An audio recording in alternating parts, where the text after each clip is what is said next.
HBCU Go Basketball is presented by Procter & Gamble. It's the first day of March, meaning the madness has begun when it comes to basketball.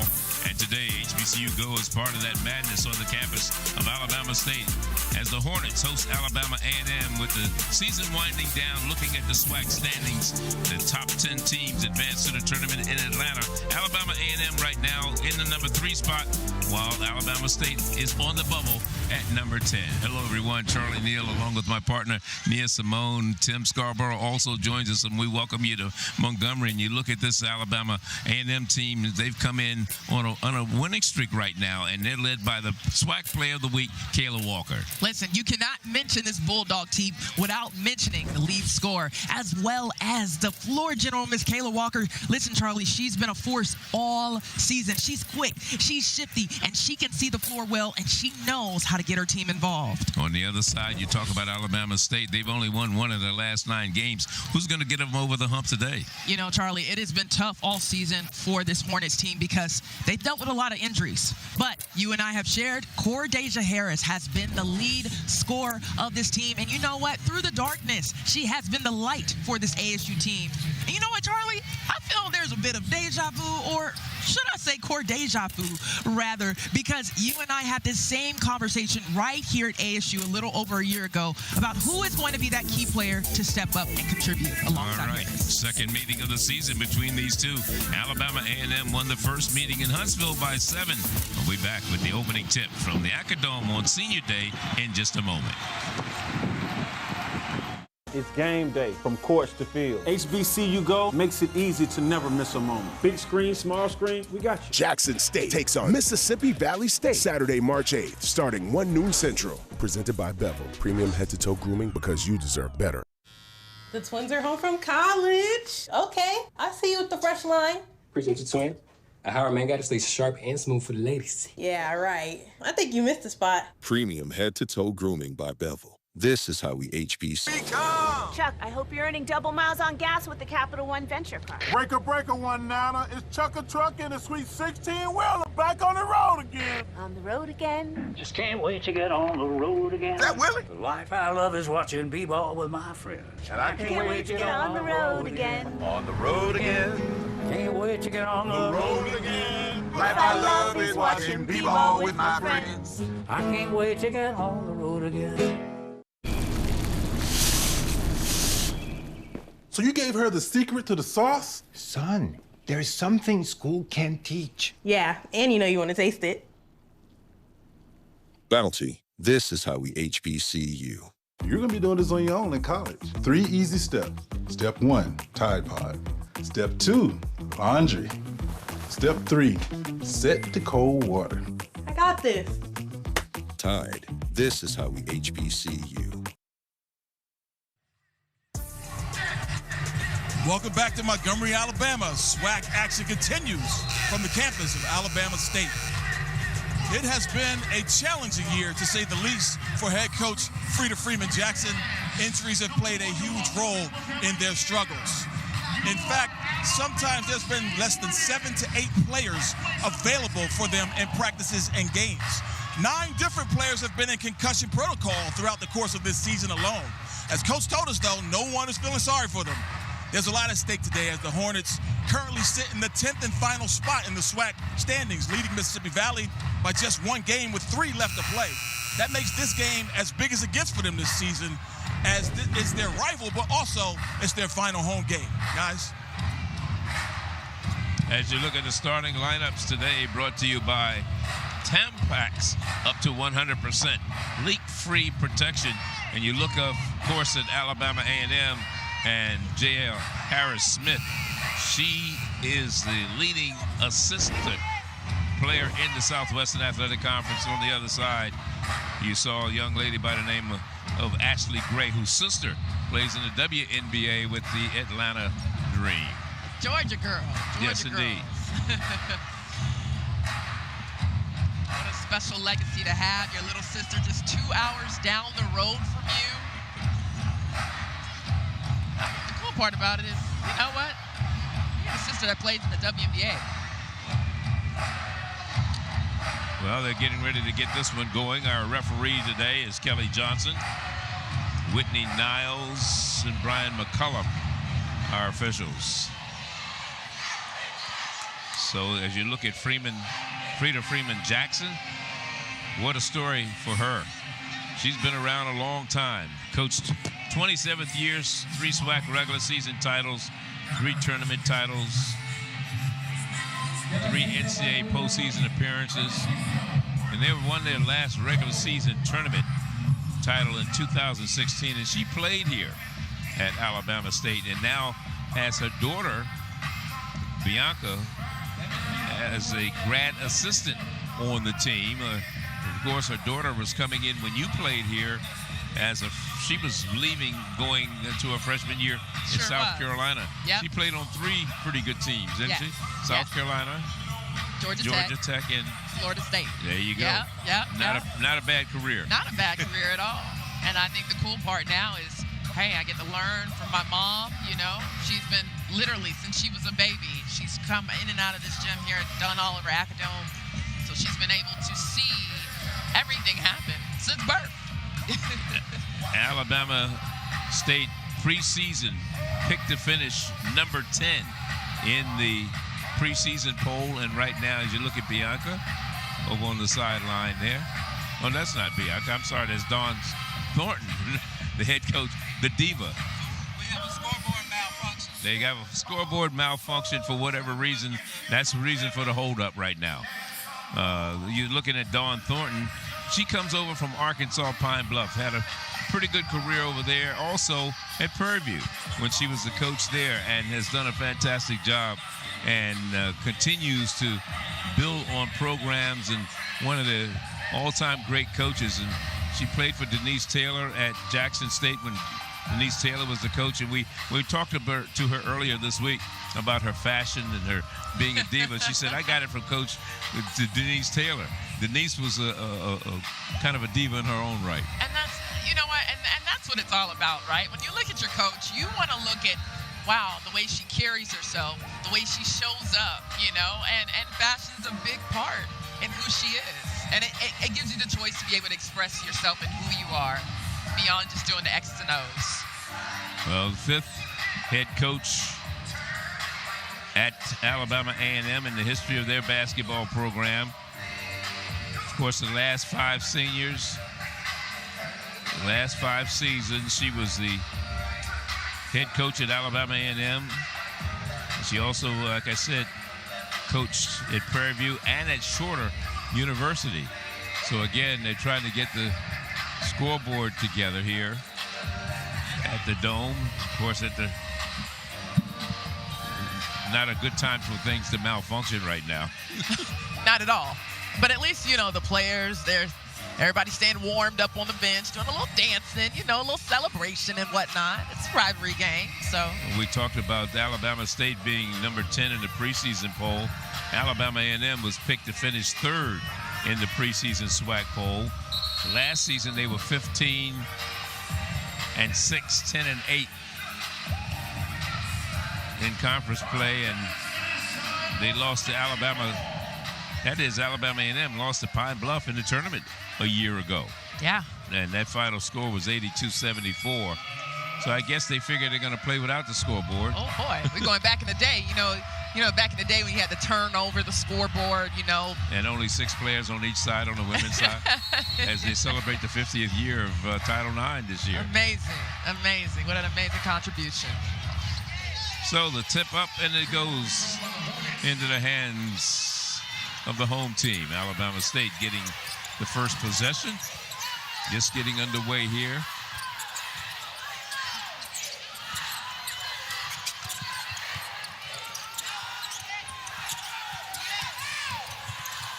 Shot goes up, no good. And the follow by Elena Pooler. Pooler, sophomore out of Houston, Texas, with the first basket of the ball game. Great ball movement there by the Hornets. Even though they missed that first shot, it was good for Pooler to be back there in that backside to be able to get that rebound. We got a whistle away from the ball. And this one looks like it's going to be going against Harvey. Tia Harvey picked up the foul. And we got a whistle. It's going to be offensive this way. And that is Miss Ashley Gray, the sister of Alicia Gray. And you know what? Coach Jackson was telling us she is a tough cookie. She's a soft-spoken young lady, but she is going to give 110%. Pass inside from the corner. The deep three goes in and comes right back out. Just would not fall for Ashley Gray that time. And now we got a whistle going the other way.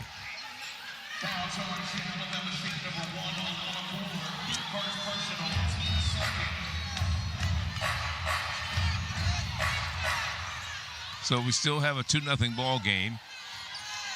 And that is Alabama State drawing first basket today.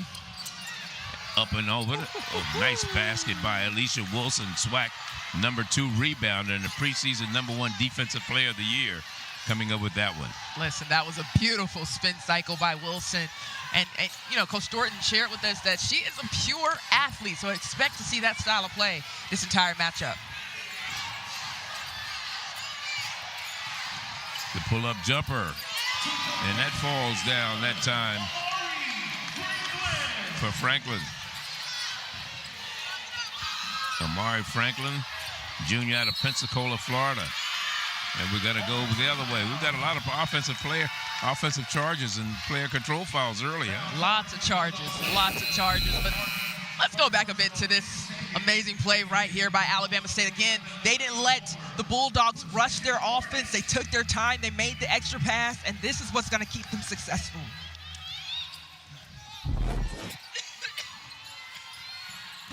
4-2 ball game, Alabama State. All the way across court, here's Gray.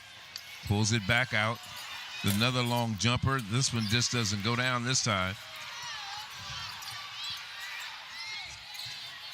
Back outside. Into the hands of Jackson. Back to Gray. Inside. Dumps it. Nice move inside, but had it blocked away. And that was Harris trying to get inside.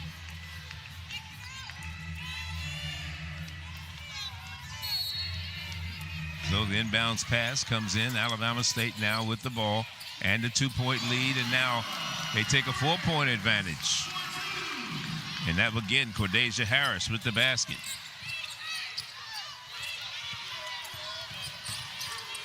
You know, we talked about the first meeting that they had. It was won by Alabama A&M at home, but it was not an easy win for them. They only won by 7 points. The Hornets fought to the very end, and it was a great competitive game. And Coach Jackson talked about how they were in that game. They just had a few offensive mistakes that really cost them.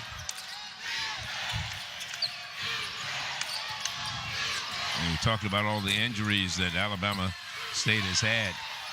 They're only going to play 8 players today, maybe 9 at the most, dressed. But only 8 will play.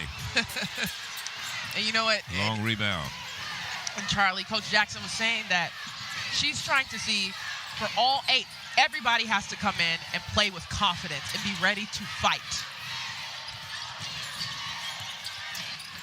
Walker, the button ball work for her that time.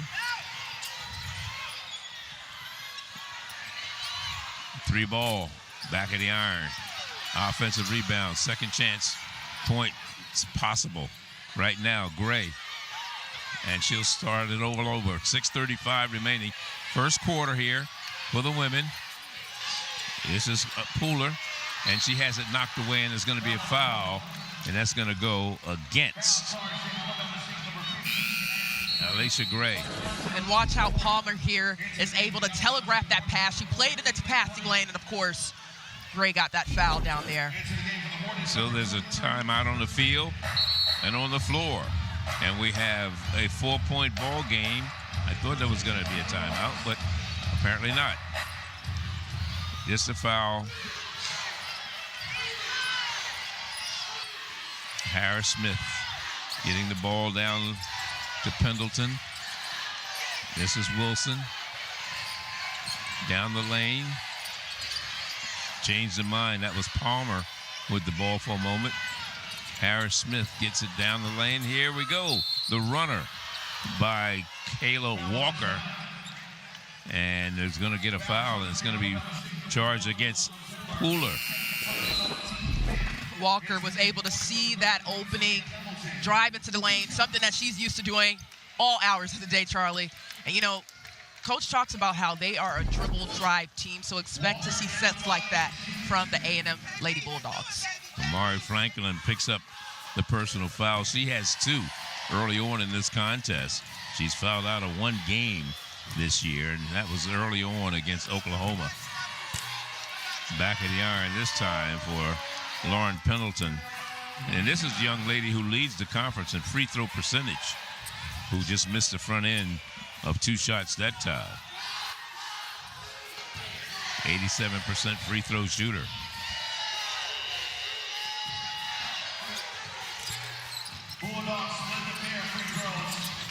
Well, that was Kayla Walker. A&M putting Actually, that full she's court pressure 1 on in them. 3s per game. I had the wrong person with the free throw percentage.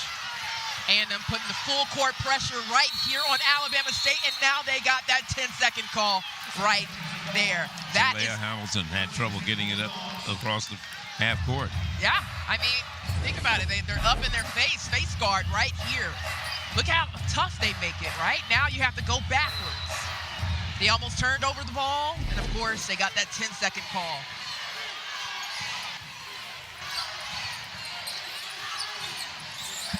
Harris Smith gets it over to Bergen. 5:40 remaining in the first quarter. Kayla Walker gets it back into the corner to Bergen.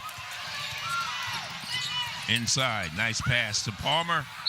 And it doesn't fall, and we're going to get a foul inside. And, of course, the argument by Talea Hamilton was I was going straight up. Been there before. Listen, Alabama State is going to have to play very smart defense. They only have 8 players, but Palmer, I love the extra pass that was made down to Palmer right there. She's got to take her time, do a power dribble, and then go up with the layup. Alabama A&M is in the bonus right now. Double bonus. 2 shots coming from Anaya Palmer, who started her career at Mississippi State. She was redshirted there. Then she went to Georgia State last year, where she averaged 2.1 points per game. 1 of 5 kids in her family. And, you know, Coach Thornton talked about, you know, she really stepped up after Rittenberry had that really big injury, that season-ending injury. Again, Charlie, I told you earlier, the pressure that they have now put on Alabama State's offense is really going to test them in this game. Yeah, July Harris-Smith coming up as team captain with the steal for Alabama A&M. We're down to the 5:05 mark in the first quarter. And that one's knocked away, and a foul is being called. And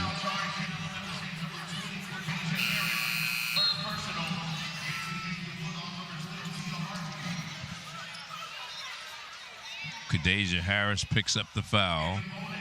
It's her first. 5:04 to go.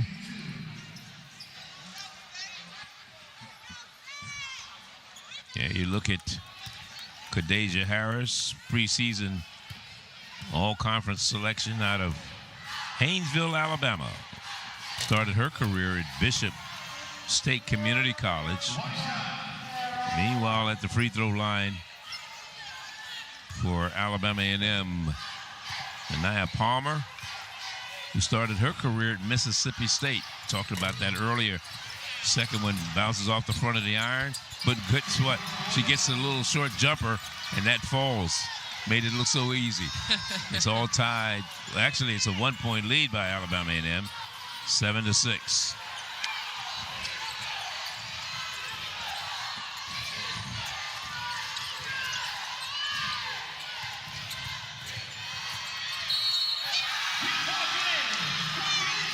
And we're going to take a timeout. We got a basket and one. So we'll be back with the 3-point play in just a moment.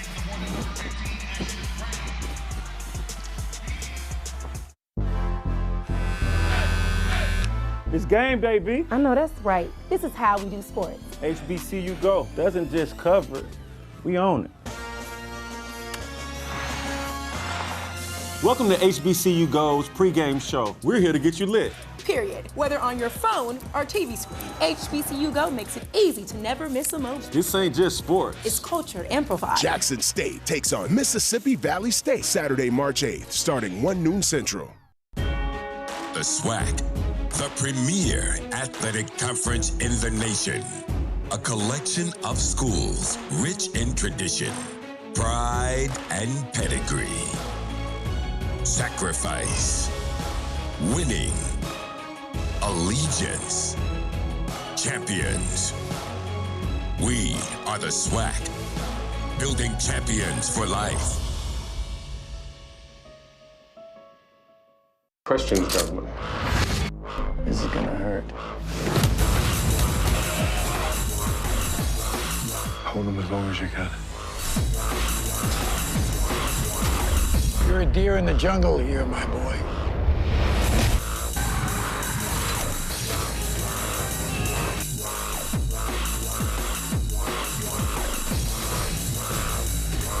Join in on the action. Watch free on Local Now. Catch all the laughs here on the Griot Classics. The Jeffersons. Oh, hi. Sanford and Son. You big dummy. Different Strokes. What you talking about, Willis? The Cosby Show. Absolutely. 227. Mary. Good Times. Dynamite. Old friends. Lots of laughs. I think we died and went to heaven. So watch The Griot for timeless comedy. Check local listings. Back here in Montgomery, Alabama, let's take a look at today's conference leaders. Powered by Ram Trucks. The Ram leaders from Bethune-Cookman. Asane Nicholson from Bethune-Cookman, 11.1 points per game. Alicia Wilson from Alabama A&M, 9.4. And Kadeja Harris from Alabama State, 9.1 in terms of points per game. And that's brought to you by Ram Trucks.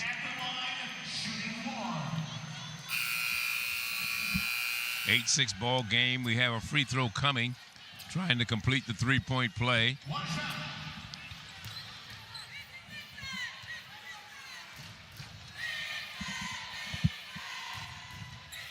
Kadeja Harris at the line. Can't get it to fall, and it remains a 1-point Alabama State lead.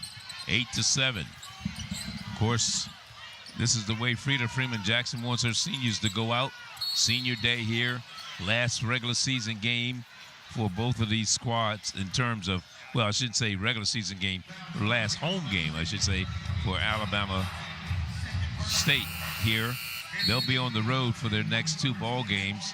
They'll be closing out the season at Southern and at Grambling. So they'll play a Thursday game at Southern, and then they'll play next Saturday at Grambling. And you know, Charlie, Coach Jackson, she mentioned how the importance of how she's preached to her team to have pride. Have pride in that name you wear in the front of your jersey. Have pride in the institution and your team and yourself. Talea Hamilton picks up her second foul. Alicia Wilson, number 2 rebounder in this SWAC, at the free throw line. 1 of 2 free throws for her. All tied at 8 apiece.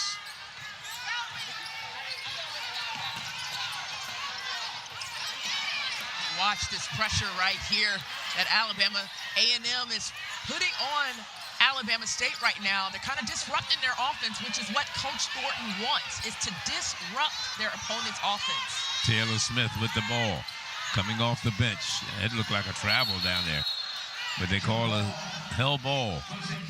So the possession arrow favors Alabama A&M in this situation. Tug Palmer leading the way with 4 points for Alabama A&M. Harris with 4 points for Alabama State.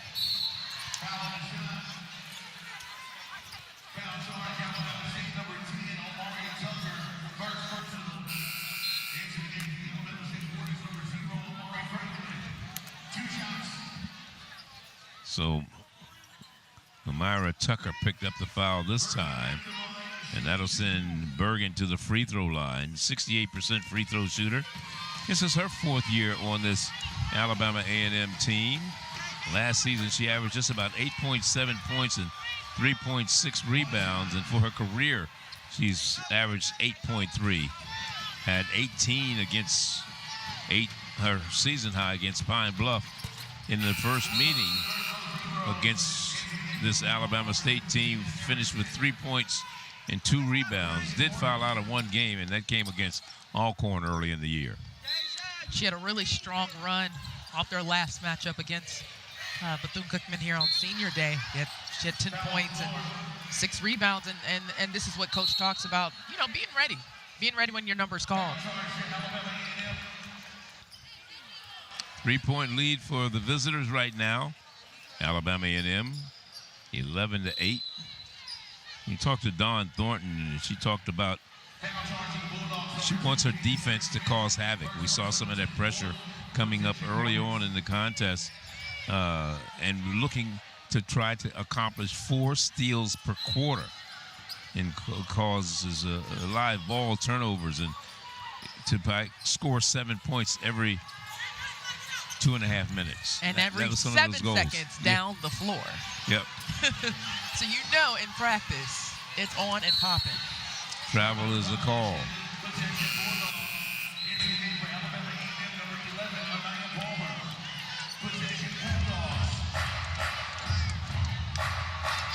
And she can't believe it that she traveled. I still don't believe she believes it. You talk about some of the injuries on this Alabama State team. Solange Akridge out with a torn ACL. And there's a 3-ball. Falls down right away. Huge shot there by Bergen. The lead is stretched to 14-8.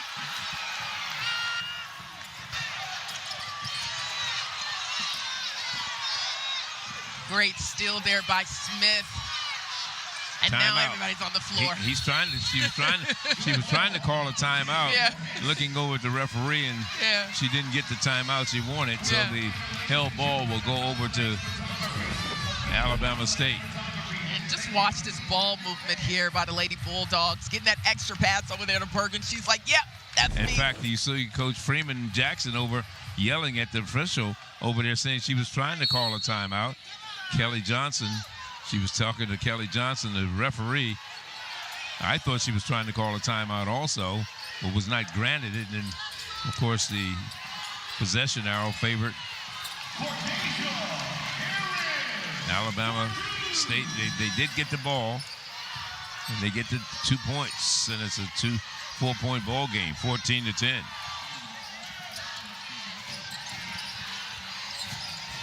I was talking about some of the injuries, and that one falls down that time for Alicia Wilson, the number 2 rebounder in the conference.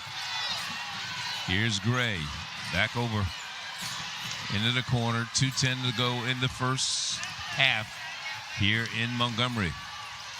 In the first quarter, actually. Deep 3, back of the iron.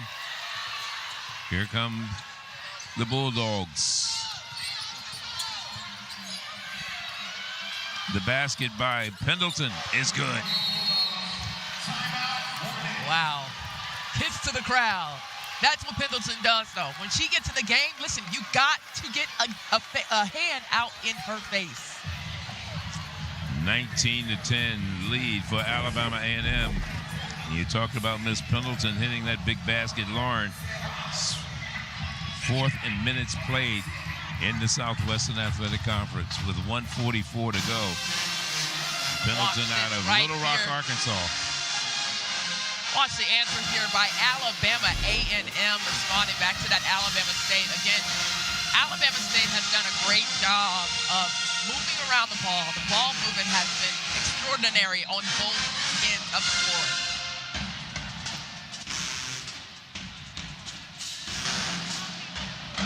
Score was tied at 8 apiece.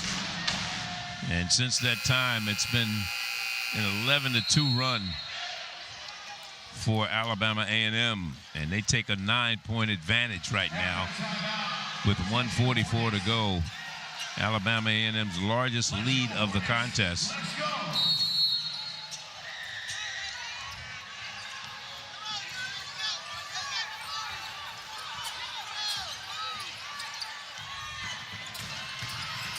Right now, Alabama State running that high-low that they really love to run.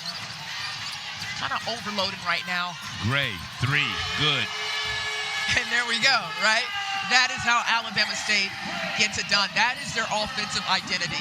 They overload this side. They disrupt your defense. Beautiful shot and beautiful pass. Ashley Gray, early childhood education is her major. Pendleton gets it back outside to Bergen. She traveled. Yep. You know, sometimes when your mind is moving faster than your feet, right? She had all the right intentions. Do a nice jab, step, dribble, pull up, pass out. We understand. Alabama State last year won only 3 games a year ago. They've actually won more games this year than they did all of last season, where they were 3-15 in conference play, 3-26 overall. Nice move inside. Good move by Talia Hamilton. Just 2 games so far this year, 23 games last year, and she's coming in off the bench and making her presence felt. And that's how you step up. That was a beautiful shot, pull-up jumper right there by Hamilton. Since being down by 9, it's been a 5-0 run for Alabama State. Under 20 seconds to go before the end of this quarter. 4-point ball game. Down the lane goes Taylor Smith, and she's going to go to the line. I think Smith was a little anticipating on the contact there, but that was a great look. I loved how Alabama State, they took their time, they pulled it out. They didn't take the fast break. They set up their defense. They found that open pocket. Of course, Smith is now at the line. And her season high, it was 15. That came against Alabama Birmingham. Of course, she transferred in from Shelton State Junior College last year, where she started 21 games and averaged something like a little better than, or a little under 6 points per contest. She's at the line right now, an 80% free throw shooter. And they say she's not completely healthy like the rest of the team. Came in from the junior college with an ACL tear. But right now she's at the line and closing the gap on Alabama A&M. And she makes them both.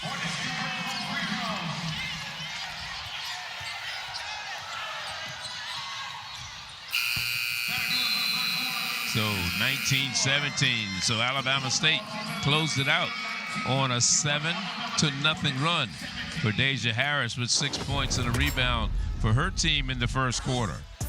But Alabama State rallying after being down by 9 points, and they went on a 7-0 run to close it to within 2.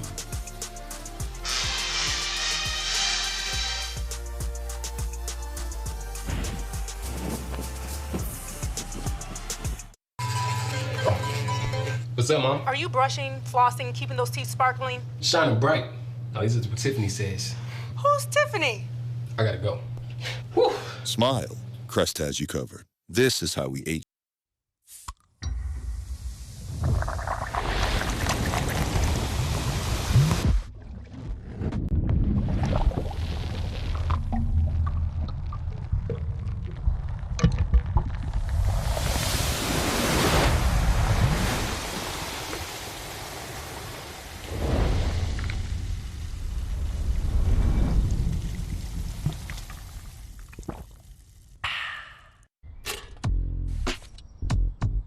Taxes was paying the price every single year. Now taxes is TurboTax, beating your last tax pro's price. Switch to a TurboTax expert now. will beat your last Tax Pros price and get you the most money back, guaranteed. Now this is taxes. Intuit TurboTax. When you go to school, look for someone that uses Charmin. They know value when they see it. Okay, Ma. And never ever date anyone who uses OnePly. Why not? Because if they don't love themselves, they can't love you. Charmin, this is how we HBCU.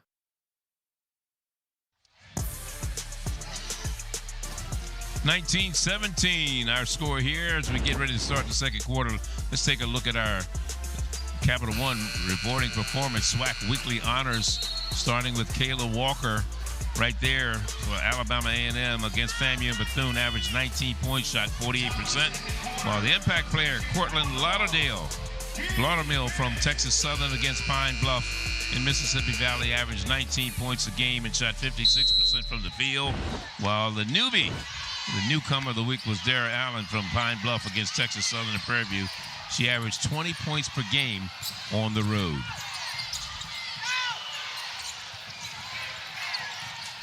Second quarter underway. Alabama State ending that first quarter with a 7-2 run after being down by 8 points. And they just tied the game at 19 apiece. What I love about Cordasia Harris's game is that you don't know what you're going to get from her, right? She can post you up. She can dribble in. She can shoot that three if she needs to. 6 points for her in the first quarter. That is Harris. Now she has 8 points in the contest. Wilson with 6 points for Alabama A&M. All tied at 19.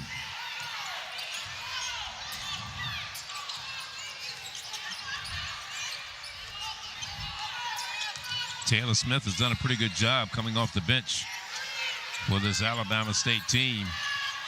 Shot clock down to 2 seconds and a turnover coming into the hands of Alicia Wilson. Wilson got it, and oh my. I don't know about that one, Charlie. Let's see. What they call a player control? No, they call it a travel. She had it. What do you think? She got it. She came down on her two. I don't know if I agree with that one. Well, Dawn Thornton hasn't made a big deal out of it. Yep. Great athletic play, though, there by Wilson.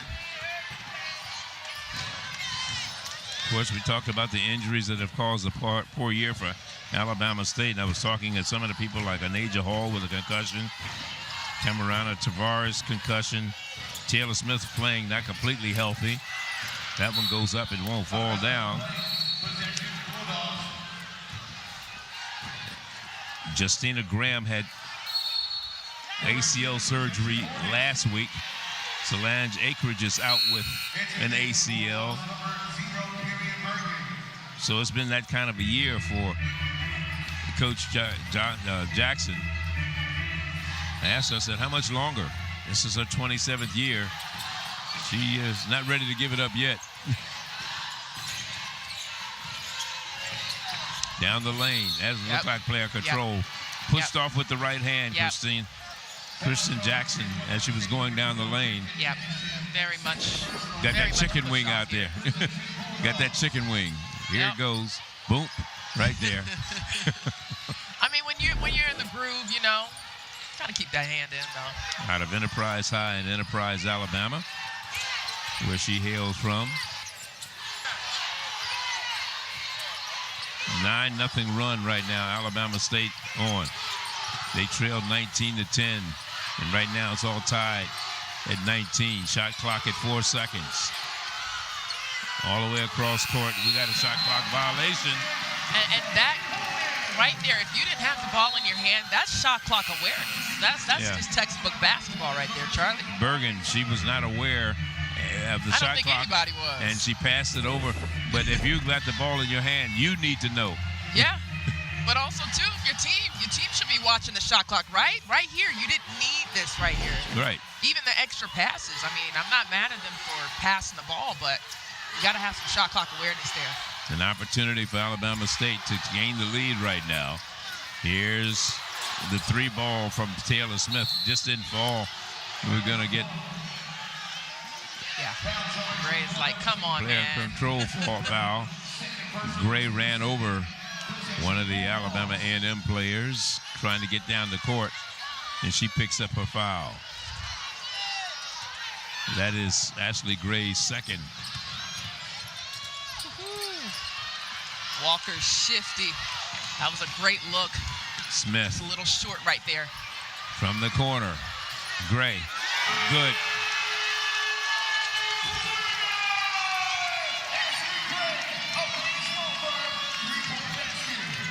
Have yourself a day, Miss Gray. Gray does well right there on those threes. Give her time to set her up really well. She can do that. 10-2 run is what Alabama State is on right now. On a 10-2 run. They were down, make it a 12-2 run. Watch this ball movement here by Alabama State again. They are playing unselfish basketball. They know their teammate Ashley Gray can knock down that three. That's the confidence that Coach Jackson has talked about she needed from her team today. Actually, it's a 12-0 run because it was a 19-10 ball game, and now it's a 22-19 lead by Alabama State at home, senior day. And when you look at the standings as far as the SWAC is concerned, Nia, it's very important. Whoa, behind the back, and they're going to call travel. I don't know if she traveled. I think the ball got stuck behind her back. Yeah, well, it got stuck. Yeah, she should have had a little more grease on it, right? You know. Right. It got stuck, yeah. When you look at the standings in the SWAC right now, you have this Alabama State team. They're holding down the number 10 spot at 4-11 in conference play. And Mississippi Valley is right on their heels right now, having won 3 conference games. And, of course, Mississippi Valley is playing Jackson State. I should say Mississippi Valley is playing Alcorn today at home. And then they'll close out the season against Jackson State. We'll be there next week for that contest. So, again, that's how important these 2 games are. You got to figure Mississippi Valley may have a chance against Alcorn. And then they play Jackson State next week at home. But more importantly for Alabama A&M is that they come out, or Alabama State, they have Southern and Grambling coming up. Not easy games for them. And Coach Jackson talked about how she stressed the importance of they have to stay up there. They want to go to Atlanta. They want to have an opportunity to be able to compete. There's Taylor Swift. The confidence. That is the confidence that Coach Jackson has shared that she needs from her team. They're believing that every shot that they put up today, Charlie, is going to go in. 15-0 run right now for Alabama State. They were down 19-10. Alabama A&M has not scored here in the second quarter. They was all tied. Actually, Alabama A&M had a 2-point lead after one. First basket by Alabama A&M here in the second quarter.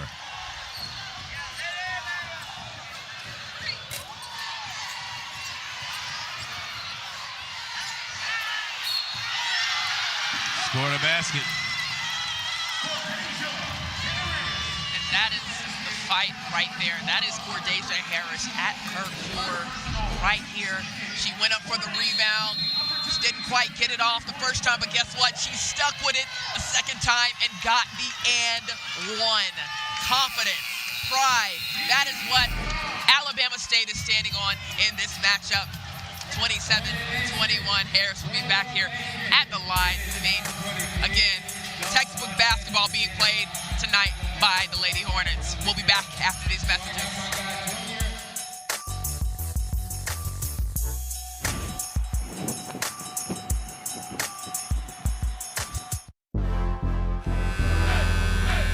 It's game day, B. I know that's right. This is how we do sports. HBCU Go doesn't just cover it, we own it.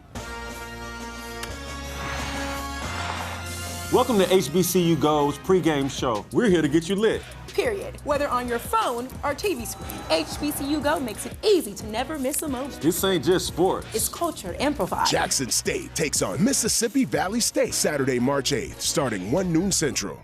Howdy, welcome to Dallas. Okay, Atlanta. What's up, Philly? Hi there, Phoenix. Here's a look at our 5-day forecast, and it doesn't look too bad. Here are some of your top stories from Cheddar News on Local Now. NBC News exclusive you will see here first. Here high above Hollywood.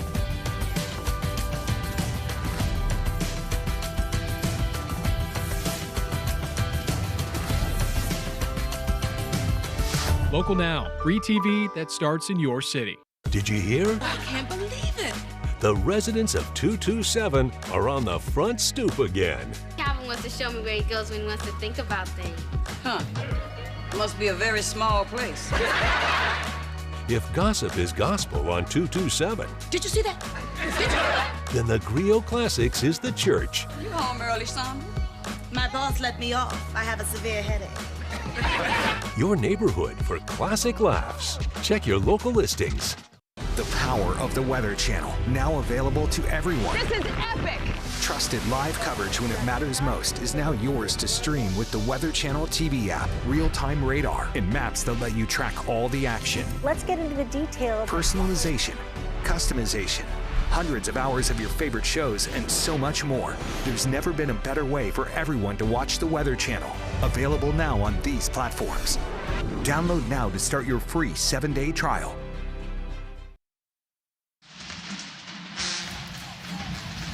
Let's take a look at our HBCU grades presented by AT&T. In her 27th season, Coach Frida Freeman Jackson has cemented her legacy at Alabama State with over 370 wins, 3 SWAC titles, and 3 NCAA tournament appearances. And her impact, undeniable. The SWAC and Alabama State Athletics Hall of Fame inductee, Coach Freeman Frida Jackson, a true icon within the SWAC and the HBCU community. And you had a chance to play for her, Nia. What are your fondest memories? I think it's traveling. Listen, she's a diva as well, okay? She is a diva, and she loves to shop. She loves to hang out. So going to Houston every year was always a fun time, you know, traveling. So big ups.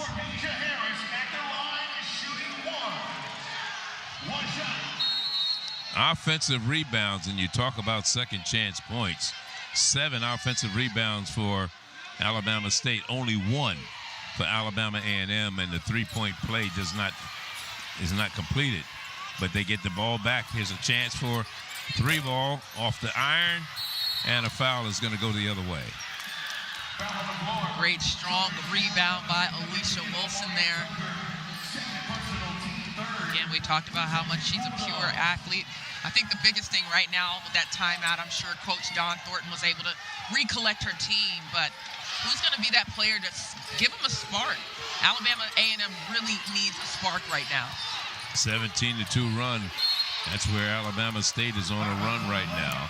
Wilson with 8 points, Harris with 10 for Alabama State.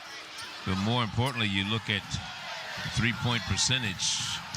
Alabama State, 3 of 9. Tim, what's going on? Well, you guys mentioned about the 7 offensive rebounds that A&M has given up. That hasn't been lost on Coach Dawn Thornton, the diva coach in her own right. She was adamant that they need to box out. She hates the way the lack of energy at the defensive end is taking place for her team. And then offensively, she said, we do not play one-on-one basketball. We're playing too much isolation. We need to get the ball moving and run our offense. Yeah, one of the things when we talked to her earlier this year, she likes the dribble drive type of team. That's the kind of offense she likes to run, as you see Malin Wilkerson with that basket for Alabama A&M. But more importantly, you know, she also talked about keys to the game, and Nia talked to her about that, boxing out, crashing the board, and rebounding. Nice, easy basket by Tucker. Just a bit of a defensive breakdown there on the A&M side. That weak side help is going to have to step in.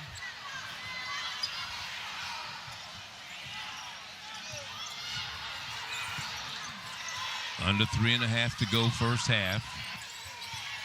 been a good one if you're an Alabama State fan. Senior day, last home game, trying to. That one goes up. Tough shot. Offensive rebound by Wilson. Back outside. Here goes Bergen. The shot back of the iron. And it's going to go down to Alabama State. Wilson is just a pure athlete. She was everywhere, but look at this ball movement here. Even though they didn't get anything off, look at how patient they were with their defense. They're running their sets through right here. And of course, number 1, Malin Wickerson. Now, Coach says she comes off the bench because she's a sharp shooter, and opponents knows when she comes in, they must contest her shot. 29-24 our score. 5-point ball game. It's been a 12-5 run here in the second quarter for Alabama State. They were down by 2 at the end of 1.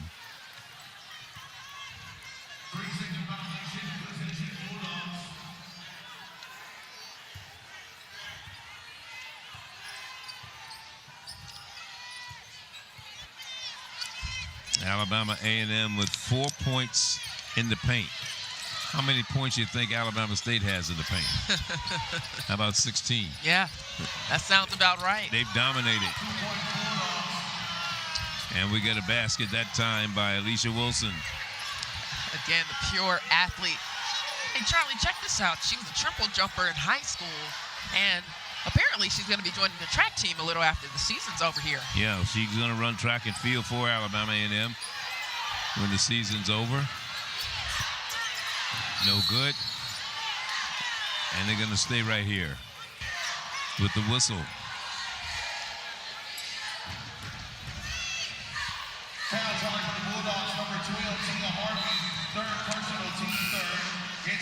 Third team foul against Alabama A&M. 29-26 our score. Under 2 minutes to go before halftime here. And we're going to get a hell ball. So let's see if possession arrow will favor Alabama A&M Bulldogs.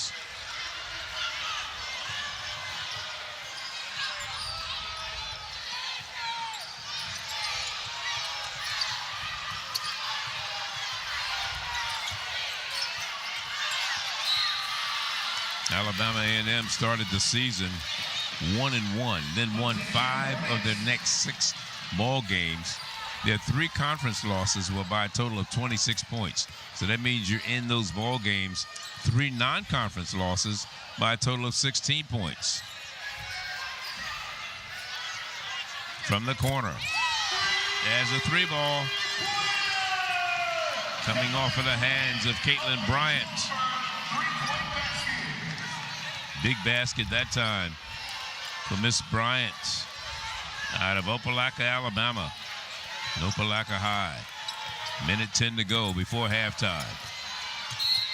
And 1. Score the basket. Playing very tough again. Alicia Wilson, number 2 rebounder in the SWAC, and making her presence felt on the offensive side. And watch Alabama State here. Again, making that extra pass, and then A&M Wilson, that pure athlete right there with the response. That is the spark that A&M needs right now. Now, who's going to be the other player to join Wilson to be able to get back to A&M standard? Wilson leading all scorers in this ball game with 12 points. But the offensive opportunity, and that one's short off the hands of Wilkerson. Back again. Ball almost saved. Shot clock, not a problem. That was an air ball from the corner. Plenty of time remaining. 40 seconds to go before the end of the first half. Alabama A&M down by 6. 32, make it 4, 32-28.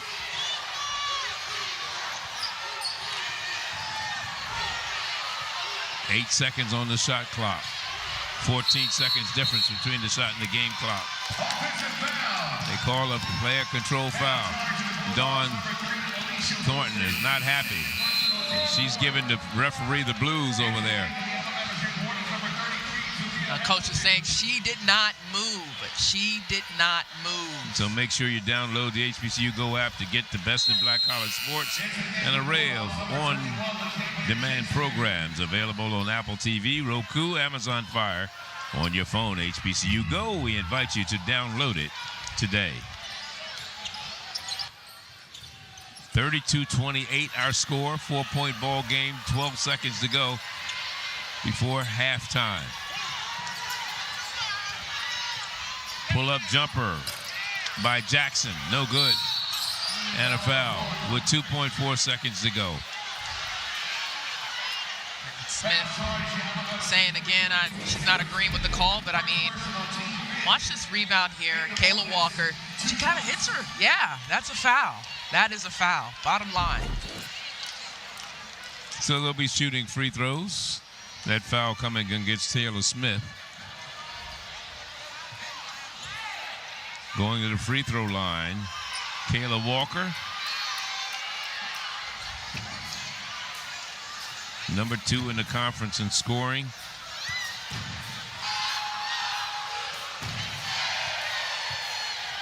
$15 points a game is what she averages. Hits the free throw to make it a 3-point ball game. What a journey it has been for Walker. Playing alongside Coach Dawn Thornton, she speaks so highly of her. She says she is everything to this program. And you know what? She knows how to pass the torch. She knows how to get her team involved. She's a pure all-around good athlete, comes from a really good family, and a great basketball player. And one of the players that came over from Arkansas Pine Bluff with Coach Dawn Thornton as the first half comes to an end. Coach said she would like 15 like her. And as we go to halftime, 32-29, our score, the home team up by 3.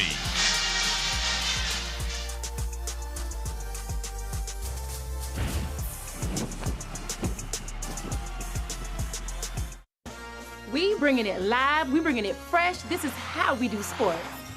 This ain't just sports, it's culture amplified. Jackson State takes on Mississippi Valley State Saturday, March 8th, starting 1 noon Central. Presented by Swiffer. Mop and bucket clean in half the time.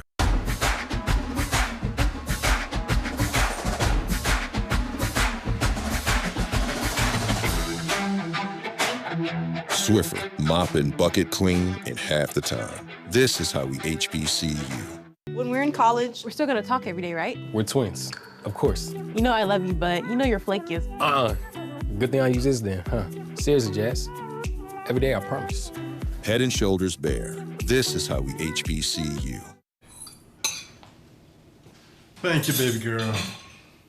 Hey, enjoy that dishwasher while you can. Because you're going to need these when you get to Hampton. Cascade. This is how we HBCU.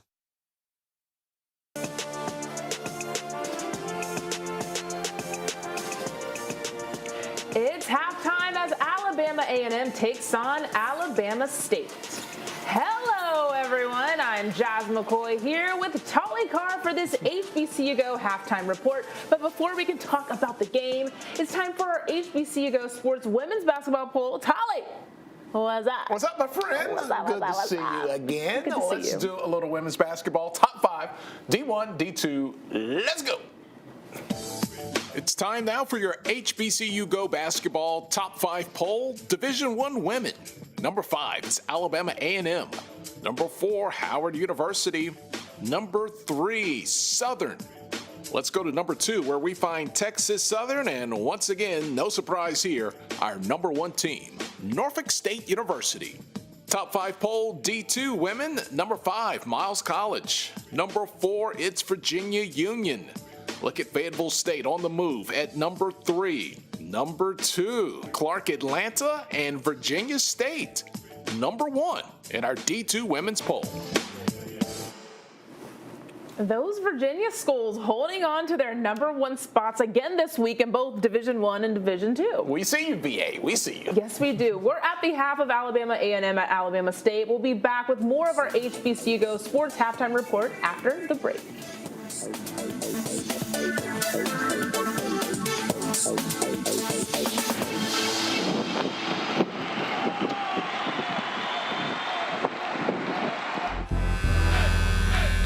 It's game day, B. I know that's right. This is how we do sports. HBCU Go doesn't just cover it, we own it. Welcome to HBCU Go's pregame show. We're here to get you lit. Period. Whether on your phone or TV screen, HBCU Go makes it easy to never miss a moment. This ain't just sports. It's culture amplified. Jackson State takes on Mississippi Valley State Saturday, March 8th, starting 1 noon Central. The SWAC, the premier athletic conference in the nation. A collection of schools rich in tradition, pride, and pedigree.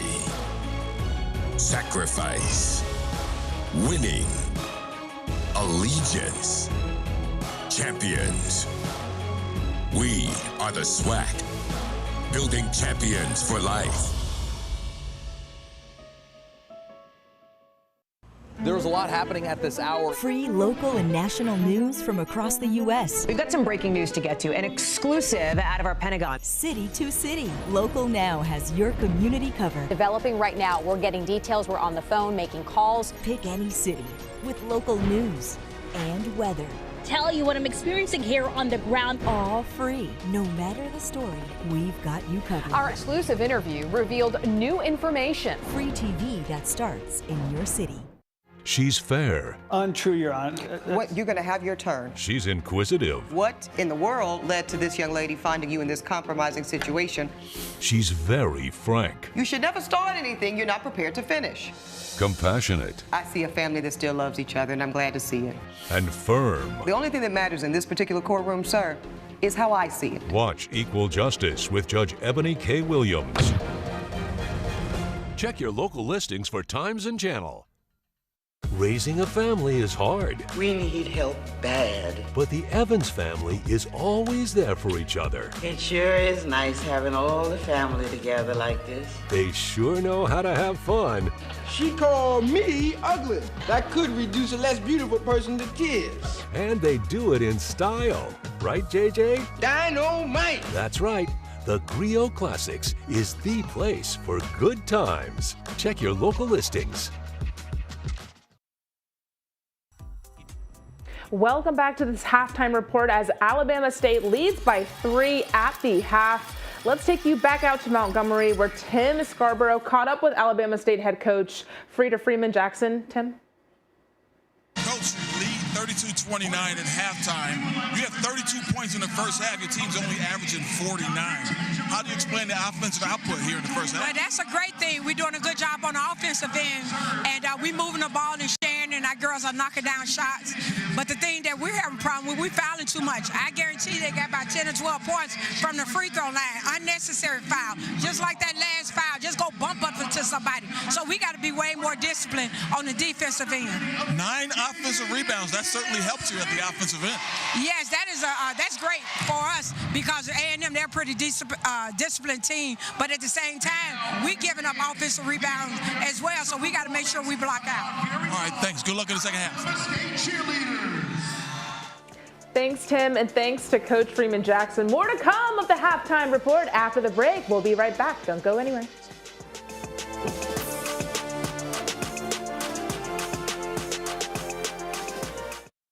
Ariel took down enough pins to help win a conference championship. Her mechanics are just as strong in engineering. Aiden is mastering psychology on the golf course and in the classroom. No hurdles too high for Raven, on the track or in nutrition. Alabama A&M, 4 years of artistic, academic, and athletic discovery. We deliver the full university experience. Alabama A&M University. Start here. Go anywhere. Daddy, I've got some good news. No more stinky roommate?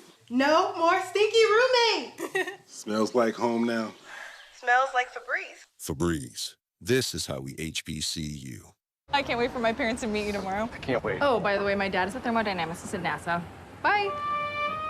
Hey, Meta, what the heck is a thermodynamicist? A thermodynamicist studies energy and heat transfer. Hey, Meta, explain thermal balance. It manages heat generation. So it optimizes fuel efficiency. Exactly. Nice to meet you, sir. Can't wait to pick your brain about the transition from liquid fuel to hybrid propellants. What? I sell insurance. What? I'm kidding. I'll tell you all about it. That'd be I'll nice. tell you later. Come on. Wait, there's a place up ahead. Oh, we're going. You coming? As fast as my feet can fly. Bring a song and a smile for the dino. Oh, yeah, these look good. Hey, let's hitch it up and head out. Where the neons turn to wood. Come on the rising wind. We're going off around the bend. Plan your road trip in the ultimate playground at visitcalifornia.com. My baby is home from college. I can't wait for this to smell fresh again. Perfect timing. Thanks, Mom. Stay right there. Welcome home. All grown up and responsible. Gang, this is how we HBCU. Such a great matchup here between these two teams. Tolly, what does Alabama A&M need to do if they want to rally back against Alabama State? Yeah, but they were the favorites coming into this, but Alabama State with a bit of a sting. They're getting a lot of points in the paint. One thing that could happen, Alabama A&M could force more double teams, quicker rotations in the paint, force Alabama State to kick the ball back out to the perimeter, be a little aggressive in those passing lanes. Sometimes when you're struggling on offense, allow your defense to be your offense. Get some steals in those passing lanes and maybe create some consistency in the offensive output in the third and fourth quarter for Alabama A&M. Yeah, Coach did say they're very disciplined, so we'll have to see what the second half happens with. Be sure to stay with us after this game because Tolly and I will be right here for the HBCU Go crossover show presented by Old Spice. We'll see what's been happening around our HBCUs. Then it is game 2 of our doubleheader. Alabama A&M taking on Alabama State in the men's game. But for now, it's the second half of the women's game at Alabama State. After the break, it's Charlie Neal, Nia Simone, and Tim Scarborough right here on HBCU Go. Which one?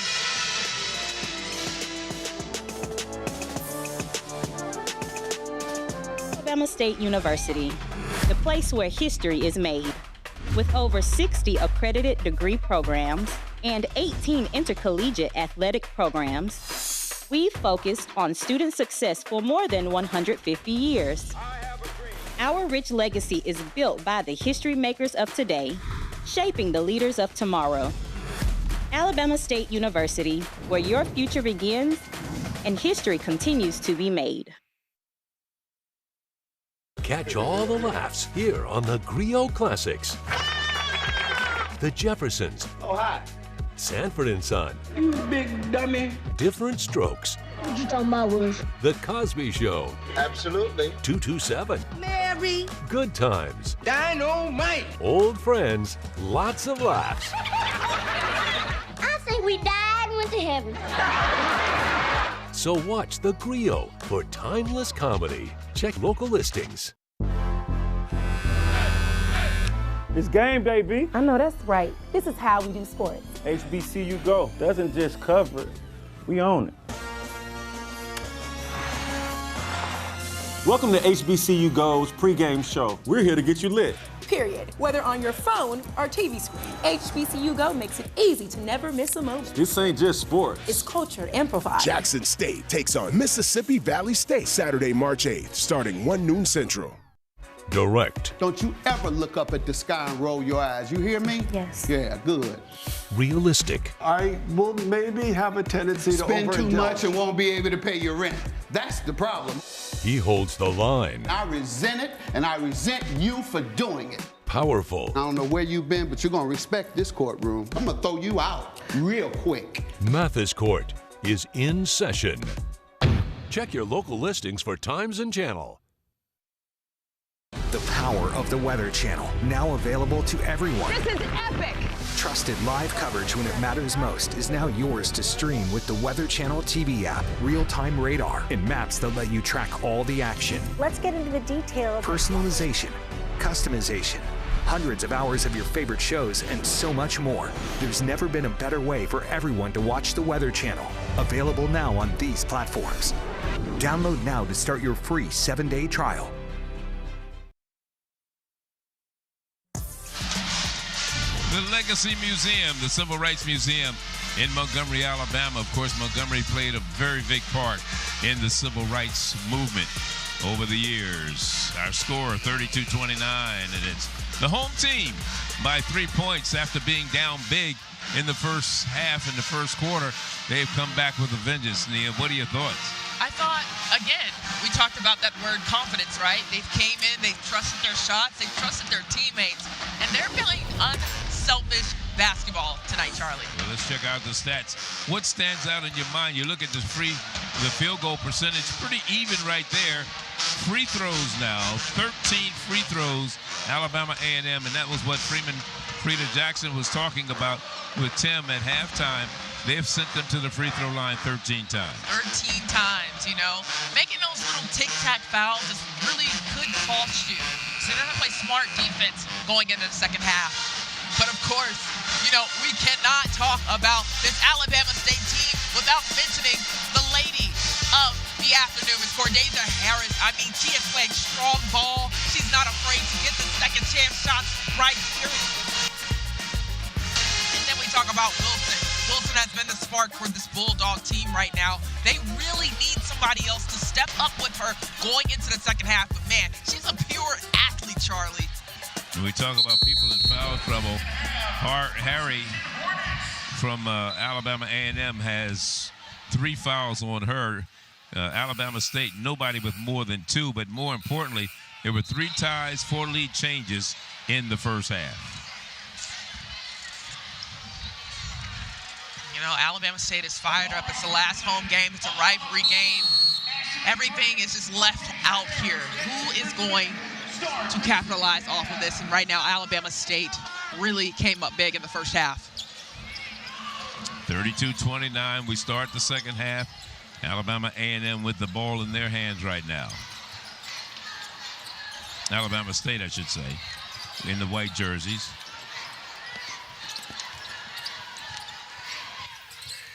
Pass inside, knocked away. A turnover. Down the lane goes Kayla Walker. She can't get it to fall. Big rebound that time by Elena Pooler. Elena's mom is here. Got a chance to speak to her today. She works as one of the associate commissioners in the Southwestern Athletic Conference, and a travel is called. Yeah, guys, talked to Coach Dawn Thornton at halftime. She was concerned about their energy level. She thought the game started really well. They were good. You know, remember we had that little delay to start the game with the score clock, but once that got going, she thought they had a lot of energy, but then it dissipated. So she wants to come out in the second half and be way more aggressive at both ends. Yeah, it's Alabama A&M. 3 conference losses, 26 points. On the other side, you look at Alabama State throughout the season. They started the season 2-0, believe it or not. They beat Faulkner and they beat Stillman to start the season. But then they lost 10 straight right after that. It wasn't a good look for this Alabama State Hornet team. That pass, oh, great shot by Kayla Walker. She just threw that one up. And they needed that so bad. You know, going back a bit to that preseason matchup, you talk about what Alabama State, you know, Coach Jackson, she took accountability. She said, you know what, that's me. I need to work better on those preseason schedules. Oh, yeah. I mean, she played Mississippi State, Virginia, Alabama, Ole Miss, Oklahoma State, Oklahoma, Auburn, Florida. I mean, that's death row, isn't it? Tough road. Cordasia Harris cleaning it up around the rim. But this Alabama State team was in games in conference play. They lost 6 conference games by a total of 45 points. And again, so Harris. Just showing again they have to stay healthy, obviously. They've had some challenges here, but I think they've really dug deep and have competed well in the first half despite being banged up.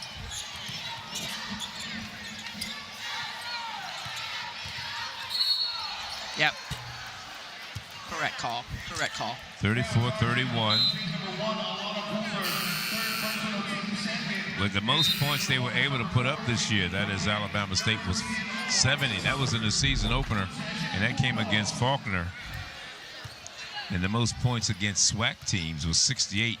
They put them up against Prairie View and Arkansas Pine Bluff. But the big thing I think that Frida Jackson doesn't like is the fact that they average 21 turnovers per contest. You can't afford to do that. Turn the ball over repeatedly. Back-to-back foul calls for Alabama State. I know that Coach Jackson is not really pleased with that. The push off on the other end, and now foul call right here on Caitlin Bryant.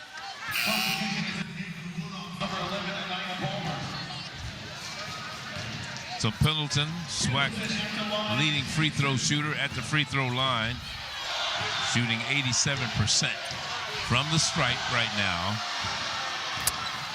Makes it miss automatic. 34-32.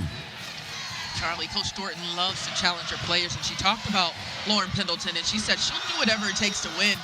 But Coach wanted her to increase her scoring percentage, and Pendleton responded. She said, look, Coach, I don't really care about scoring. I want to win, so I'll do whatever it takes to help this team win, and it changed Coach's whole perspective. She could be the newcomer of the year in the conference at the end of the season when the voting goes down.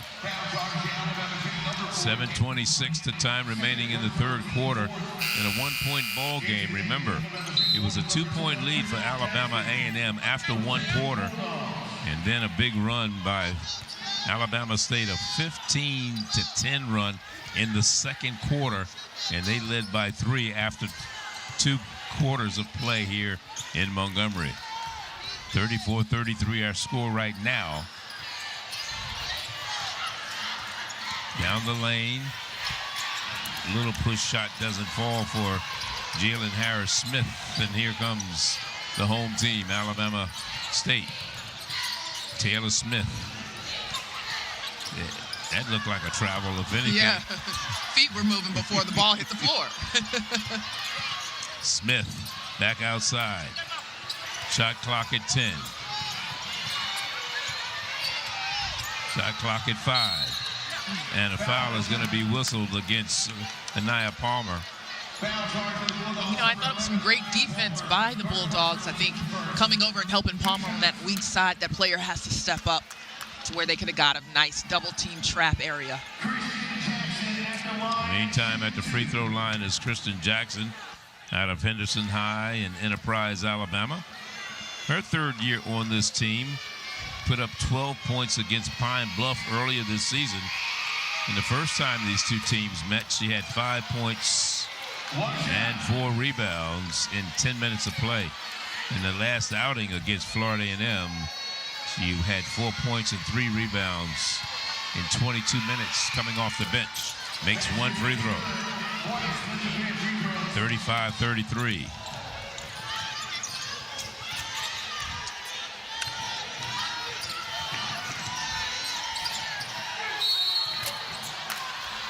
And that shot went up. A foul is called, and free throws will be coming.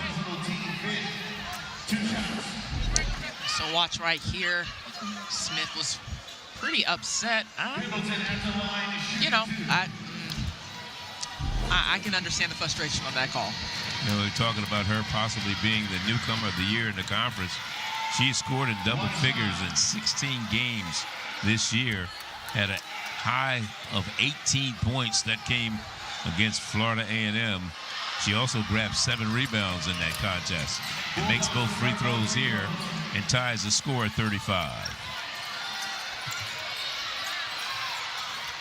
Alabama A&M coming back with that full court pressure to really test Alabama State's level. From the corner, Smith has the pass. We're going to stay right here on this end.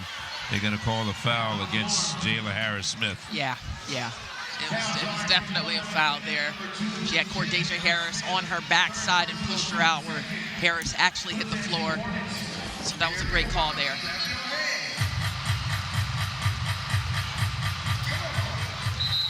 Yeah.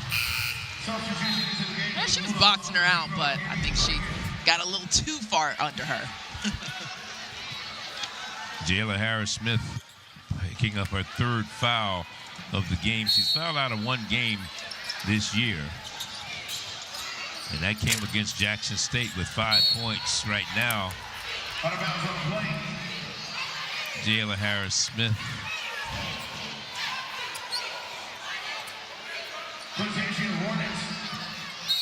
Sitting on the sideline now with those 3 fouls. Just a little too high up. Those small little mistakes, those little turnovers can really cost you there. Well, she had a great look here, just a little too high for her. Alabama State already with 19 fouls against them in this contest, 11 for Alabama A&M. And that travel is going to be called. Alicia Wilson with her feet that time. Yep. Again, mind is moving faster than your feet. I saw what Wilson was trying to do there, but she had to gather her feet a bit before she could kick it back out. We've been talking about Alabama State's injuries. How about Alabama A&M? You got Courtney Rittenberry, who tore her ACL in the first conference game of the season. What a heartbreaker there. Yeah, it was. And then, of course, Mo Davenport, not here. She tore her shoulder at Arkansas Pine Bluff before coming here back in December of 2023. Yep. You got Lisa Williams had an Achilles, and that was last March. So they've had their share of injuries. Oh, yeah. And you can't forget about Kariah Beck either. Kariah Beck was also one of those young ladies who came over with Dawn from Arkansas Pine Bluff, and she hasn't been able to play this year. Yep. It hasn't even been a full year yet, almost close to a year since she tore her Achilles right before they headed to SWAC. They were at UAPB. So that was a tough one. But Coach is excited. She's optimistic. She knows she's going to have those returners come back, plus more. So Mariah Tucker with 1 free throw gives Alabama State a 1-point advantage.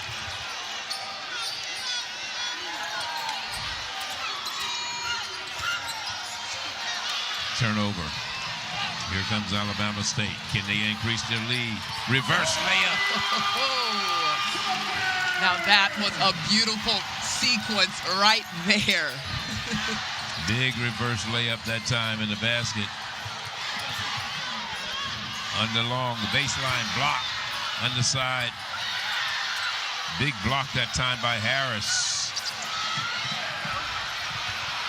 Another one? And the follow, no good. Here comes Pendleton. 3-point lead for the home team. But again, coming up with the big basket that time was Kayla Walker. Great sequence right there.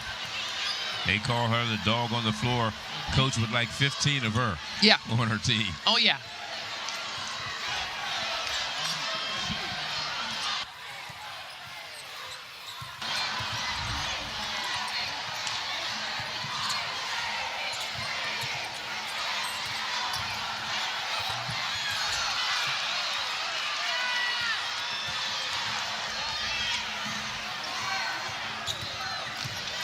Foul.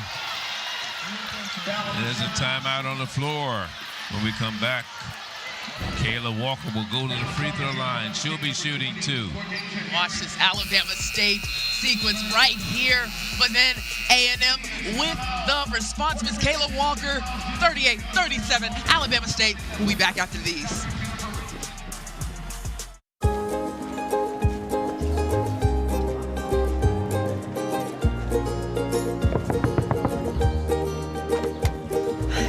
That was close.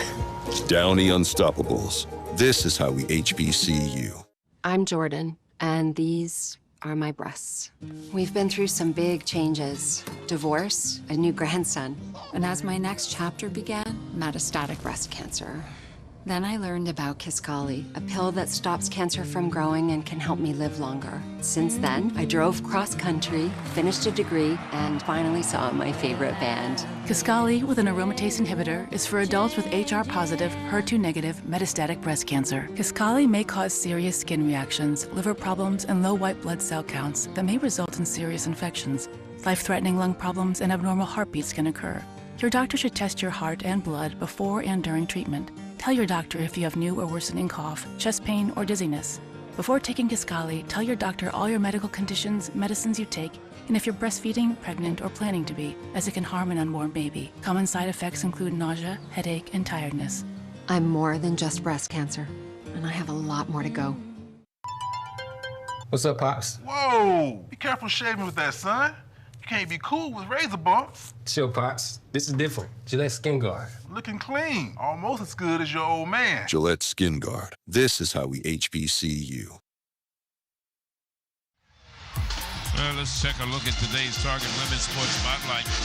Recently, the SWAC Track and Field Indoor Championships won by Alabama State with Talia Wickett for the 800 meters with a time of 2:07.06. Talia Williams won the mile with a time of 4:57.18. And Kennedy McCord at pole vault, 3.36 meters or 11 feet, 1/4 inch. Congratulations to Alabama State women's indoor track and field champions. At the free throw line right now, Kayla Walker, Alabama A&M. She has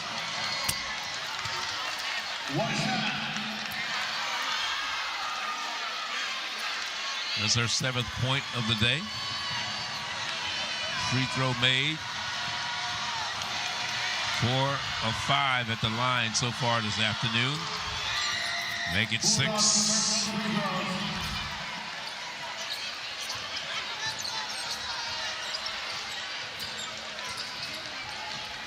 Four of 6.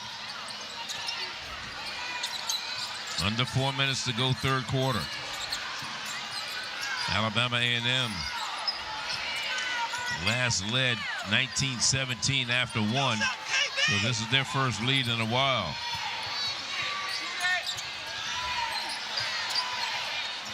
Long three, no good. Defensive rebound. And again, it was Alicia Wilson coming down with that defensive rebound. Is Walker with the ball in her hands right now.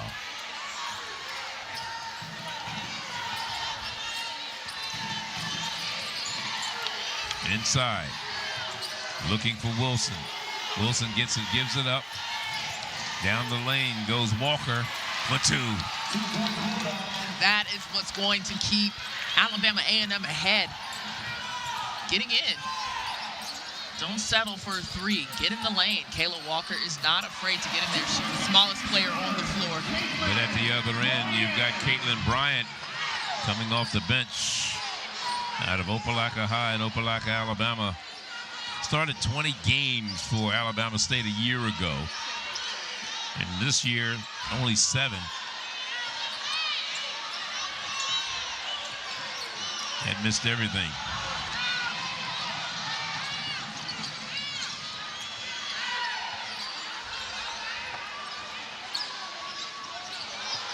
Step back 3. Step back 3 by Christian Jackson. Oh my goodness.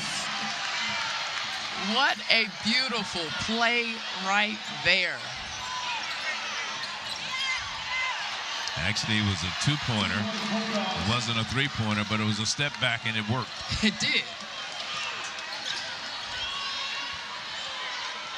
And Cordesia Harris is playing with 3 fouls, so she has to be careful also for Alabama State.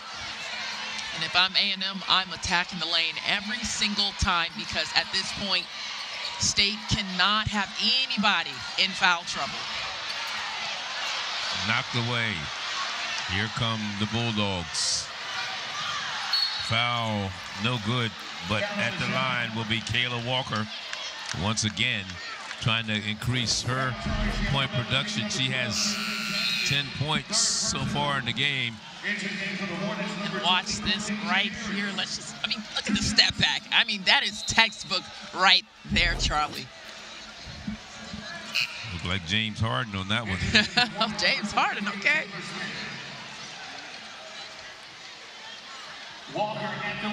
And now I'm going to give a little Chelsea Gray right there. That's good. Good defense.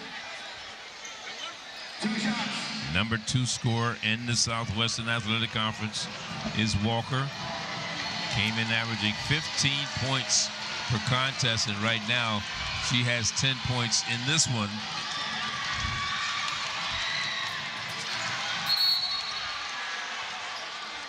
Missed the front end of the free throw.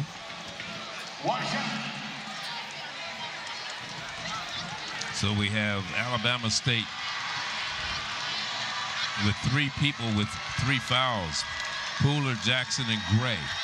So we got to keep an eye on that. Bulldogs split the pair of free throws.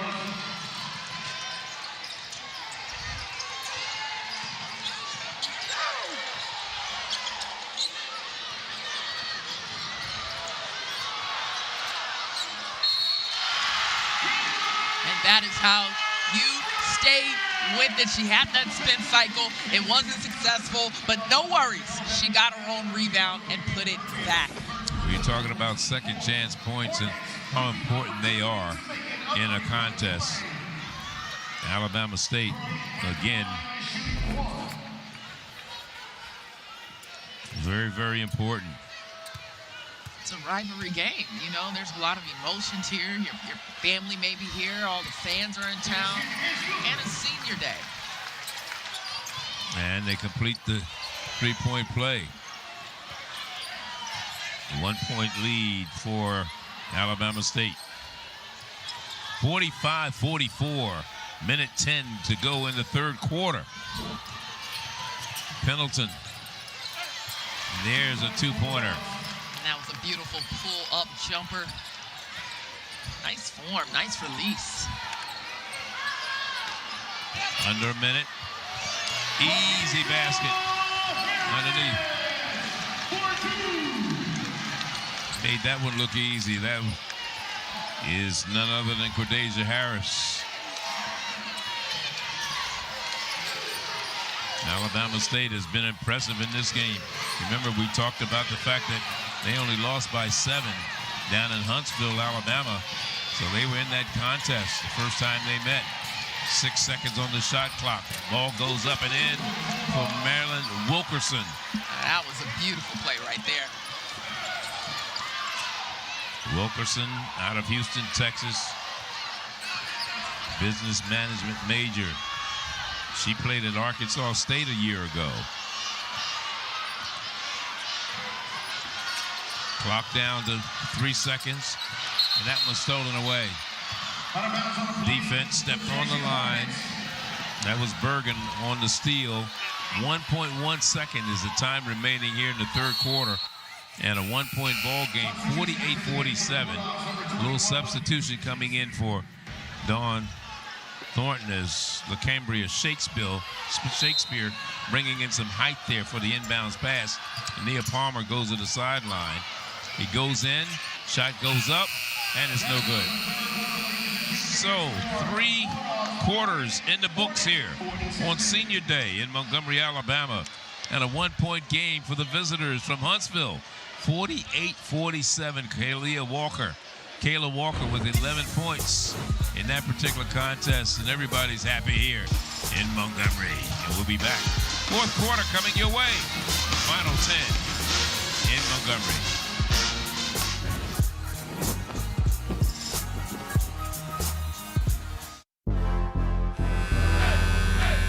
It's game day, B. I know that's right. This is how we do sports. HBCU Go doesn't just cover it, we own it. Welcome to HBCU Go's pregame show. We're here to get you lit. Period. Whether on your phone or TV screen, HBCU Go makes it easy to never miss a moment. This ain't just sports. It's culture amplified. Jackson State takes on Mississippi Valley State Saturday, March 8th, starting 1 noon Central. They say the apple doesn't fall far from the tree. I'll be gone soon, and all this will be yours. Fred and Lamont Sanford are no exception, You big dummy. where age might divide them. I'm surprised I've been around this long with his heart. Yeah, me too. The family business keeps them close. Find money-making schemes and big laughs on the Griot Classics. Check your local listings. I'm Edward Delling-Williams, and I'm here in the English Channel for my new series, The French Pub. And we're about to go hunting for Normandy's lobster bounty. The French Pub with Edward Delling-Williams. One of my favourite things is just a quick homemade mayonnaise and a little breakfast radish. Just perfect. An all-new series on Recipe.tv. Style is king on the Jeffersons, We are the Jeffersons. and George Jefferson takes the crown. Remember, I worked my way from the bottom up to the top. But not before his wife tears him down. Sometimes I call him loudmouth. I wear the pants in this family. And when you zip them up, include your mouth. Watch the Jeffersons on the Griot Classics, your neighborhood for classic laughs. Check your local listings. 48-47 our score here as we get ready to start the fourth quarter. And on this alumni weekend and senior day, want to give some love to a member of our HBCU Go team, Nia Simone. She actually played basketball. I've actually seen her shoot the ball. Not well, but I've seen her shoot the ball. Oh my goodness. As a proud alum, Nia played on this particular court here in Montgomery, but also got her start in broadcasting as a communications major. And congratulations to you, Nia. Thank you. I mean, it is nothing like coming back home and seeing all your former professors and, you know, even fans who remembered during the time that I was here at Alabama State. Man, this school is near and dear to my heart. So Where much did you love. start? I started out at UAPB under Coach Nate Kilbert. Right. Then I went to junior college, played under Coach Susan Summons at Miami-Dade College, and wrapped up here at Alabama State. Alabama State. Yes, sir. That shot goes up and it goes in. Scored a basket. And that was a big one by Lauren Pendleton.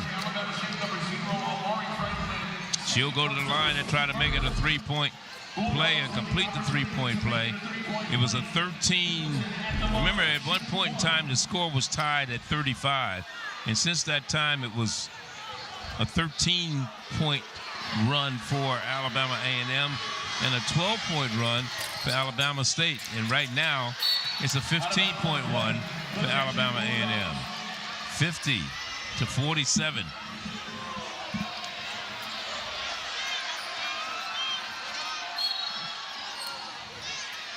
Alicia Wilson right now, 12 points, 10 rebounds, her fifth double-double of the season.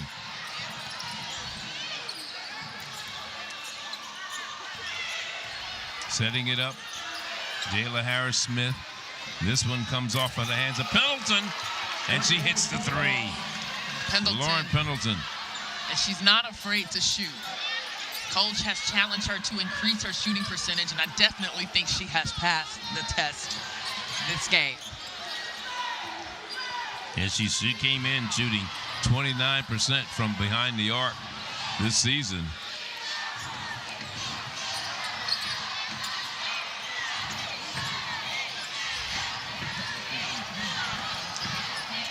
Inside, foul, no, good block. Big block that time by Alicia Smith. Could have been a foul, but she really got away with that one, didn't she? Now watch right here, this ball movement by A&M. Pendleton kind of sets it down. She's like, look at Harris-Smith down in the corner, but then she sets herself up to shoot down that three. Man, textbook basketball right there, Charlie. Unselfish play by the Lady Bulldogs. Now a 6-point advantage for Alabama A&M with 9 minutes to go in this contest. In case you just joined us, it was Alabama A&M by 2 after 1. They trailed by 3 after 2 and led by 1 after 3. This bounces around, and the defensive rebound by Alicia Wilson.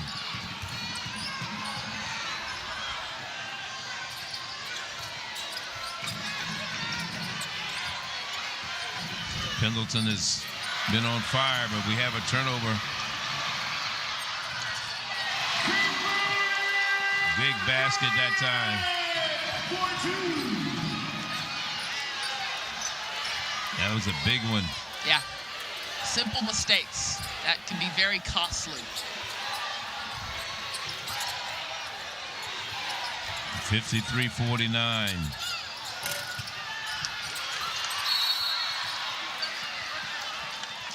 Going Alabama State's way. So Pendleton picks up her second foul. Just his second team foul against Alabama A&M. 8:03 the time remaining in this one, and what has been a good one. Listen, what a rivalry game, Charlie. And each team is taking turns leading. Alabama A&M after 1, Alabama State after 2, and Alabama A&M after 3. Inside, turnover. Goes into the hands of Tia Harvey. Haven't called her name much today. She's been a little quiet, but that was a strong defense. And, of course, right here, Kayla Walker doing what she does best.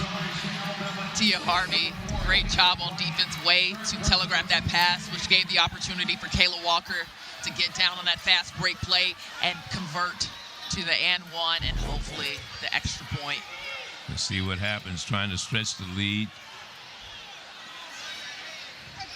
to 7. They lead it by 6 right now.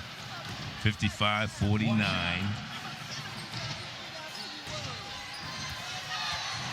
They led by as many as 9 points. That is Alabama A&M. That was in the first quarter. And she completes the three-point play. 56-49, our score here in Montgomery, Alabama. Senior Day on the campus of Alabama State University at the Acadome.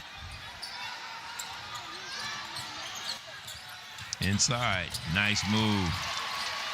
Big play that time. Coming in again, none other than Cordesia Harris.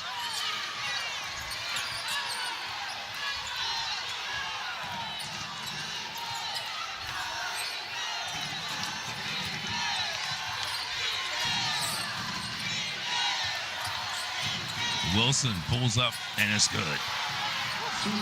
Little spin cycle, pull-up jumper down the middle.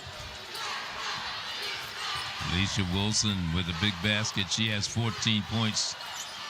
Her and Pendleton leading their team in scoring with 14 apiece.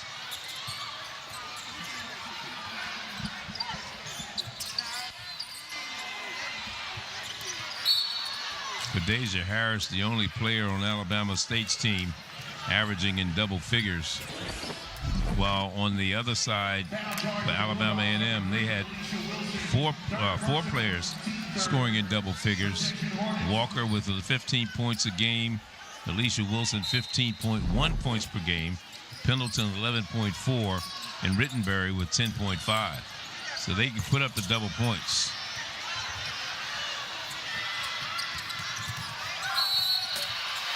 And one. Walker getting down the lane. She's like, look, guys, I'm awake now. I'm ready.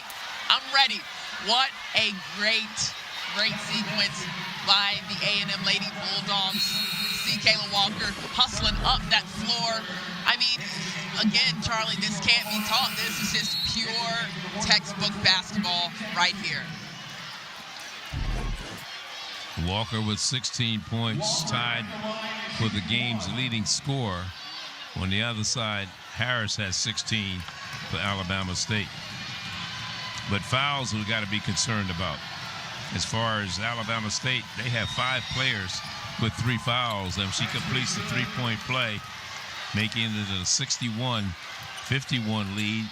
I believe this is the biggest lead they've had today at 10 points.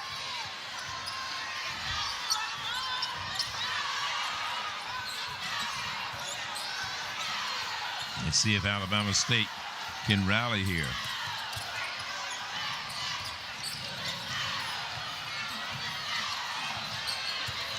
Down the lane, has it knocked away into the hands of Pendleton. Pendleton has been tough recently. Good pass. And inside. Alicia Wilson finishes. Smart play right there by Alabama A&M. Pendleton knew that she could have dumped it down to Kayla Walker. Got the steal. Wilson pushes it up to her. Kayla Walker was down there, but guess what? Got that extra look down to Wilson. We'll be back after these messages. We've got everything you need to turn up, from highlights to halftime magic. HBCU Go is the ultimate way to experience live sports. Jackson State takes on Mississippi Valley State Saturday, March 8th, starting 1 noon Central. Presented by Tampax, up to 100% leak-free protection. Surprise! I see you found my gift early. Our radiant girl is ready for it all now.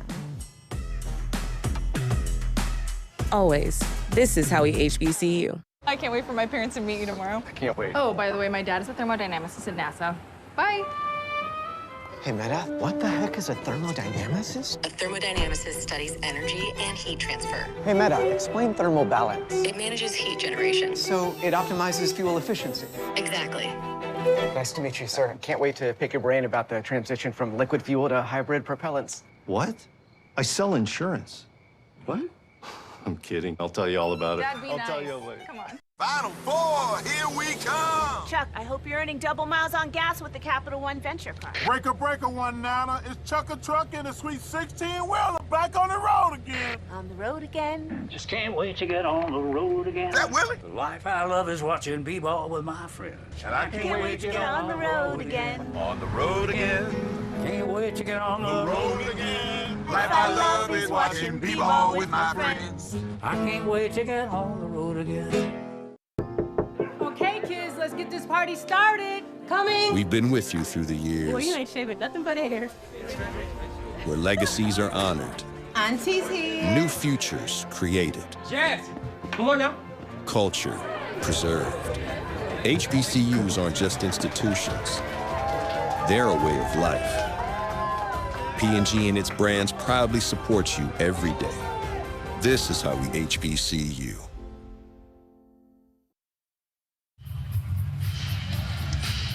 .51 on the board for Alabama State, 63 on the board for Alabama A&M. We invite you to stay right with us. The action doesn't stop here. The rivalry continues.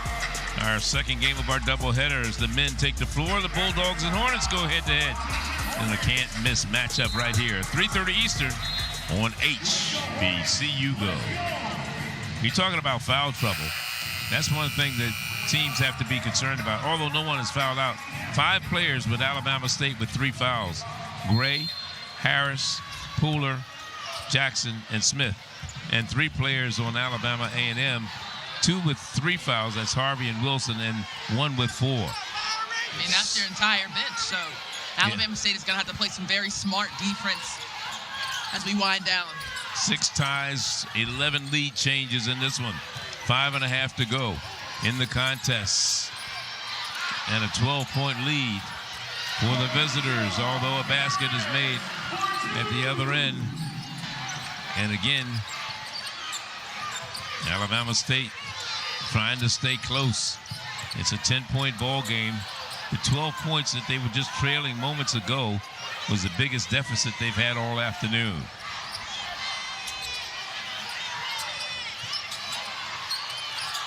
Five minutes to go. Shot clock at 7. Down the lane, the pull-up jumper by Pendleton. Bounces off. Offensive rebound and put back, and it'll stay right on the Alabama A&M side. And again, a 10-point ball game here. 4:49 remaining, and it's the final home game for Alabama State. They want to come out on top.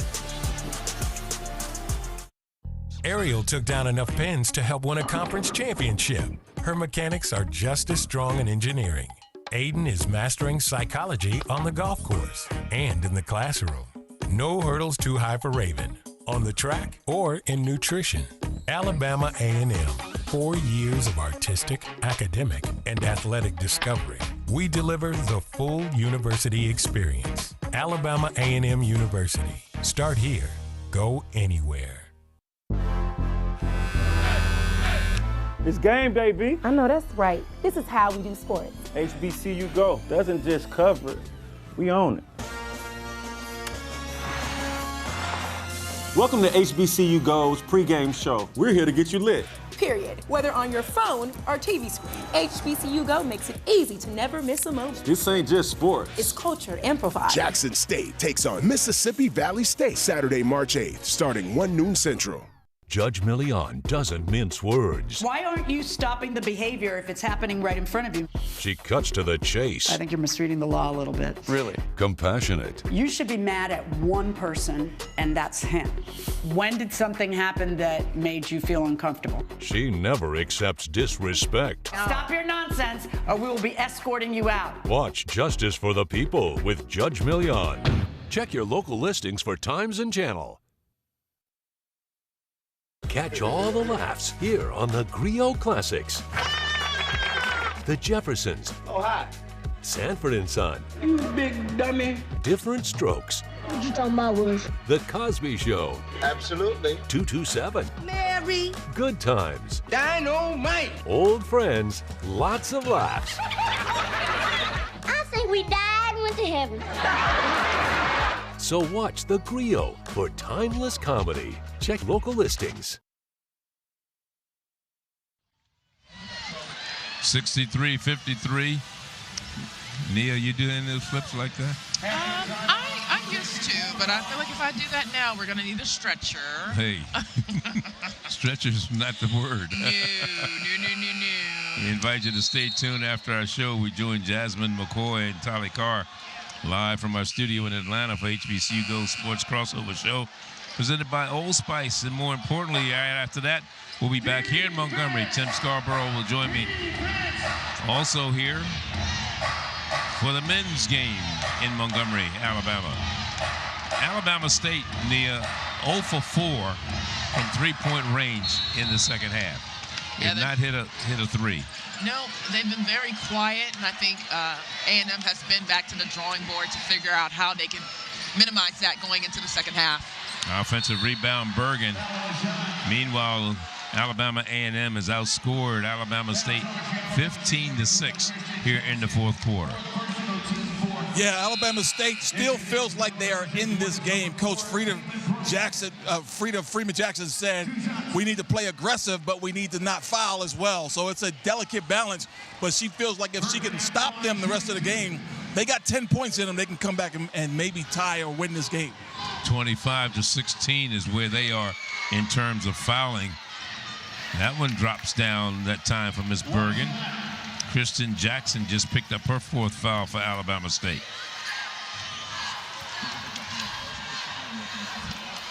Darian Bergen at the line, hits both free throws to Alabama A&M.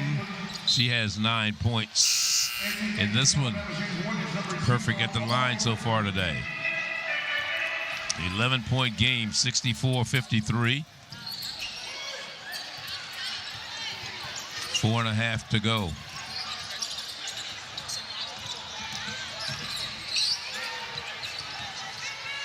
Kaylin Bryant with the ball.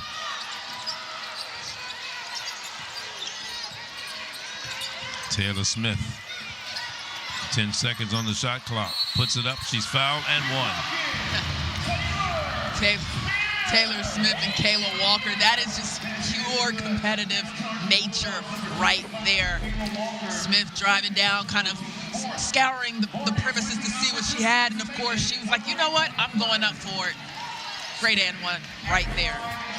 Taylor Smith with 7 points so far today.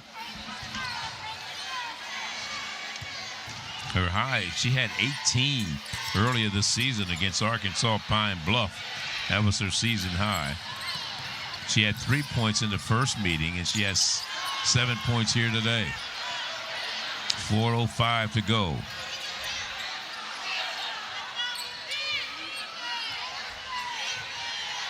Coach Thornton just telling them to calm down, run your sets. Don't need a lot of shot. Yeah. Yep. Use the clock. Yep. 3 ball. Back of the iron. Second chance opportunity now for Alabama State over the missed shot. here's the thing with Alabama State. You don't have a lot of time. You have time, but you don't have a lot of time. You got to box out and put a body on somebody. You cannot afford for them to get second chance rebounds. Basket up and over for Alicia Wilson. 66-55. Make it 67-65.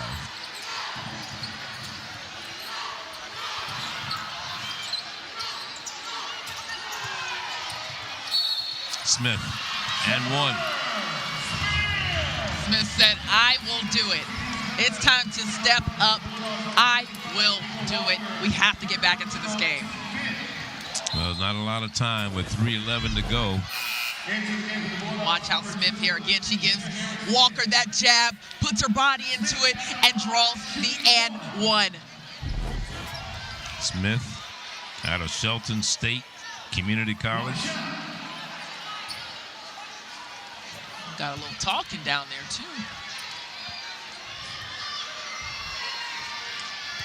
Not completely healthy. Came in after that transfer with a ACL tear.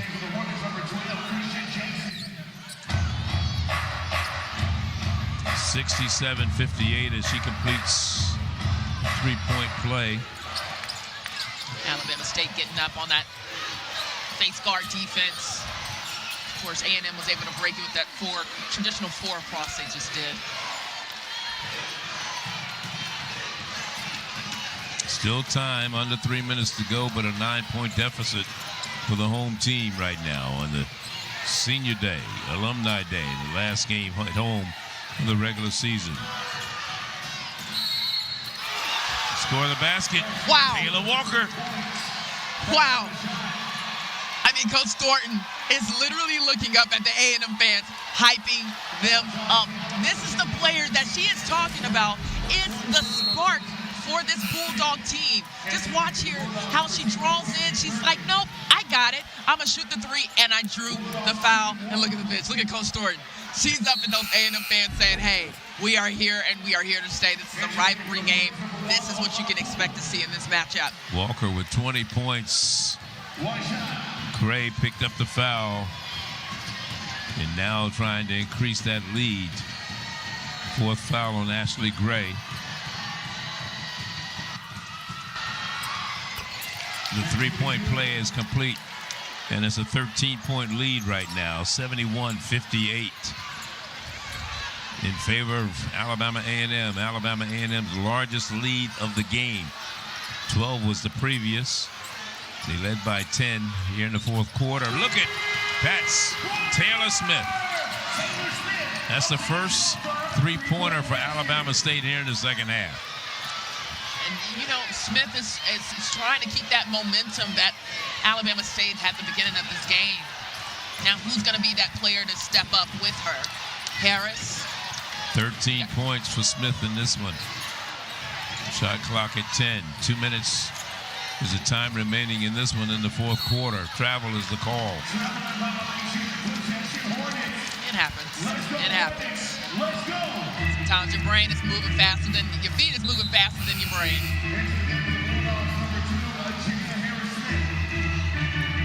Still a 10-point game, under 2 minutes to go, 1:59 to be exact, as Alabama State brings it up the floor. And as Taylor Smith has been the catalyst here as of late for the Hornets. Coach Jackson down the lane. Here's Kadeja. Just didn't fall for her. Good luck.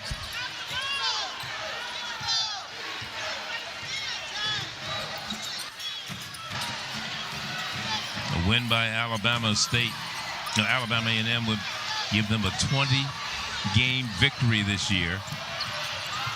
Smith backs it back out. Step back jumper. That goes down for Kristen Jackson. Kristen Jackson loves that step back jumper. So smooth, and was able to kiss it off the glass for the bank. So 13-3. Alabama A&M is looking to go as far as their conference play is concerned. As you look at this one once again, the steal and the basket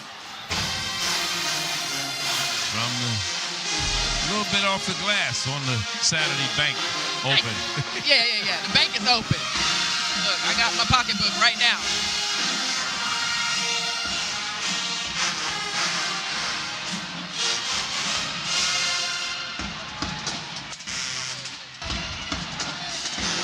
Well, we invite you to stay tuned after our show.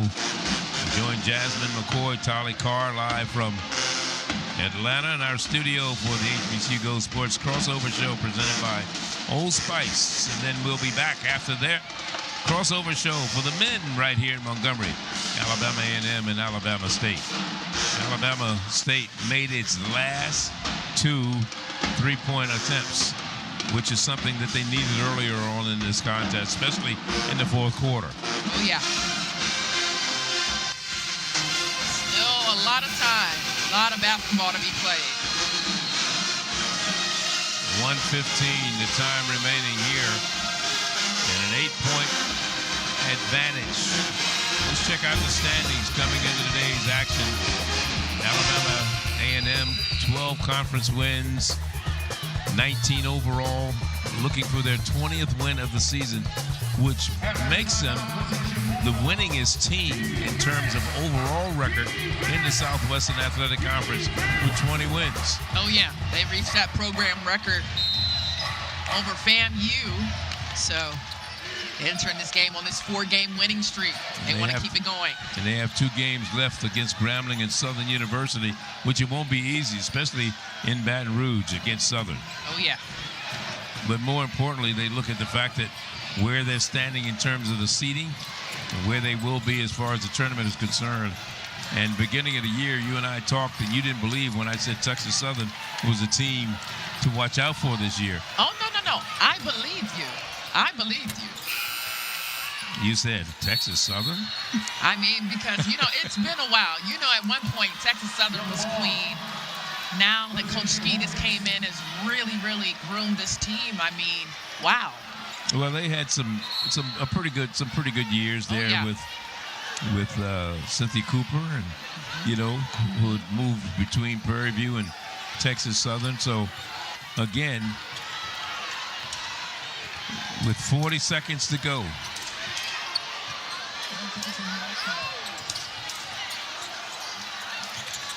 Alabama State does not have too much time. They got to get a good shot up.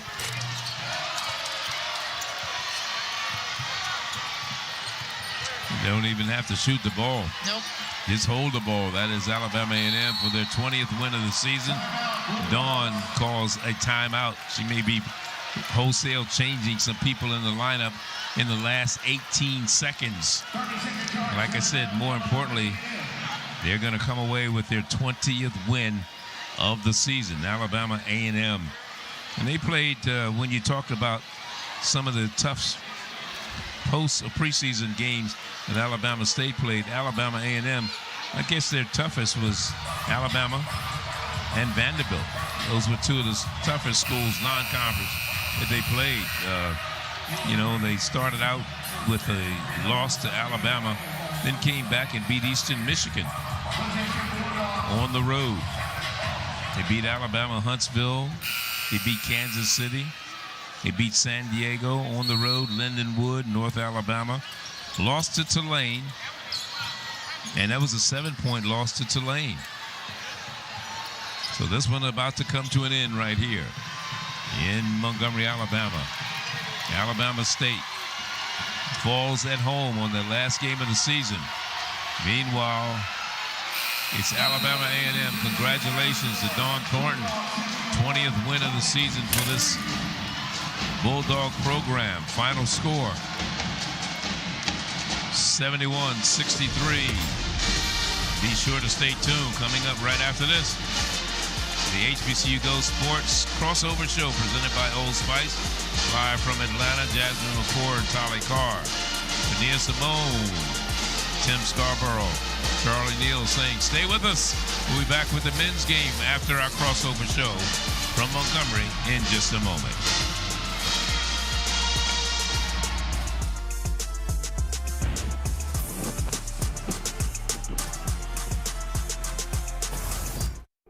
Alabama State University, the place where history is made. With over 60 accredited degree programs and 18 intercollegiate athletic programs, we've focused on student success for more than 150 years. Our rich legacy is built by the history makers of today, shaping the leaders of tomorrow. Alabama State University, where your future begins and history continues to be made. It's game day, B. I know that's right. This is how we do sports. HBCU Go doesn't just cover it, we own it. Welcome to HBCU Go's pregame show. We're here to get you lit. Period. Whether on your phone or TV screen, HBCU Go makes it easy to never miss a moment. This ain't just sports. It's culture amplified. Jackson State takes on Mississippi Valley State Saturday, March 8th, starting 1 noon Central. Questions, gentlemen. This is gonna hurt. Hold them as long as you can. You're a deer in the jungle here, my boy.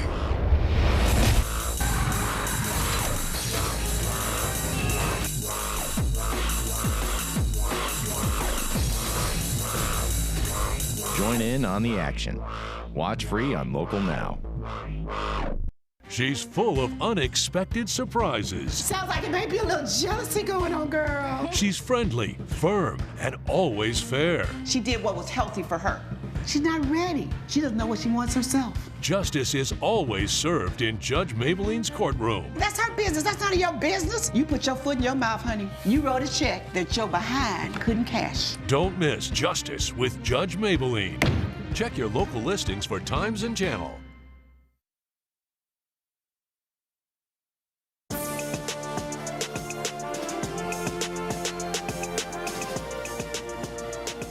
Game one of our doubleheader all done. The ladies of Alabama A&M beat the Hornets 71-63. Welcome to the HBCU Go Sports Crossover Show presented by Old Spice. 24/7 freshness from pits to toes and down below. I'm Jasmine McCoy, he's Tali Carr, and we are bringing you the best stories in sports, entertainment, and culture from around our HBCUs. Tali, what a game for Coach. I mean, this is her first season. 20 wins? Yeah, the Diva gets it done. You know, it's like this every Saturday on HBCU Go. It's a game within a game. This was a run by A&M, a run by Alabama State. A&M responds. Alabama State pulls close, and Alabama A&M finally pulls away. Great, great finish there, and congratulations on the 20-win season. And always getting a win on your rival's home court feels good to end the season. And as we begin Women's History Month, we turn our attention to a young woman making aviation history. Staten Island native Kimora Freeland had dreams of becoming a marine biologist until her mom signed her up for a scholarship program with United Youth Aviators. Starting at age 15, that program put her on track to become one of the youngest black licensed pilots in the country and the youngest black female pilot in the state of New York at just 17 years old. HBCU Go took a trip to Spelman's campus to talk to the young aviator about her route to the friendly skies and her future goals. My mom always told us to try anything once to see if we like it or not. So I was never against like going up for my first flight. And also it was pretty cool to get your private pilot license. That was a lot of work. After I went on my first flight, I seen that you can make $700,000 a year, so I'm gonna do that. I was like, I'm gonna do that. And then also, I seen that there's not a lot of black women in aviation, and I want to be a part of that change. Because there's less than 1% of black female commercial pilots.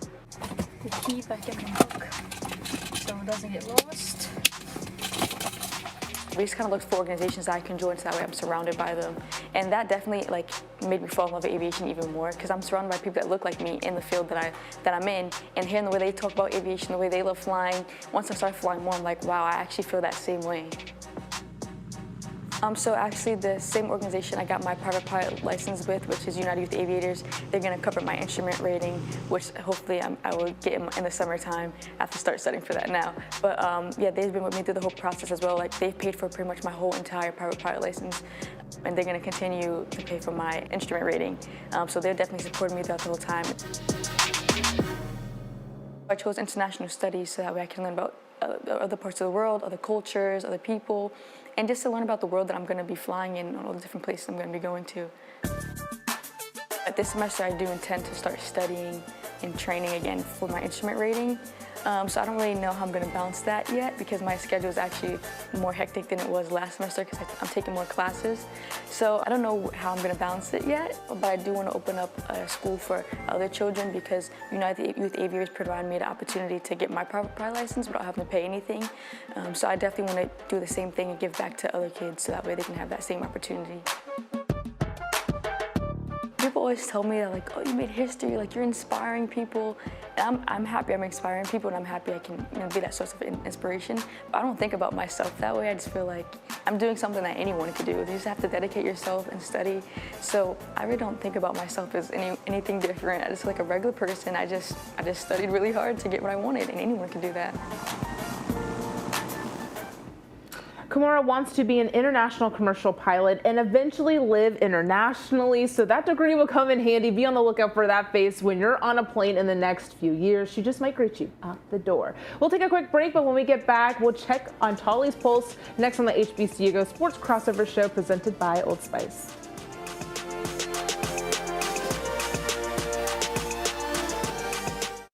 Whether you're streaming, watching live, or catching the replay on demand, this ain't just sports, it's culture amplified. Jackson State takes on Mississippi Valley State Saturday, March 8th, starting 1 noon Central. Presented by Old Spice, 24/7 freshness from pits to toes and down below. Welcome to another episode of Amir's Fit Checks.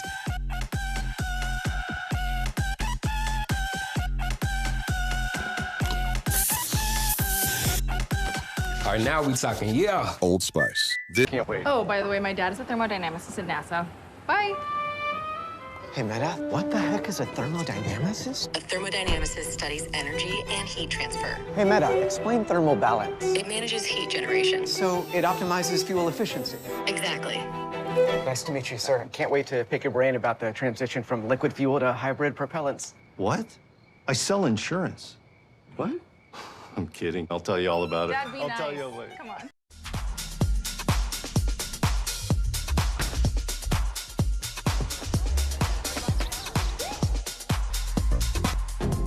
Find the things you love. It's how you do it. Welcome to your Walmart. You built this? It was easy once I found the parts. Looks like you need a break. The General gives you one with flexible payment options. Look, a chemical reaction. Oh! For a great low rate, go with the General. Hit it again, Jen. Welcome back to the HBCU Go Crossover Show presented by Old Spice. And now it's time to check the pulse with Tolly Gar about a few HBCU sports topics. We'll start this week's polls highlighting the one and only HBCU player invited to the NFL Combine, Alabama A&M's offensive lineman Carson Vincent. All right, Carson Vincent, here's the skinny on him. He's not skinny. He is big. He's aggressive. He has big hands. Scouts love his aggressive mentality. They love him in run block situations. They still feel like he has a lot of potential in areas to improve in passing and pass blocking. They say his pads are a little high. He needs to bend the knees a little bit, get the hips down. You get more leverage that way. He's able to kind of get away with some of that stuff in the SWAC because, hey, he's big and aggressive. So a little bit of a learning curve still to go in the NFL, but they love his potential. That's why he's at the Combine, and we wish him the best of luck when the draft rolls around. Yes, we do. Switching to basketball, we always hear about the women of Norfolk State dominating the MEAC, but the men's team has now 4 consecutive seasons of 20 wins or more. Is this a first in the MEAC, Tolly?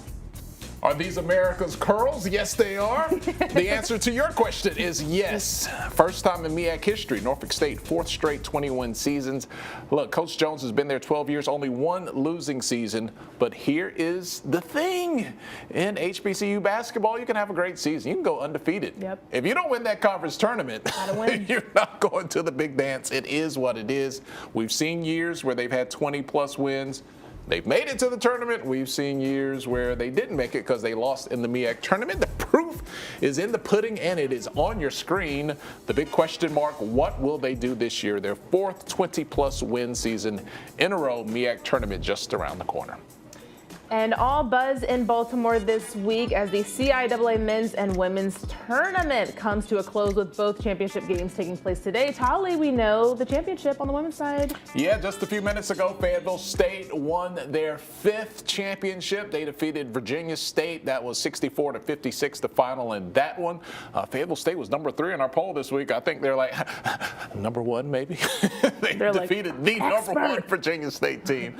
So congrats to the Lady Broncos. The 5th championship, CIAA championship in school history, just wrapped up a few minutes ago. And that'll do it for today's polls. When we come back, it's a spin around social media with the Social Call. We'll be right back for more of the HBCU Sports Crossover Show presented by Old Spice.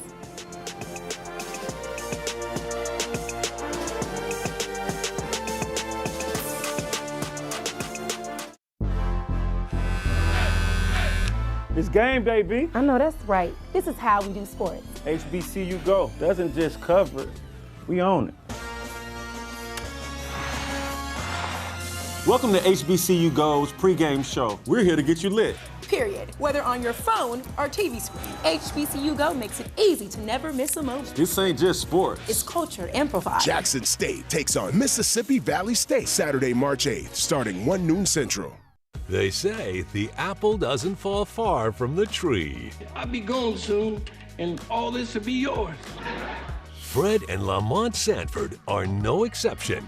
You big dummy. Where age might divide them. I'm surprised I've been around this long with his heart. Yeah, me too.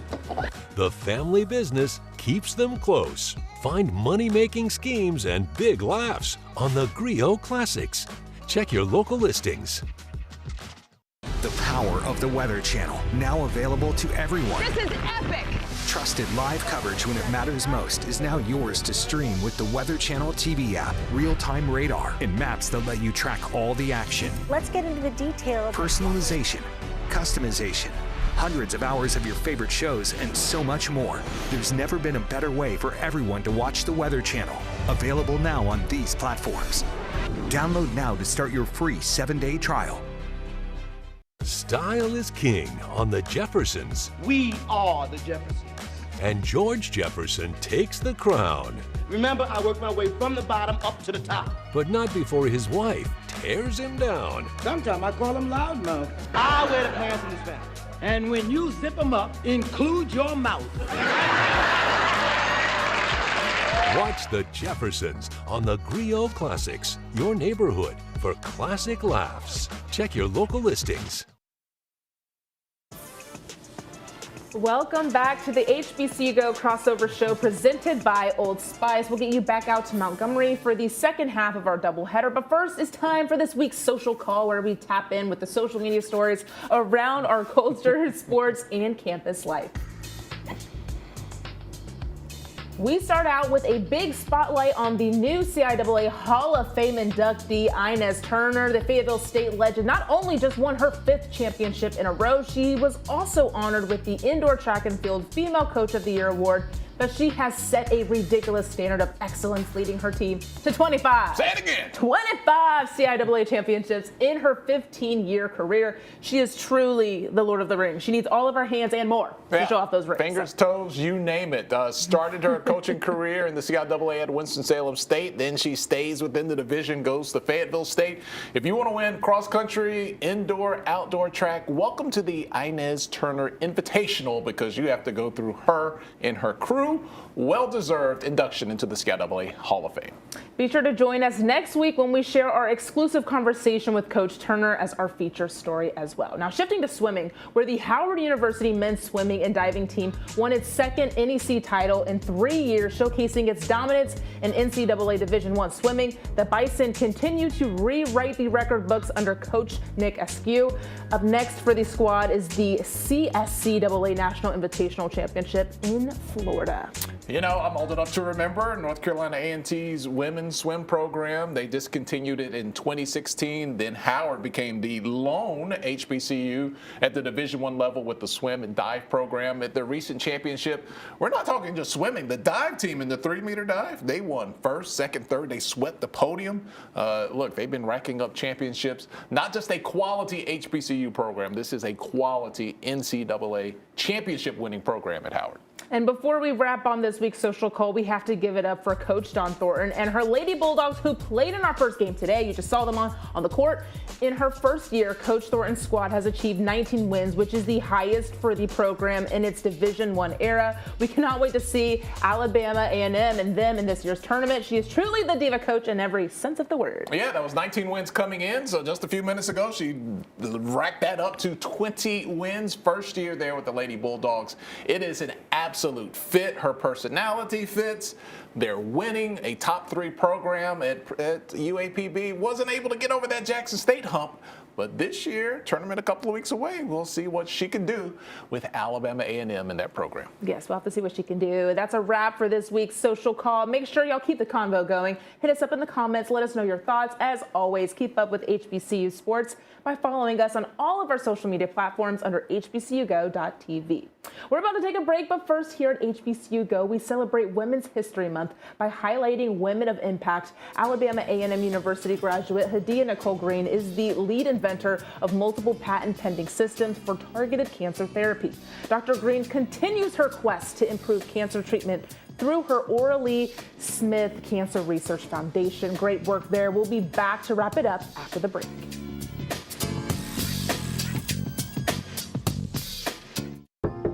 Okay, kids, let's get this party started. Coming. We've been with you through the years, Well, you ain't shaving nothing but hair.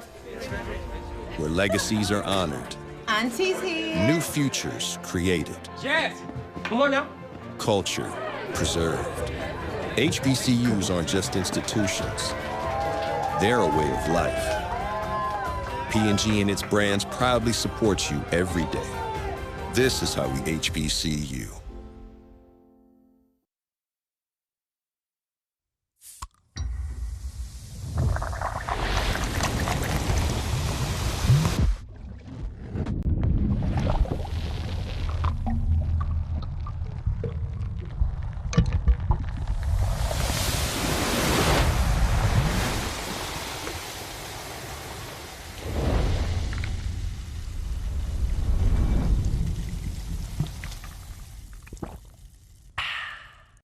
At Metro, get $25 in line for 4 lines, plus 4 free Samsung Galaxy A15 5G phones. It's easy. No ID required, no activation fees. Visit a store, go online, or call. Only at Metro. Only college. 3 easy steps. Step 1, Tide Pod. Step 2, laundry. Step 3, set to cold water. I got this. Tide. This is how we HBCU. We're just about to wrap it up here on the HBCU Go Sports Crossover Show presented by Old Spice. We'll get you back out to Montgomery, Alabama in just a few moments. But first, Tolly, how are you feeling about this matchup? We had a great game in the first. Well, it's a rivalry, of course. Alabama State 9-6 in the SWAC. Alabama A&M 6-9, and we have 2 of the top 5 scorers that you'll be seeing on your TV or device or wherever you're watching right now. About 15 points a game for both AC Bryant and Amar Knox. AC Bryant gets the edge as the better 3-point shooter, right at 42%. So look for those 2 guys in the game coming up. And be sure to join us next week as we celebrate International Women's Day at the battle in the SIP with Jackson State taking on Mississippi Valley State. Our coverage starts at 1 p.m. Eastern. Now let's get you back out for the second half of our doubleheader as Charlie Neal, Tim Scarborough, and Nino Simone will have you covered for this game. But next week, as you can see, Jackson State versus Mississippi Valley State, that doubleheader coming up. Thank you so much for joining us here on the HBCU Go Sports Crossover Show presented by Old Spice. Take care.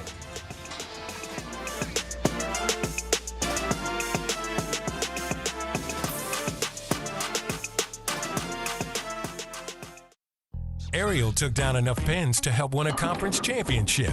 Her mechanics are just as strong in engineering. Aiden is mastering psychology on the golf course and in the classroom. No hurdles too high for Raven, on the track or in nutrition.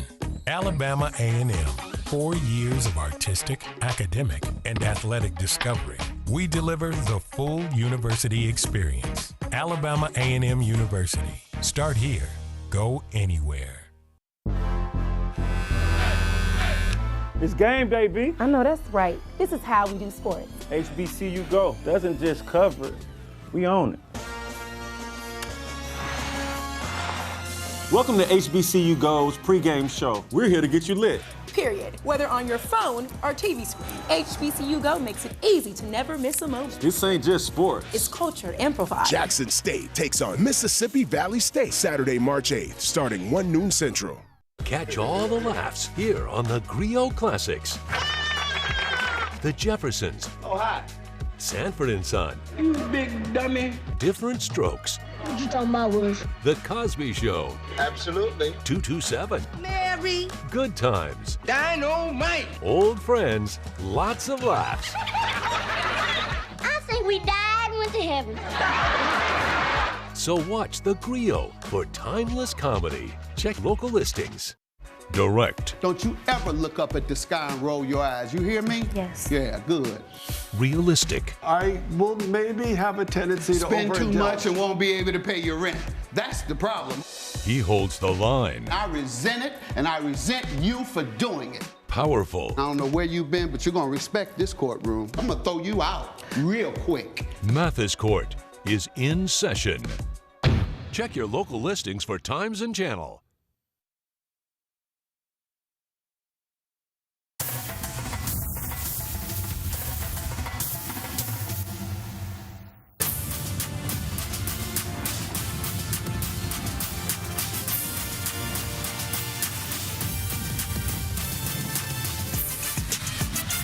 HBCU Go Basketball is presented by Procter & Gamble, and we welcome you back to the Acadome on the campus of Alabama State in Montgomery, Alabama on Senior Day as the Hornets host Alabama A&M in a key SWAC showdown as the teams jockey for position with a week left in the regular season and checking out the SWAC standings. Alabama State sitting in the number 5 spot, Alabama A&M holding down the number 9 spot as the top 10 teams head to Atlanta for the tournament.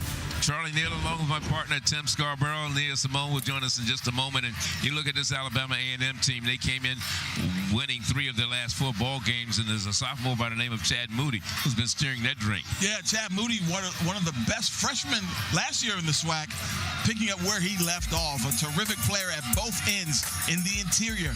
He'll clean it up on the glass at the offensive end, and he patrols the paint at the defensive end. He'll block shots, he'll rebound, he'll get out and run. Just a terrific player in the interior for A&M. And Alabama A&M, we talked about them, but how about Alabama State? They've ridden the backs of a 3-headed monster.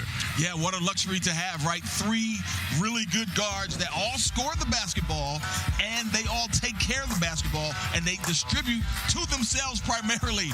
Each player has at least 25 or more assists than turnovers, so that tells you a lot. They are the primary ball handlers, and the team only averages 9 turnovers a game. They're in good hands with those 3. Well, it promises to be a real shootout here between these 2 Alabama schools. Alabama State winning the first meeting this season by 4 in Huntsville. And we'll be back with the starting lineups and the opening tip from Montgomery in just a moment. Howdy, welcome to Dallas. Okay, Atlanta. What's up, Philly? Hi there, Phoenix. Here's a look at our 5-day forecast, and it doesn't look too bad. Here are some of your top stories from Cheddar News on Local Now. NBC News exclusive you will see here first. You're high above Hollywood.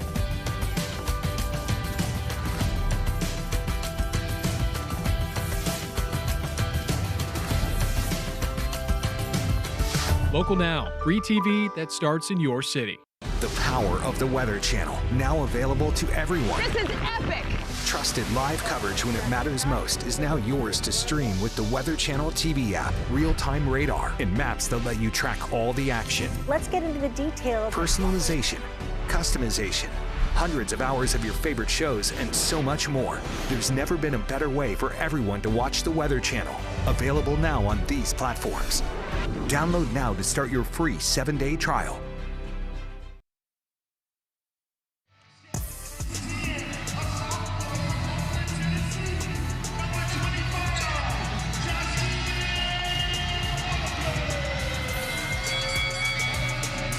Welcome back to Montgomery, Alabama. Listen, I asked Alabama A&M coach Otis Hughley to grade his team's overall performance, and guys, he gave me a B-, somewhat average C+. He had some good things to say about his guys. He has 13 newcomers out of that 16 and 1 returner starter. So the biggest thing is maturity. It's about consistency. And of course, he finds himself stressing the importance of taking care of the ball, minimizing turnovers, and consistently getting the key components from scoring. Guys? All right, let's check out today's starting lineups brought to you by Old Spice. 24/7 freshness from pitch to toes to down below. We start with Alabama A&M and A.C. Bryant, one of those players who's the 5th leading scorer in the SWAC, averaging 14.7 points per game, while on the other side, the home team, number 3 there, that is C.J. Hines, who is the preseason second-team all-conference selection. And on the other side is T.J. Madlock, preseason player of the year. First-team all-conference. As you look at Tony Madlock doing his thing here in Montgomery, Alabama, in his 3rd year as the head coach there in Alabama at Alabama State University. Came in from South Carolina State in the Mid-Eastern Athletic Conference and done a pretty good job this year. 13-15 overall, 9-6 in conference play. Preseason, they were picked to finish 6th. Last year, they finished the season 13-19, 18-10. Lost to Grambling in the tournament by 2 points, 58-56. While on the other side, Alabama A&M, they come in as the preseason number 9 seed. Byron Evans is our referee. He's going to toss it up. Home team in white jerseys, and the layup. Right away, they come up with a basket, and that is Knox, AK. And already, Charlie, you see how quick these guards are. That tip was won by Alabama A&M, but not stolen, laid it in within seconds. So this team, particularly the guards, as we underscored, explosive. Downey puts it up for 2. And already you can see kind of the old cliche, these teams don't like each other. Because after Downey scored that, he had a whole lot of words to say. And we're still 39 minutes to play in this one. Knox again, off the glass, opening the bank on a Saturday, right? That's right. Sometimes you like to have direct deposit, but every now and then you like to go into a branch or two, right? Under a minute, just a minute has gone by in this contest. A.C. Bryant down the lane, pulls up. Ooh, tough shot, and he's going to get a blocking foul, and he's going to go to the line. Man. A.C. Bryant, SWAC's number 5 scorer, junior out of Shreveport, Louisiana. Still down, too. Took a nasty spill. Now the trainers will come out and take a look at him. You know, it's so difficult now the way they adjudicate block charge to take a charge, because I felt like the defender was there. He's outside the circle. He's certainly standing still, but he doesn't catch him square. And it makes it look like he stuck his arm or shoulder out, but I think he held his ground. It looks like that could have been a player control foul. Yeah, to me, that's a charge, but nonetheless, the block was called, and if he's able to get up, he'll be able to shoot a couple of free ones. Well, that's Alabama A&M.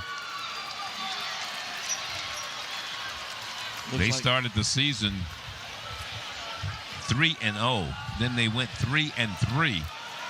Then lost 6 of the next 7. But they started their SWAC schedule 2-4. And they had 2 overtime losses in the conference this year. Yeah, those close games, they bode well for you in March, though. When you have those close games, win or lose, you're battle tested, right? So when you get into those close games, excuse me, in March in the tournament, you're able to withstand that pressure. So Bryant not able to shoot the free throws, so he'll be replaced at the free throw line by Chad Moody. He looked like he was able to, but the referees, because he had attention from the trainers, they told him he had to go out of the game. So I'm sure A.C. Bryant, the leading scorer on this team, will be checking back in momentarily. And the thing is, the opposing team gets to pick the free throw shooter. Right. And he's one of the poorest ones on the team at 41%. That wasn't by accident. They're all doing the math over there. No question. Ooh, that's blocked right? inside. Big block that time by Chad Moody. And they score at the other end. Coming back down the floor, Bilal Abdul-Rahim is in the lineup now. Yeah, he stepped in right away off of that injury and already paying dividends. That was a tough shot. And, man, he never really decelerated, but somehow was able to control himself and knock it in.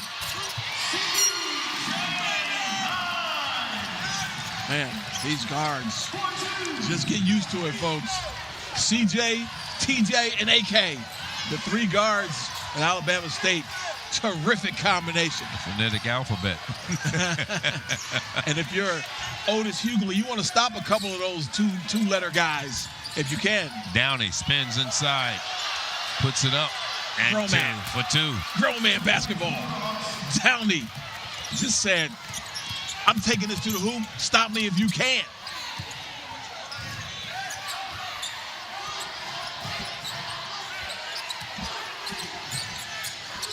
One-point game, 7-6, just underway. From the left side, the three goes awry. And that was off the hand of Michael Octave, who tried that three. Coach calls him the X factor for this team. As you look at Otis Hughley, who's also in his third year as the head coach at Alabama A&M, his team comes in with an overall record of 10-18, but 6-9 in conference play. And when you look at the standings, and we talked about it earlier, the fact that Alabama's A&M is the 9th seed going into the tournament if it started today. And of course, they have a couple of games left before this season comes to an end. Alabama A&M will end this season at Grambling and Southern University. Not easy places to win. No. While Alabama State will be just the opposite. They'll be at Southern and Grambling. And this is a really important game for Coach Otis Hughley. He's aware that they're teetering on getting invited to the SWAC tournament in Atlanta in a couple of weeks. AC Bryant back in the lineup now for number 0. Alabama A&M. He has the ball, 10 seconds on the shot clock, puts up the left-hander. It's good. He's feeling good. He's back. AC Bryant, 15 points a game, leading scorer for this Alabama A&M team. And Charlie, we studied this over the week. They play a ton of guys. No question. And 14, 15 guys they'll play in a game is very unusual, especially this deep, this late into the season. It's almost like a line change in hockey, huh? Yeah, at times, right? Wholesale substitutions. And, I asked Otis Hughley about that. And he said it was more the last 2 years, when you think about it, his first 2 years here, they got to the semifinals both years. The first year, they actually upset number 1 seed Alcorn and got themselves to the semis. And then last year, they played against a really good Texas Southern team, both years, actually. Yeah, they were number 8 seed last year and lost to Alcorn beat Alcorn before losing to Texas Southern. Yep. There's a timeout on the floor, 9-6 our score. And we'll step aside here. We're in Montgomery, Alabama on Senior Day, Alumni Day. And we have a 3-point ball game.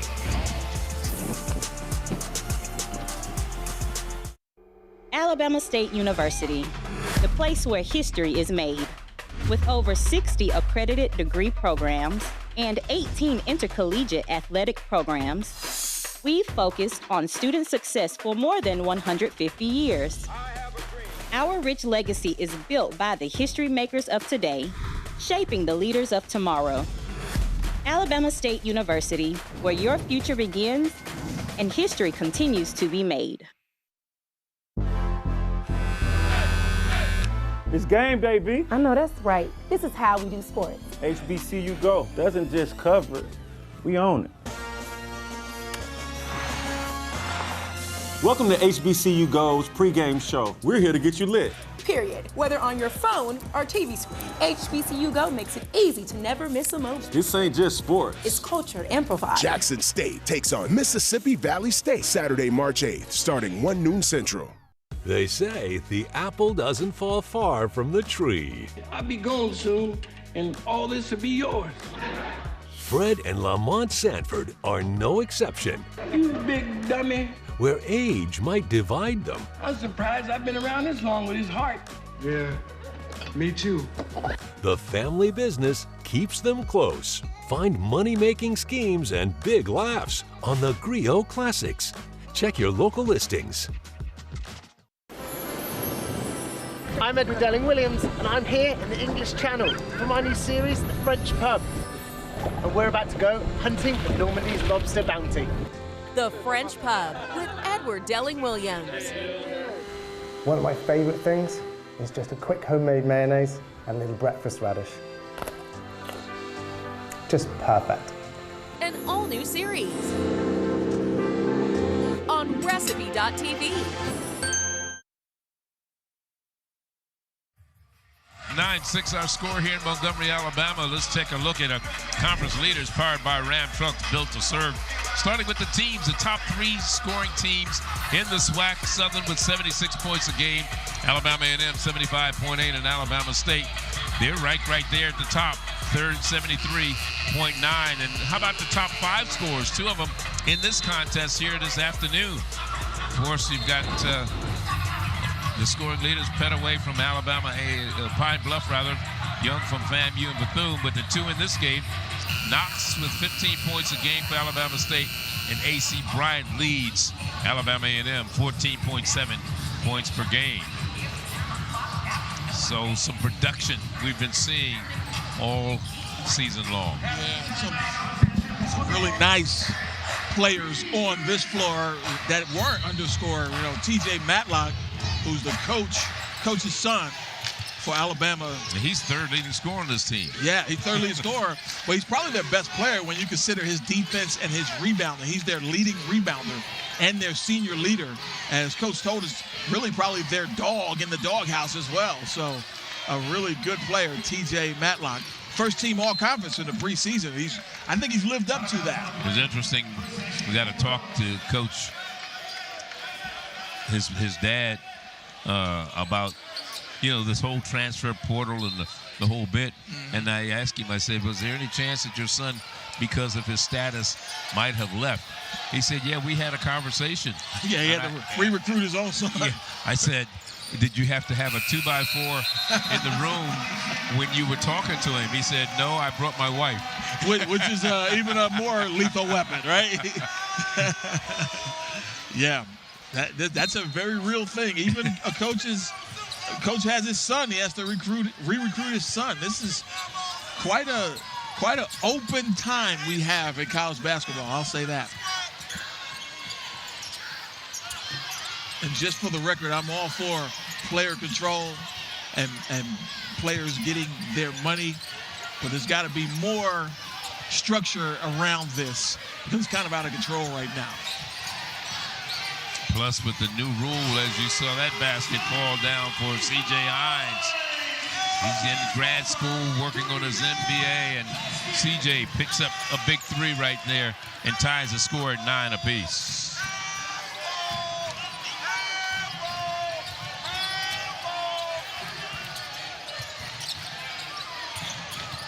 But I was about to say, with the new rule with the junior college 2 years, and then you can stay for 150 years right. at the NCAA level. You know, there's a way to play into your 30s now, the way they have this structure.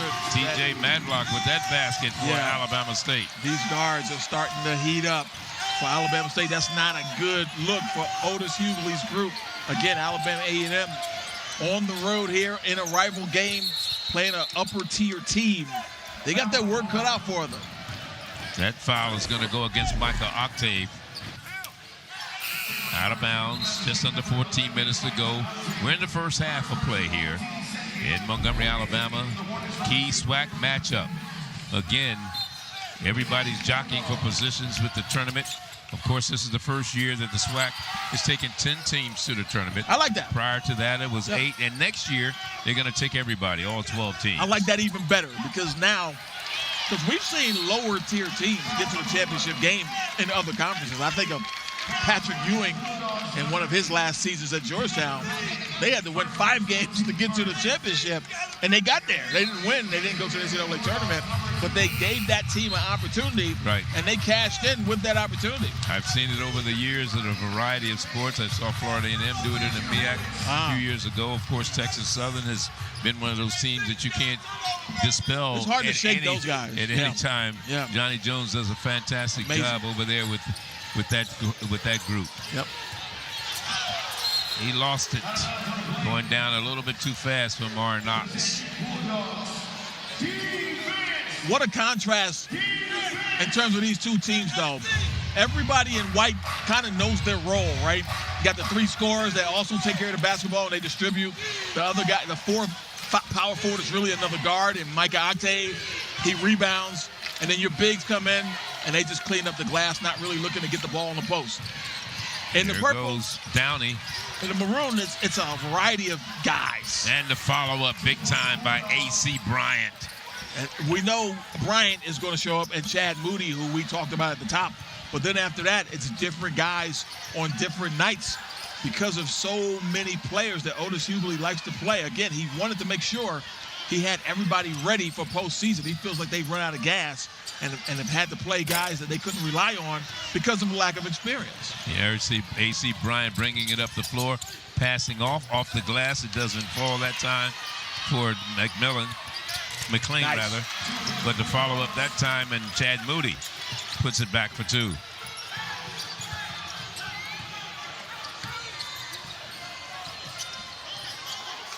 Two-point ball game.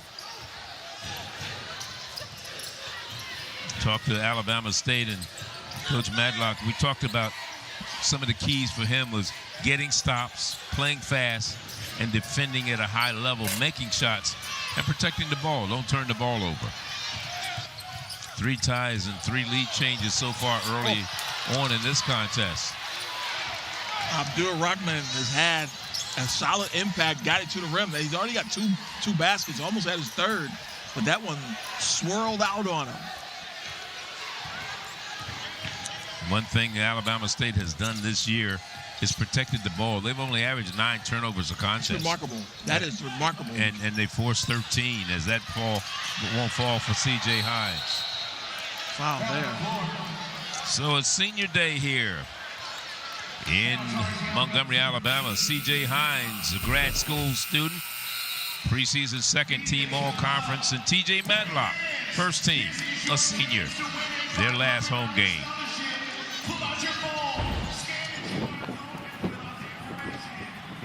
It's game day from courts to field. HBCU Go makes it easy to never miss a moment. Big screen, small screen, we got you. Jackson State takes on Mississippi Valley State Saturday, March 8th, starting 1 noon Central. Presented by Bevel, premium head-to-toe grooming because you deserve better. The twins are home from college. Okay, I see you with the fresh line. Appreciate you, twin. At Howard, man, gotta stay sharp and smooth for the ladies. Yeah, right. I think you missed a spot. Premium head-to-toe grooming by Bevel. This is how we HBCU. I can't wait for my parents to meet you tomorrow. I can't wait. Oh, by the way, my dad is a thermodynamicist at NASA. Bye. Hey, Meta, what the heck is a thermodynamicist? A thermodynamicist studies energy and heat transfer. Hey, Meta, explain thermal balance. It manages heat generation. So it optimizes fuel efficiency. Exactly. Nice to meet you, sir. Can't wait to pick your brain about the transition from liquid fuel to hybrid propellants. What? I sell insurance. What?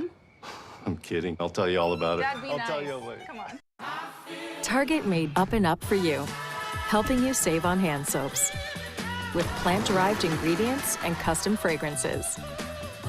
With luscious foam to stir the senses. Sugar-free gummy vitamins for growing kids. And storage solutions with bags in all shapes and sizes, so everything has a home. Everyday favorites at unbeatable prices. We made Up and Up for you, only at Target. 13-11 our score here in Montgomery, Alabama. Let's take a look at our Capital One rewarding performance in our SWAC weekly honors. Player of the week, Sterling Young, Florida A&M. Had 54 points against Alabama State and Alabama A&M, and the impact player was Shannon Grant from Jackson State. And against Bethune and Alcorn, 45 points and 5 blocks. And on the other side, the newcomer of the week, Trey Thomas from Bethune-Cookman, Alabama A&M, and Alabama State. He put up 35 points in 2 games, 12 and 23, respectively. Shannon Grant gives Jackson State a really, really nice presence in the paint. Transfer for FAMU. I believe he was preseason all-conference as well.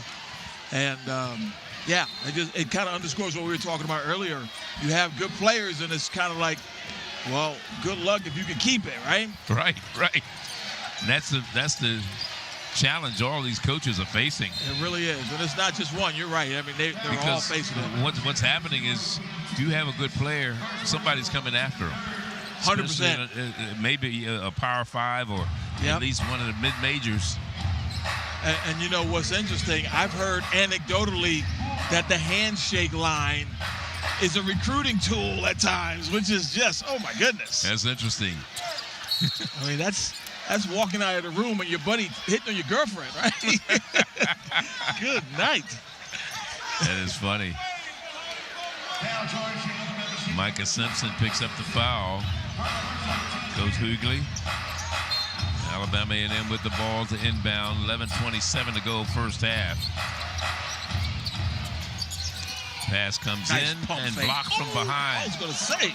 I thought it was blocked from behind that time by Tyler Mack, but a foul is called.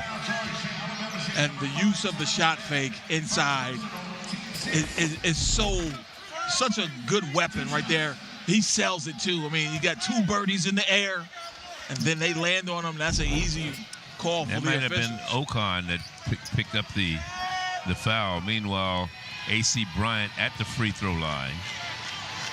68% free throw shooter. First one off of the back of the iron. Coming in averaging 14.7 points per game. Number 5 scorer in the SWAC this year.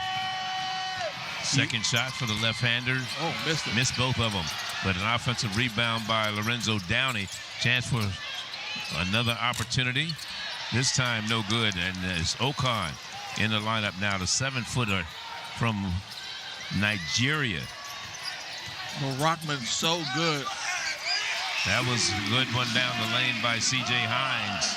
Number 2 with the ball, Abdur Rockman, is really good at getting feet in the paint. He's a little guard, he's quick, and he's really trying to find shots for other people. His minutes will probably go up today over the normal amount. He usually plays about 15 minutes a game. Yeah. He may play a little bit more today. Get it out.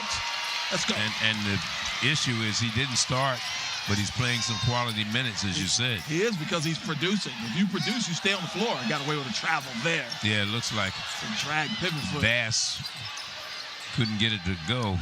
Meanwhile, it's reversed back out. C.J. Hines now running the offense, trying to set it up. Shot clock at 10. 8 now. Too much activity in the paint. Ocon was trying to get position, and Downey wasn't allowing it. But finally, they draw the whistle. But a great job at the other end. Just towers in the paint right there. There was just nowhere to go. As Ocon, the 7'1" center, who was a starter, number 35, coming off the bench now, giving them great rim protection at the defensive end. Alabama State with 16 fouls. Alabama A&M with just 2. And wholesale changes for Alabama A&M right now. Coach Hughley making the whole shift right now. Shot clock at 9. This is Simpson. Good switch. He'll take the long 3. It's good. Micah Simpson out of Morristown, Tennessee. I love how he gave us the long distance hand signal These kids are too young to know what long-distance phone calls are, right? That's not a thing anymore. Yeah, operator, I got to make a collect call. Yeah. And you used to go to people's house and ask, could you use the phone? They go, is it local? Right. Don't be calling Australia. Don't be calling overseas on me. Those add up quickly. Oh, he traveled. Shot clock at 5 seconds. Long jumper off the iron. Off the hands of Darius Ford. Again, part of that new lineup change. Ford all over the ball handler. Nice. Closer. But that one goes down. Simpson is coming to life. Yeah. He's like, we are good guards, but I'm a good guard too. 5 points for him. And Simpson was in here late, getting shots up in the gym last night. Alabama State on a 7-0 run right now. When these two teams played earlier down in Huntsville, it was a 4-point win by Alabama State. Final score on that one on the road was 69-65. Yeah, very close game. But you see Simpson off the bench. He hit that three because the guy switched. But while they were in that exchange, he pulled the trigger. And then he was able to get himself to the rim, primarily because he was able to shoot shot fake on a perimeter and go around his defender and get 2 points. Really good production off the bench by number 2 in White. And Yang playing close defense, and then Yang with the rebound that time, I believe. No, that was actually, yeah, and Yang with the rebound, and right up top, and a foul is going to be whistled. And this is going against Deontay Bass. And that'll send Alabama A&M to the free throw line in the form of Darius Ford out of Fort Worth, Texas. Grad student, started his career at Texas Christian. He played there 3 years. He was there 3 years. Played just 16 games in those 3 years at TCU. First one bounces off the back of the iron. Quite a young man, this young man. A story behind him, when he was in high school, he started a nonprofit called Change for Kids.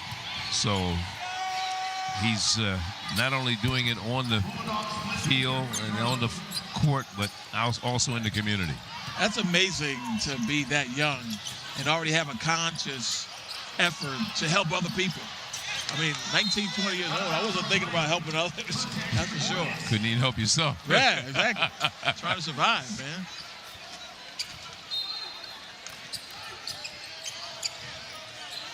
One thing about Coach Hughley's depth and his usage of everyone is that they play hard while they're on the floor because they know they never have to get tired if somebody's coming in behind them to spell them.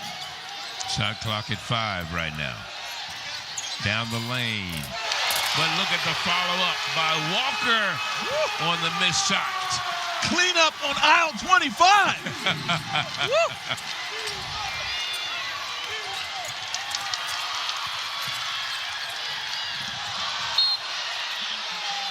And there's a timeout on the floor. 7:33 to go. Just Stephen Walker, redshirt sophomore, Oakland, Tennessee, with the follow. And it's a 6-point game. The SWAC, the premier athletic conference in the nation.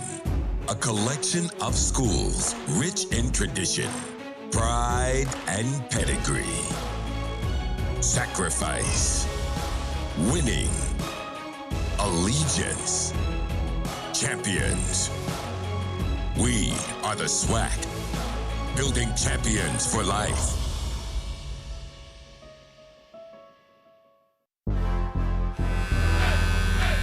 It's game day, B. I know that's right. This is how we do sports. HBCU Go doesn't just cover it, we own it.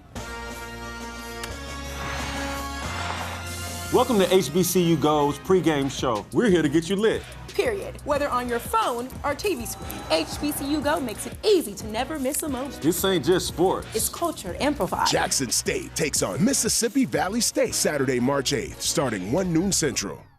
There was a lot happening at this hour. Free, local, and national news from across the U.S. We've got some breaking news to get to, an exclusive out of our Pentagon. City to city, Local Now has your community covered. Developing right now. We're getting details. We're on the phone making calls. Pick any city with local news and weather. Tell you what I'm experiencing here on the ground. All free. No matter the story, we've got you covered. Our exclusive interview revealed new information. Free TV that starts in your city. She's full of unexpected surprises. Sounds like it may be a little jealousy going on, girl. She's friendly, firm, and always fair. She did what was healthy for her. She's not ready. She doesn't know what she wants herself. Justice is always served in Judge Maybelline's courtroom. That's her business. That's none of your business. You put your foot in your mouth, honey. You wrote a check that your behind couldn't cash. Don't miss Justice with Judge Maybelline. Check your local listings for times and channel.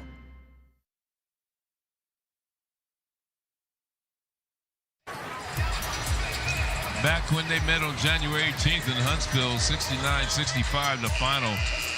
And it was Micah Simpson who was responsible for that win. He finished the game with 14 points in the contest. TJ Madlock had 13, and it was a big victory that time for Alabama State on the road, 69-65. That was in front of a record crowd as well. 6,569. Yeah, over 6,000 there. Yeah. On hand for that one. Alabama State in this contest so far, Tim, has made 4 of its last 6 field goal attempts, while Alabama A&M has missed 4 straight field goal attempts.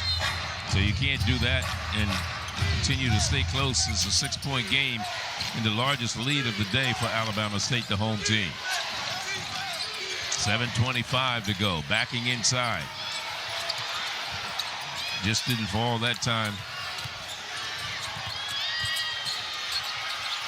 On the floor, they battle for the ball. Comes over to Alabama State. Blown opportunity there. They had the ball in the paint not once, but twice. Never got a shot off. C.J. Hines, like I said, he was responsible for the first win down in Huntsville. This is Tyler Mack with the ball right now. If you notice, the boys in maroon are switching all positions, 1-on-5. This is a 5 versus 1 right there, and they got away with it. Jordan Marshall defending down there. Right now, it's Jalen Colin with the ball. And Coach Hughley loves that flexibility, though, being able to switch all 5 positions. Nice hook up top. Just didn't fall for Moody. Had the position. Here we go. Here goes Hines. And it'll stay on Alabama. Is a foul. Yeah, Hines got grabbed. A.C. Bryant. It's interesting, though. Foul. Hines was 1-on-3. Normally, you say they got numbers. Those numbers are usually in your favor. Vice versa. That was, right. Yeah, the exact opposite, but he still got himself to the line. He went to the Lions Den, right? He did, and he was unafraid. Let's not call him Daniel, right? When he was at junior college at Faulkner, he was the SAAC Player of the Year and NAIA First Team All-American, where he averaged 21 points a game. So there, you've been around. Alabama State knew what they were getting. You've been around the SIAC. You've been around the CIAA, Division II basketball, but those are Division I players, a lot of them. And people think if you're coming out of high school, I want to play Division I. There's a lot of great Division II basketball in this country. And then Mr. Hines last year here at Alabama State started 29 games for Coach Madlock and averaged just over 14 points a game. Proven commodity. His high this year, 25 points. That came earlier against Delaware State. And here's almost a turnover. Bryant saves it from the corner. The 3-ball falls down for Jalen Colin, true freshman out of Ackworth, Georgia. When you hit a shot like that, you're Jalen Colin playing 9 minutes a game, and that buzzer sounds, you're not looking over there because you just hit a shot, right? You know you're staying on the floor. Yeah, ain't no question. Bought yourself a few more minutes, son. He did have 12 points earlier this season against Alabama Birmingham. And the whistle is going to keep the ball on the Alabama State end. They're going to say it was on the floor, though. I believe maybe on the rebound, but right here. Here's Colin again. Yeah, they saved themselves. And not only did they not turn it over for a run out at the other end, they got a 3. Ocon's got a mismatch here. He didn't see it. 5.5 to go in this one in the first half.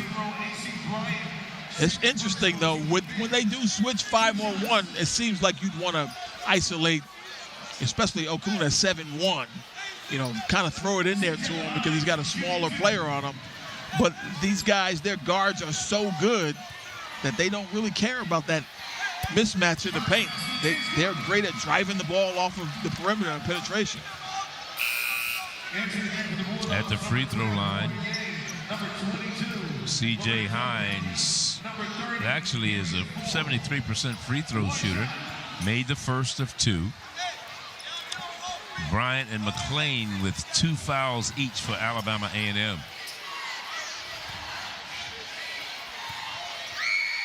Second free throw coming and makes them both. The lead is 7, largest lead so far for Alabama State.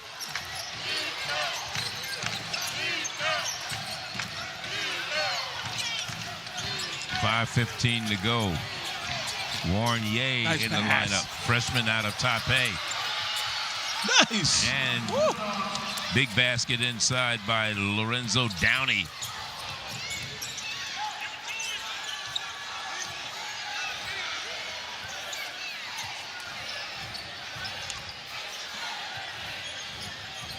If you're keeping track, 12 players have played for Alabama A&M so far. And driving inside, Amar Knox. He'll go to the line for 2. Earlier today, Alabama A&M won their 20th game of the season. Dawn Thornton over there, her first year as the head coach at Alabama A&M after coming off of a big win over at Arkansas Pine Bluff, and prior to that at Prairie View. One of the things, she's really in line to be the SWAC Coach of the Year, something she has never won.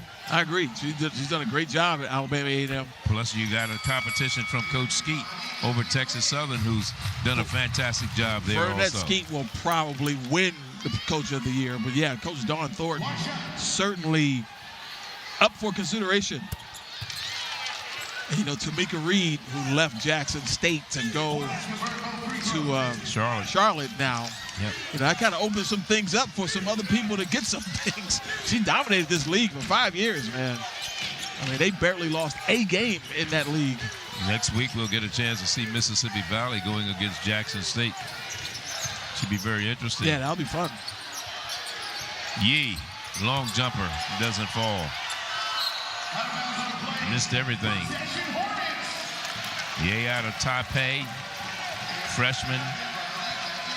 Taipei, Taiwan. There he is. Not many Taiwanese Division I basketball players. Look at that, sort of a unicorn on our floor today, right? Freshman, yeah. Yep. He scored 11 points in the season opener against Oakwood, his first college game, as Matlock with the reverse layup. Very few players drive the ball downhill in this league like T.J. Matlock. Big rebound by Ocon. Here he is again. Matlock going inside. He lost it, but he somehow was able to save it, but into the wrong hands. And it's Downey who came away with it. Again, 7-point advantage right now. 28-19, the biggest lead of the game. 3:42 remaining. We're in the first half. We're in Montgomery, Alabama.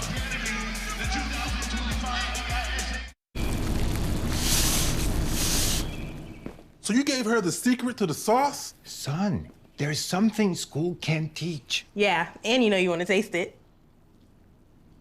Bounty, this is how we HBCU. Final four, here we come. Chuck, I hope hope you're earning double miles on gas with the Capital One Venture Card. Breaker, one Nana. It's Chuck a Truck and the Sweet 16-wheeler back on the road again. On the road again. Just can't wait to get on the road again. Is that Willie? The life I love is watching b-ball with my friends. And I Can't wait to get on the road again. On the road again.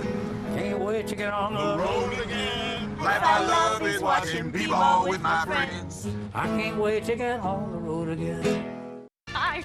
Hi. Chocolate fundraiser. With the Chase mobile app, things move a little more smoothly.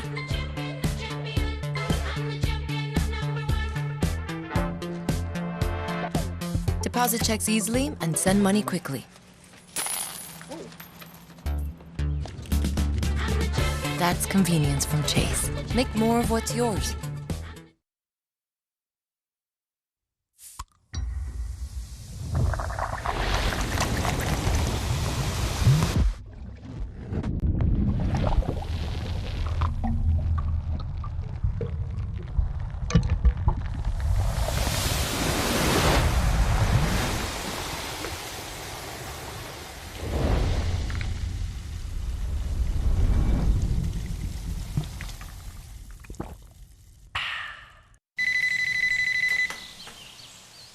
Daddy, I've got some good news.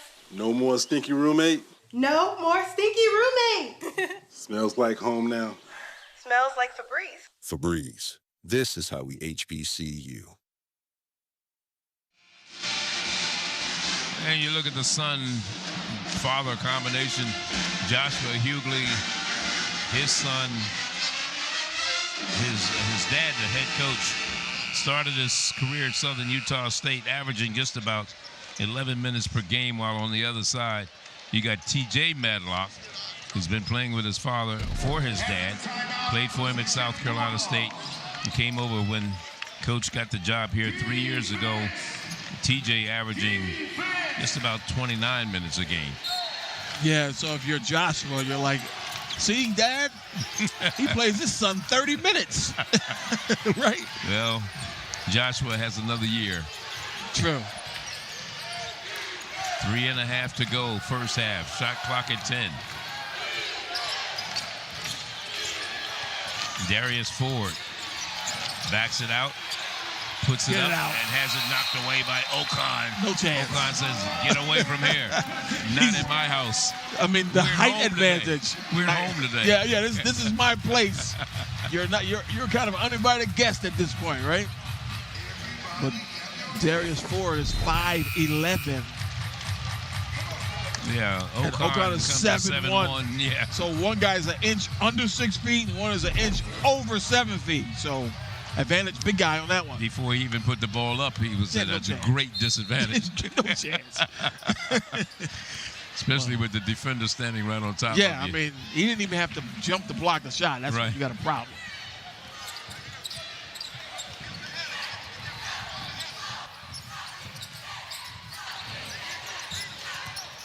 Down the lane, a little off the glass. Amar Knox. And the lead is 11. Biggest lead of the afternoon for Alabama State. 30-19. London Riley had the ball for a moment. Comes all the way across. Raheem down the lane for the lefty. The roller doesn't fall. Rebound, T.J. Madlock.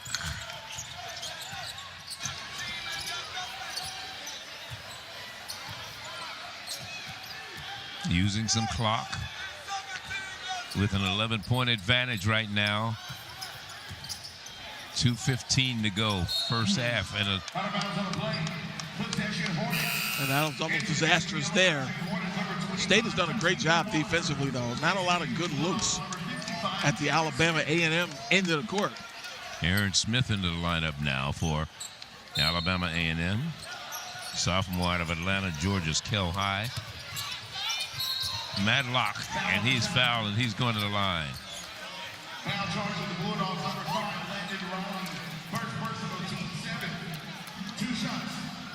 So that is 7th team foul. Both teams with 17 fouls in the 1-on-1 situation, but more importantly, TJ will have 2. When you download the HBCU Go app, you'll get the best in black college sports and an array of on-demand programs.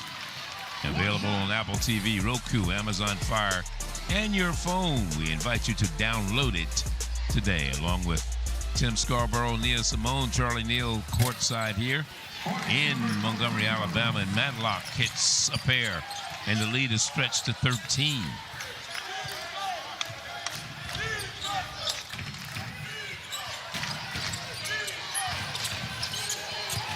Now they're deploying a 1-3-1 zone.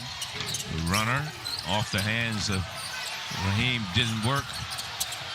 And the little baby hook that time by Chad Moody. Moody, yep. He's been quiet today, too. Maybe that'll get him going. Cleaned up some garbage. That basket by Moody ended a 4-minute scoring drought for Alabama A&M. Yeah, we said it. It's been tough sledding at their end for most of this half. Not a lot of good shots.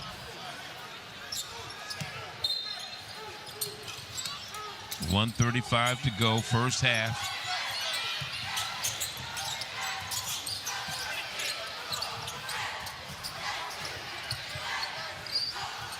Knox with the ball in his hands, 8 seconds on the shot clock. Knox goes after it. High off the glass, no good. Offensive rebound chance for second chance points. Cash good from the corner. Amar Knox, he started it, he finished it. Yeah, man, and they stuck with it. They kept the ball alive, and now Knox with 11 points in the first half, and Hines with 11 as well. 14-point lead, largest advantage so far for this Alabama State team at home. Senior day. You want to impress the crowd here. And that was a turnover by Alabama A&M. You don't have to throw it to them, though, right? Huh? You don't have to throw the ball to the crowd, do you? Wow.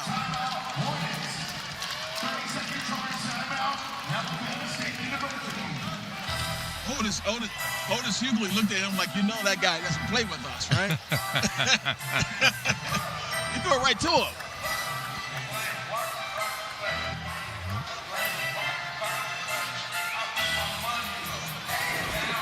Yeah, so the 1-3-1 is a zone that Alabama State will deploy, but they'll go man-to-man or even 2-3 out of it, especially when the ball goes down into the corner. You see the 1-3-1 there. They're looking to trap this guy here, but when he gets it down to the corner, it is a feeding frenzy. 2 guys trap the ball, take his vision, and then the other 3 guys are trying to split the difference between the other guys that they're guarding and hoping to steal the ball. They messed it up there, but as a result, it forces Alabama A&M to think about how to attack. You just can't go out there and say, all right, it's a 1-3-1. Let's go side to side, throw a diagonal, and score. Because they trap out of it, number one. And secondly, they'll change the defense within that possession and go to man-to-man or even a 2-3. So pretty complex defense is being deployed by Tony Matlock. 19-second difference between the game and shot clock right now, with 49 seconds to go before halftime. A 4-point game was the difference between these two meeting back in January 18th down in Huntsville, Alabama. Yeah. And right now, it's Alabama State at home in control of this contest with the big advantage right now, 35-21. And State trailed 37-24 in that game before roaring back to win that game by 4. So now Otis Hughley and this group is on the road, trailing by 14, knowing the spurt ability that this Alabama State team has.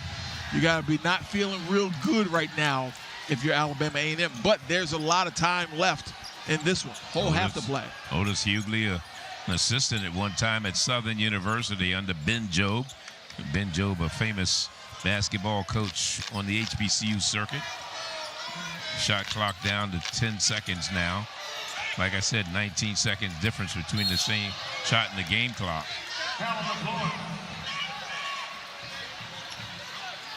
And you can bump cutters from time to time, but Knox got knocked to the ground there. That was an easy call. Now, as you mentioned, Aaron Smith picked up the foul. They're in the bonus now, so Knox is going to have a chance to get free ones. So Knox at the free throw line right now for Alabama State. He has 11 points. 2 of 2 at the line so far this afternoon. First shot is up and good.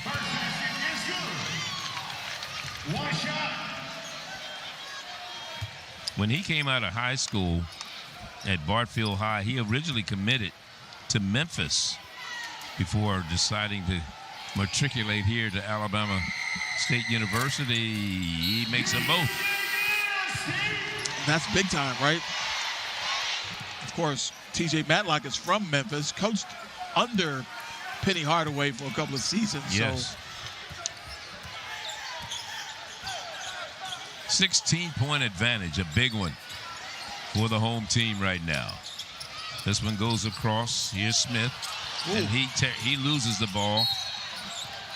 Got what they wanted out of that 1-3-1. And again, it's so active. They have long arms, and they're out in the passing lane. They're trying to turn you over when they show that 1-3-1. We talked about the fact that they only average 9 turnovers a game. They only have 4 in this contest so far. Yep. So they're protecting the ball. Right on cue, right? That's what they do.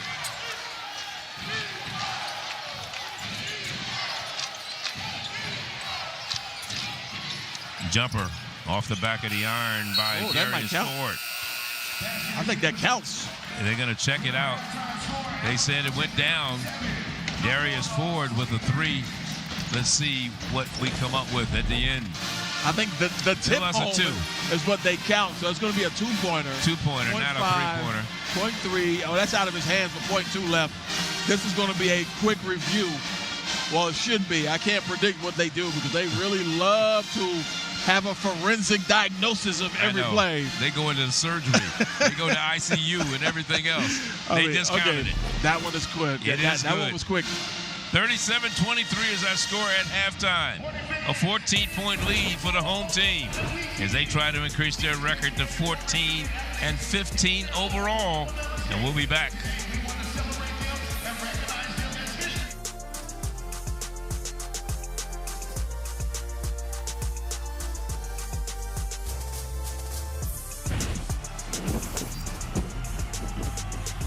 When you go to school, look for someone that uses Charmin. They know value when they see it. Okay, Ma. And never, ever date anyone who uses OnePly. Why not? Because if they don't love themselves, they can't love you. Charmin, this is how we HBCU. I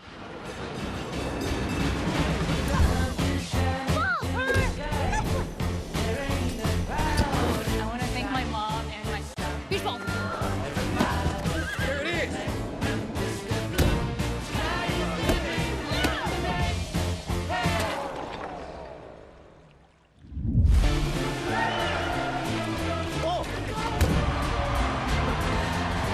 Find your ultimate playground at visitcalifornia.com. Maybe your plans for the afternoon are too big to squeeze into the back of a sedan. Maybe your idea of commuting doesn't always include roads. Maybe you don't think you should have to choose between affordability and capability. Then don't just get any car. Drive a Ford. Starting under $30,000 MSRP, the new Ford Maverick and Ford Bronco Sport.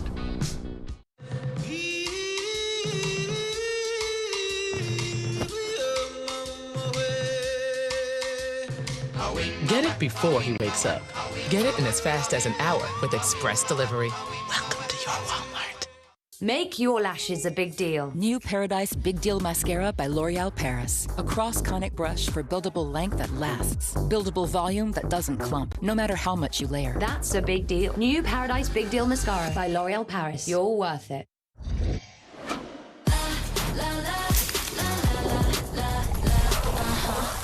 like it. I keep coming back. Love me once and don't love me twice. At Metro, get $25 in line for 4 lines, plus 4 free Samsung Galaxy A15 5G phones. It's easy. No ID required, no activation fees. Visit a store, go online, or call. Only at Metro. Thank you, baby girl. Hey, enjoy that dishwasher while you can. Because you're going to be needing these when you get to Hampton. Cascade. This is how we HBCU.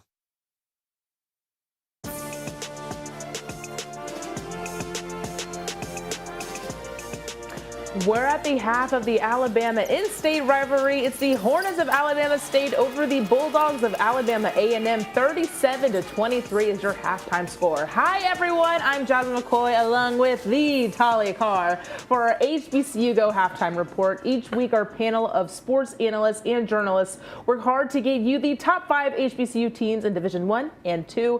Talia, the Alabama A&M ladies were in our top 5 in the women's poll. Did either of the men's teams make it?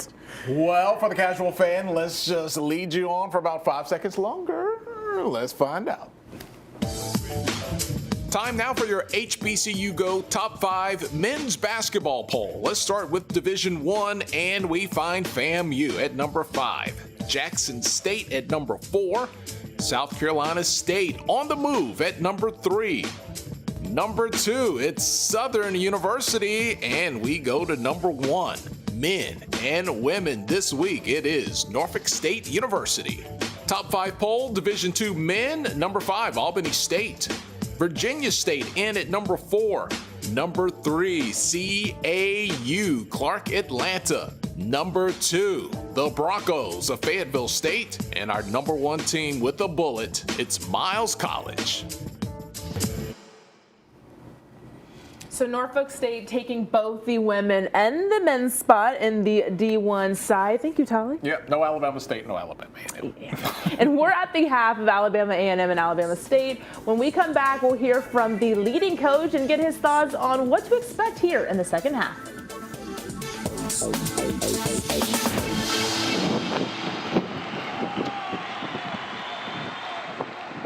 The SWAC, the premier athletic conference in the nation. A collection of schools rich in tradition, pride, and pedigree. Sacrifice, winning, allegiance, champions. We are the SWAC, building champions for life.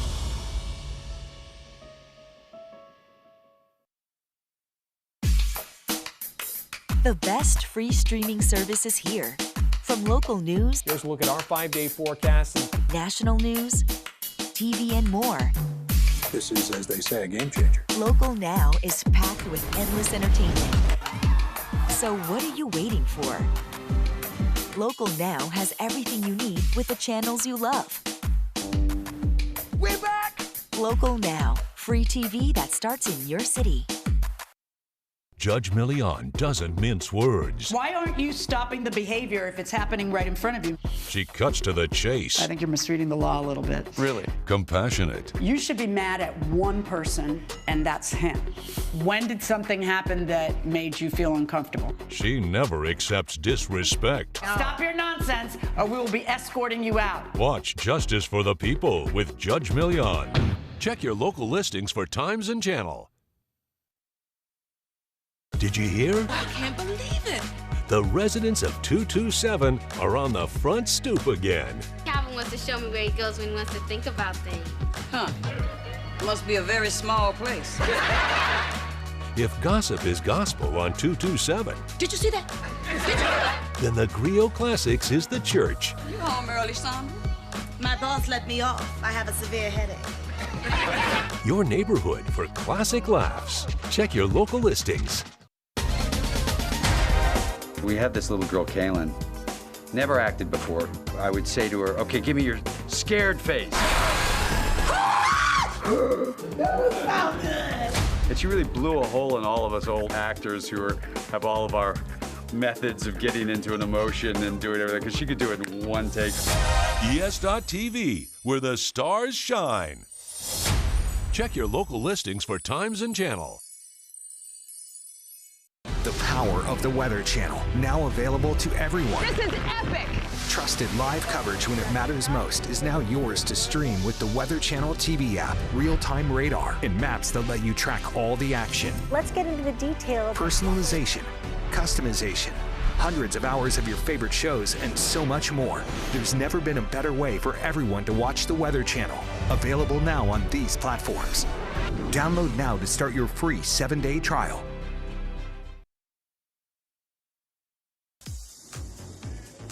Maintaining a lead, it's Alabama State over Alabama A&M. Let's check in with our Nia Simone with Alabama State coach Tony Madlock. Nia? Coach, your team's performance was electric towards the end of the first quarter. What's the message that you're saying to your team in the locker room to make sure they keep that momentum up in the second half? 0-0 right now, 0-0. We were down 13 at their place at halftime, and we know what happened at the end, so we got to be locked in, man, for this 20 minutes. Thank you, Coach. Thank you. Thanks, Nia, and thanks, Coach Tony Madlock. More of the halftime report coming up right after this quick timeout.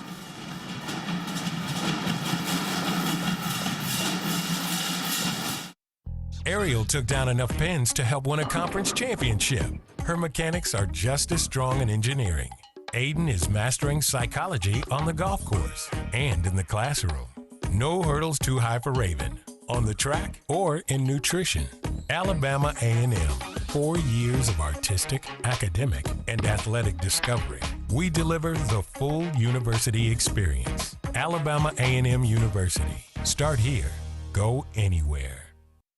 Whether you're streaming, watching live, or catching the replay on demand, this ain't just sports, it's culture amplified. Jackson State takes on Mississippi Valley State Saturday, March 8th, starting 1 noon Central. Presented by Old Spice, 24/7 freshness from pits to toes and down below. Welcome to another episode of Amir's Fit Checks.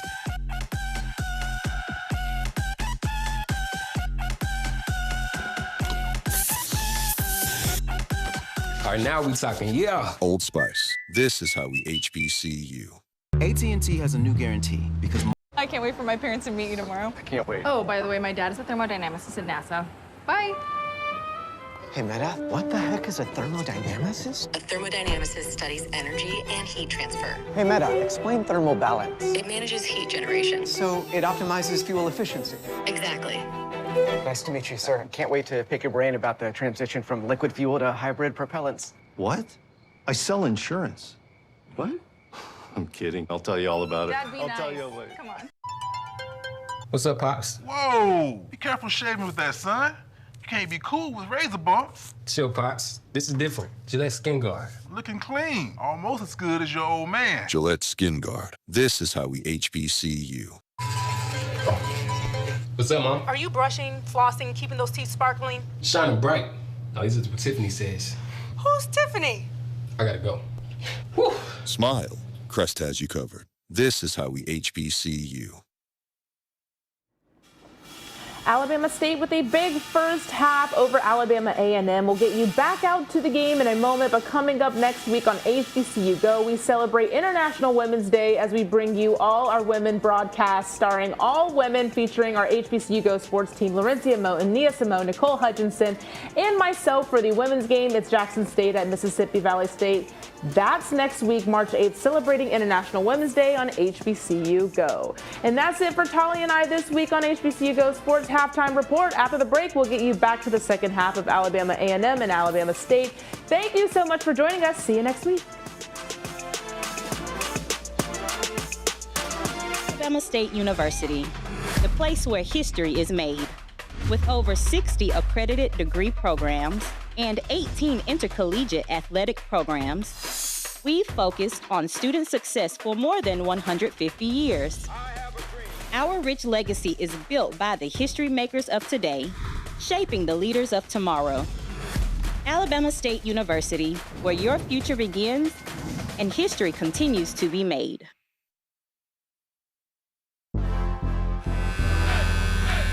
It's game day, B. I know that's right. This is how we do sports. HBCU Go doesn't just cover it, we own it. Welcome to HBCU Go's pregame show. We're here to get you lit. period, whether on your phone or TV screen. HBCU Go makes it easy to never miss a moment. This ain't just sports. It's culture amplified. Jackson State takes on Mississippi Valley State Saturday, March 8th, starting 1 noon Central. America's Court with Judge Ross. Hold on. This has nothing to do with the necklace. You don't get to control what happens up in here? Judge Ross is back with all new cases. Did he say to you, I think you're cheating on me? Yes. We had you take a lie detector test. And the same attitude. I asked the questions up in here. I'm sorry, Your Honor. Daytime Emmy nominated for Outstanding Legal Courtroom Program. Case closed. This is America's Court with Judge Ross. Check your local listings for times and channel. Cars.tv. Everything cars. Cars, 1957 410 Super America Ferrari. Right behind me is a 612 Scaglietti, which is our top of a range 12-cylinder front engine. This has a twin supercharger system and produces 780 horsepower. I'm here with my 1995 Ferrari 456 GT. Very fast, from 0 to 60, definitely under 6. Be sure to watch Cars.tv. Check your local listings. Catch all the laughs here on the Griot Classics. The Jeffersons. Oh, hi. Sanford and Son. You big dummy. Different Strokes. What you talking about, Willis? The Cosby Show. Absolutely. 227. Mary. Good Times. Dynamite. Old friends. Lots of laughs. I think we died and went to heaven. So watch The Griot for timeless comedy. Check local listings. Questions, gentlemen. This is gonna hurt. Hold them as long as you can. You're a deer in the jungle here, my boy.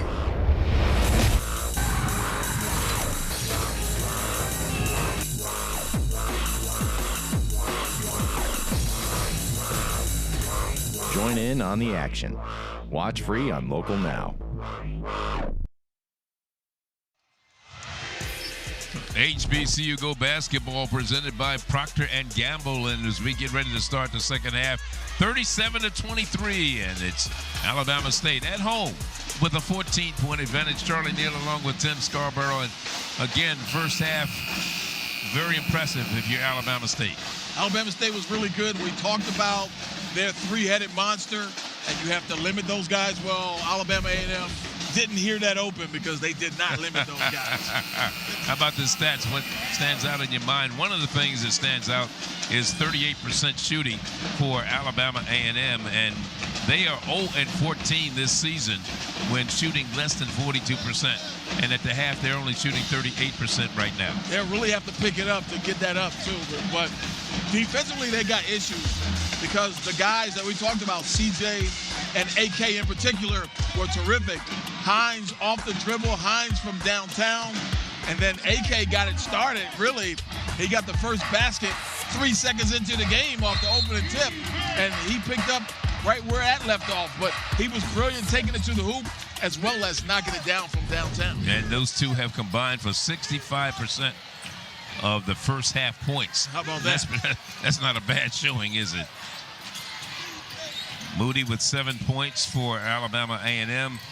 Of course, we just talked about Knox and Hines shooting 65% of their points that they put up. Alabama State shooting 50% field goal in the first half also. Only shot 50% or better 4 times all season long. Yeah, it's not necessarily what they want to do, but when they are shooting it in, they are really, really hard to beat. And what you're seeing that on display here is they get another easy one in the paint for Walker. Been 4 ties and 6 lead changes in this contest. Alabama State outscored Alabama A&M 13-4 over the last 5 minutes of the first half. The three-headed monster that we talked about at the top. AK, 13 points. CJ, 11 points. TJ, the senior, 6 points. And we mentioned how well they also take care of the basketball. Not a lot of turnovers in that first half. Just 5 turnovers as a team for Alabama State. So those guys are playing up to the level that we expected them to play. Alabama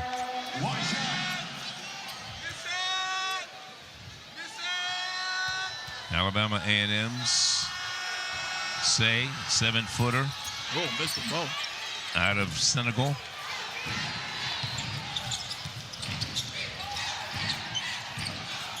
Here's a 3 ball that falls for Amari Knox. Is that a pretty shot? That thing is up, drawing some rain high in the air, and then a splash down from downtown.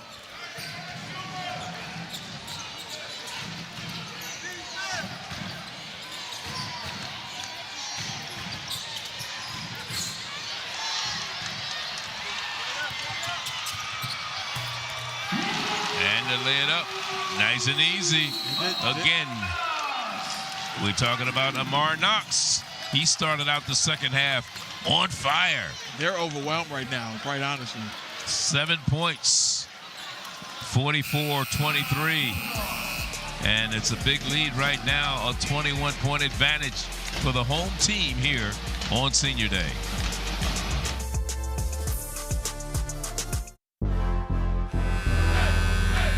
It's game day, B. I know that's right. This is how we do sports. HBCU Go doesn't just cover it, we own it.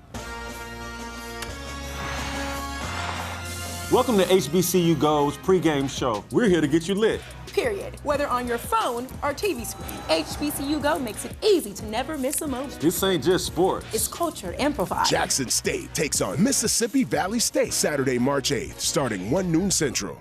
Arnold Jackson. This is small place.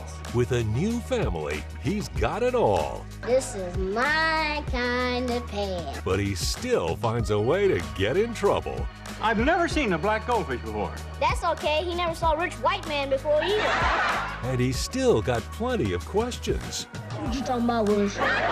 We're talking about different strokes on the Griot Classics, your neighborhood for classic laughs. Check your local listings. She's fair. Untrue, Your Honor. What, you're gonna have your turn. She's inquisitive. What in the world led to this young lady finding you in this compromising situation? She's very frank. You should never start anything you're not prepared to finish. Compassionate. I see a family that still loves each other, and I'm glad to see it. And firm. The only thing that matters in this particular courtroom, sir, is how I see it. Watch Equal Justice with Judge Ebony K. Williams. Check your local listings for times and channel. Questions, gentlemen. This is gonna hurt. Hold him as long as you can.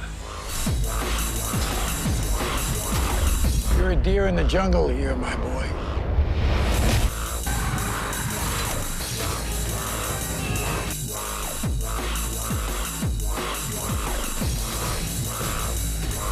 Join in on the action.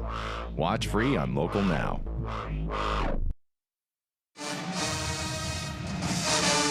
Welcome back to Alabama State University, where the score, Alabama State in the lead. Guys, before that timeout actually happened, I had a chance to talk to Coach Hughes, and he said in the first half, his guys were inconsistent. I thought we started out pretty good, and then it just got really tough for us. We couldn't make any shots, we weren't blocking out, and Bama State was much tougher than us at times. Guys? Yeah, it's a 14-point game at halftime. 7-0 run for Alabama State to start the second half, and they're on a 20-4 run since the 5-minute mark of the first half. It's hard to overcome that, too, because Alabama A&M is not the most explosive team in the SWAC by any means, and you can't really think about it that way. You have to chip away. But it starts with figuring out how to stop these guys from driving the ball downhill. C.J. Hines. I mean, what are you going to do with all that? They threw everything they had at getting Knox stopped, and all he did was turn around and a splash down from Hines from 3. I mean, it is, when these guys get rolling, they are really, really hard to beat. And that's why, if I'm thinking about the SWAC tournament, Alabama State might be a team you don't want to play. You're right. If they get hot. Where they're playing right now, you're talking about Alabama State. You know, they won 4 of their last 5 ball games. They lost their last one against Bethune-Cookman at home won that one by 2 points. Yep, should have won it. And that was on Monday. Yep. But in transition, look how easily Knox is able to get downhill. And look at all the maroon shirts that are drawn into him like a magnet. All he does is hit the brakes, and he knows He's got a sniper trailing him, and he throws it back there. That's an easy three. That's the easiest three of the night for them. And again, revisiting as you look at Knox going in. No good. The tip in. That time by C.J. Hines. Yeah, Hines got it, but it was two other guys in white that could have also been credited. Terrific offensive production right now from Alabama State. No answers for Otis Hughley's group. 26-point game. Say turning around, giving it off to Raheem. 10 seconds on the shot clock. Say wide open, the left-handed shot. Good. Nice. And that's just the second three-pointer from Alabama A&M this afternoon. They've only taken 7. They haven't really relied on the three-point shot. They got to do something to get back into this one, though. They make 8 threes a game. Well, that one falls down for Jay Stephen Walker. But when you're hot, right? I mean, what are you going to do with that? Now we got a foul. But one of the things you want to look at is you're going into the final week or so of the season. Yeah. Before next Saturday, there'll be some teams on the men's side playing on Thursday this week. Oh, right. They'll be playing on Thursday. You've got Jackson State is at Pine Bluff on Thursday. You also have Southern University playing Alabama State. You have Mississippi Valley and Alcorn playing Thursday. You have Grambling and Alabama A&M playing on Thursday. And Mississippi Valley and Alcorn, well, they'll play next Saturday. But we'll have that game down we got that in Abita, Mississippi. Yep. But the season ends next Saturday. And the big matchups against, we said Jackson State, Mississippi Valley, Alabama State, Grambling, Texas Southern, Prairie View, FAMU, Bethune, Alabama Southern, and Alcorn, Pine Bluff. And Grambling are the defending champs in the conference. They beat Texas Southern for the tournament last year, 75-66. Yeah, Dante Jackson, really good coach. I can't say that enough. Grambling, so well prepared most nights, and that gives a lot of credit. You have to give a lot of credit to Dante and his staff. And they're going to be a tough out as well. But, you know, we talked about Johnny Jones and Texas Southern. Yeah. Another team you probably don't want to play in the postseason. Grambling went on to the NCAA tournament where they beat Montana State before losing to Purdue. That's right. They got an NCAA win last year. So 15-58.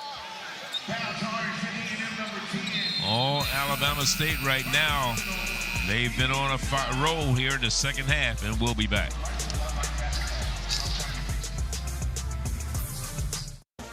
We bringing it live. We bringing it fresh. This is how we do sports. This ain't just sports, it's culture amplified. Jackson State takes on Mississippi Valley State Saturday, March 8th, starting 1 noon Central. Presented by Swiffer. Mop and bucket clean in half the time.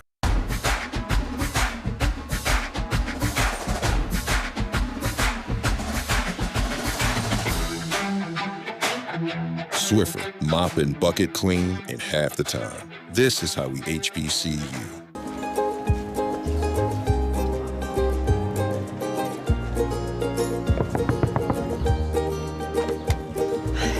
That was close. Downey Unstoppables. This is how we HBCU. When we're in college, we're still gonna talk every day, right? We're twins, of course. You know I love you, but you know you're flaky. Good thing I use this then, huh? Seriously, Jazz. Every day, I promise. Head and Shoulders Bare. This is how we HBCU. We want to send a huge thank you to our sponsor, Procter & Gamble, for providing today's crowd with a gift bag full of great products from Old Spice, Bevel, Cascade, Head & Shoulders, Crest, and more. Oh, thank you very much. 52-27, our score has been a 15-4 run here in the second half for Alabama A&M, and more for Alabama State, rather. But more importantly, Alabama A&M does not have a rebound in the second half. How about they were that? stuck on 15 at halftime. Yeah. It's still on 15. On the other side, it was 15 for Alabama State. They have 6 rebounds in the second half. It's rare that we see a game fall apart so fast for one team. I mean, they were down by double digits in the second half, but in the first half, but I didn't feel like, okay, this one's over. I felt like they were going to come out in the locker room and make this a ball game. And the exact opposite happened. Alabama State came out of the locker room with their hair on fire. And as a result, wow, they're nearly getting doubled up here. Moody is the leading scorer for Alabama A&M with 8 points. Here comes Alabama State off the glass, and it goes down for C.J. Hines. He has 18 points in the contest, along with his partner Knox. Yeah, Knox, Hines, T.J. Matlock going downhill. Those guys, they don't care how many defenders are back. They're taking it all the way to the rim. Stop me if you can. Clarence Crosby with that basket.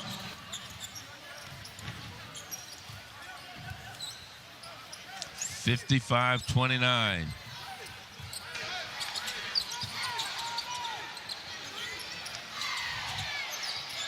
(15 minutes to go in this one.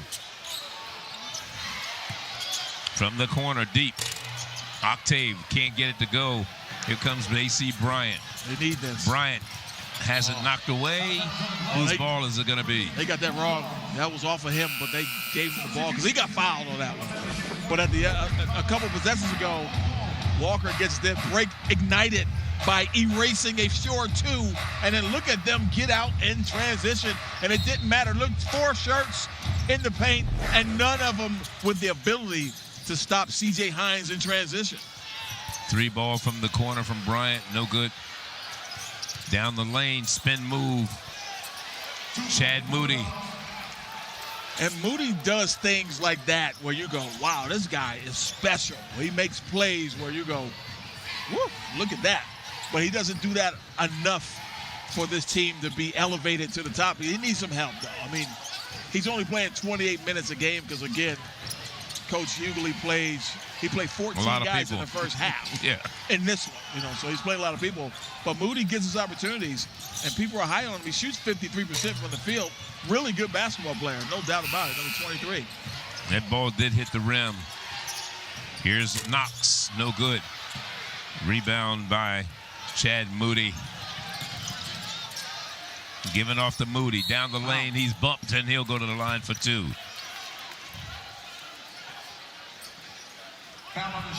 I'm kind of interested to see how Bethune-Cookman, Reggie Theus' group, finishes this season as well. They're 10-5, I believe, and they've really come on of late. So don't count him out. And remember, he had Zion Harmon, who was, to me, by far the best player in this league last year. And, of course, he lost him to the transfer portal, right? So that's kind of what life is going to be like, especially for the mid-majors. When you look at the top 3 teams in the standings right now, Southern on top with an overall record of 18-9, 13-1 in the conference, really, and they've won 3 straight. Jackson State has won 2 straight. They're 10-4, 10-17 in the conference, and Bethune is in that number 3 spot right now as the number 3 seed going into the tournament, tied with Texas Southern at 10-5. So it's just a matter of what happens down the stretch, who is seeded where. Both Bethune and Texas Southern are on 2-game winning streaks coming into today. A lot to decide, as this was really a great pass and a great play by T.J. Matlock. They needed to try to beat the 10-second clock because that ball got knocked back. But then now they got an odd man rush. And we talked about AK and CJ going downhill, but TJ again, number 20 in white, one of the better players in this league, going downhill, getting to the rim. So strong, so explosive. 58. Unforced. 32. Here's the thing that when you look at what's happening as far as the SWAC and big games today, Tim, you've got Southern University playing at Bethune. That's a big game. That's a big game. Yep. And you've got Jackson State. They're playing Texas Southern at home in Jackson. And you've got those are the 4 big games right there, the top 4 schools. And, of course, we know Alabama A&M and Alabama State are here. And Southern, man, I mean, 13-1, I did not see that. I knew they were going to be good this year, but that's quite a season. And the one loss was to one of the teams on this floor. Can you guess which one? Sure. The one that's up 58-32 right now. Alabama State. The one that is really good when they get it going. Right. But, Southern did get one first-place vote of all the votes in the preseason. But a lot of people thought Grambling would be at the top, coming off of what they had last year. Yeah, Grambling has struggled. They're 6-8 in the conference play and 9-18 overall. They're at FAMU today. Okay. So that should be a good one. Also, FAMU is not a team that has struggled too much, 9-6, and tied with Alabama State in terms of that number 5-6 spot in terms of seeding, and that's where teams are jockeying for going into the tournament. Do you want to be the number 5 seed? You want to be the number 10 seed? Do you want to be depending on who you're going to play? Right, and it is about matchups at some point, right? You want to stay out of really that 4-5 matchup is in the line of the top seed Southern. Right. So you kind of want to stay out of that. If you can, you almost be better off getting to the 6-3 game, and then have to face Southern in a championship scenario. But it almost doesn't matter. He traveled there. It almost doesn't matter because we've seen the top seed in this league the last couple of seasons go out early. And it can happen so quickly. Unfortunately, it's been Alcorn. They were a 2 seed last year and lost to a 7 Alabama A&M. And the year before, the 1 seed Alcorn State lost to the eventual champion Texas Southern. So but last year it was Alcorn losing to Alabama A&M. Yep. In the tournament by 75-63. Yep. Grambling beat Alabama State by 6. Texas Southern beat Jackson State by 11, and Bethune beat Southern by 15. And that was in the tournament. And then, of course, Grambling came back and beat Bethune 65-53. Texas Southern beat Alabama A&M, and then Grambling beat Texas Southern for the championship and went on to the NCAA tournament. So Johnny Jones was trying to pull off a 3-peat there, right? Yes. He had won the last 2. Yep. And got himself to the championship game again in Birmingham. 58-36 is our score.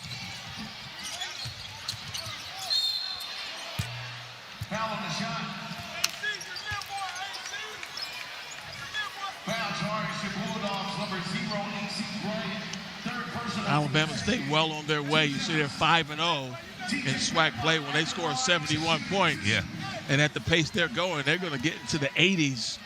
Right now, though, Alabama A&M is on a 9-3 run and closing that gap a little bit. But you talked about Alabama State. They scored their most points against conference teams, and that came against Arkansas Pine Bluff when they put up 93. Wow. And the least amount of points they scored was 60, and that was against Florida A&M. They may get that today at the pace that they're going. And we still have 12 minutes to go in this contest, so they could very well infringe on those 93 points they put up against Pine Bluff. Yeah, and on the other side, Alabama A&M may get their season low. Yeah, Alabama A&M, their season low was 60, and that came against Florida A&M. 10 seconds. Shot clock from Darius Ford. The shot doesn't fall. Man, Darius Ford had as clean a look as you can get under the circumstances. Couldn't convert. Knocked away, saved. Not saved, but it's coming down the floor. Alabama State. It's been all Alabama State. There your head coach, Madlock, and the rest of the squad playing very well right now. And we'll be back.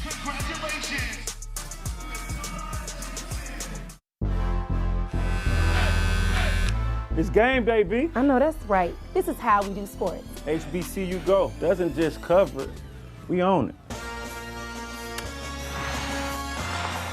Welcome to HBCU Go's pregame show. We're here to get you lit. Period. Whether on your phone or TV screen, HBCU Go makes it easy to never miss a moment. This ain't just sports. It's culture amplified. Jackson State takes on Mississippi Valley State Saturday, March 8th, starting 1 noon Central. Catch all the laughs here on the Griot Classics. The Jeffersons. Oh, hi. Sanford and Son. You big dummy. Different Strokes. What you talking about, Willis? The Cosby Show. Absolutely. 227. Mary. Good Times. Dynamite. Old friends. Lots of laughs. I think we died and went to heaven. So watch The Griot for timeless comedy. Check local listings. Direct. Don't you ever look up at the sky and roll your eyes. You hear me? Yes. Yeah, good. Realistic. I will maybe have a tendency to spend too overindulge. much and won't be able to pay your rent. That's the problem. He holds the line. I resent it, and I resent you for doing it. Powerful. I don't know where you've been, but you're going to respect this courtroom. I'm going to throw you out real quick. Mathis Court is in session. Check your local listings for times and channel. There was a lot happening at this hour. Free local and national news from across the U.S. We've got some breaking news to get to, an exclusive out of our Pentagon. City to city, Local Now has your community covered. Developing right now, we're getting details, we're on the phone, making calls. Pick any city with local news and weather. Tell you what I'm experiencing here on the ground. All free, no matter the story, we've got you covered. Our exclusive interview revealed new information. Free TV that starts in your city. 24-point lead by Alabama State, and Coach protecting his future, still working the refs. And Mr. Byron Evans on a non-call. And here's the play, Charlie, that he's upset with. Downey blasted C.J. Hines on that drive. And, of course, Hines naturally threw it up, trying to get himself to the free throw line. And Coach Tony Matlock wants that call. He needs that call, because that's his team's bread and butter. They drive the basketball, and they get to the free throw line. If you're not going to call things like that, you know, this is not for that call, because he can't go back. But he's talking about the rest of this game and the rest of the season. He needs that call. He's reminding him, we'll be at the tournament, and I'll see you again. Oh, that's right. You're gonna be at the SWAC conference tournament.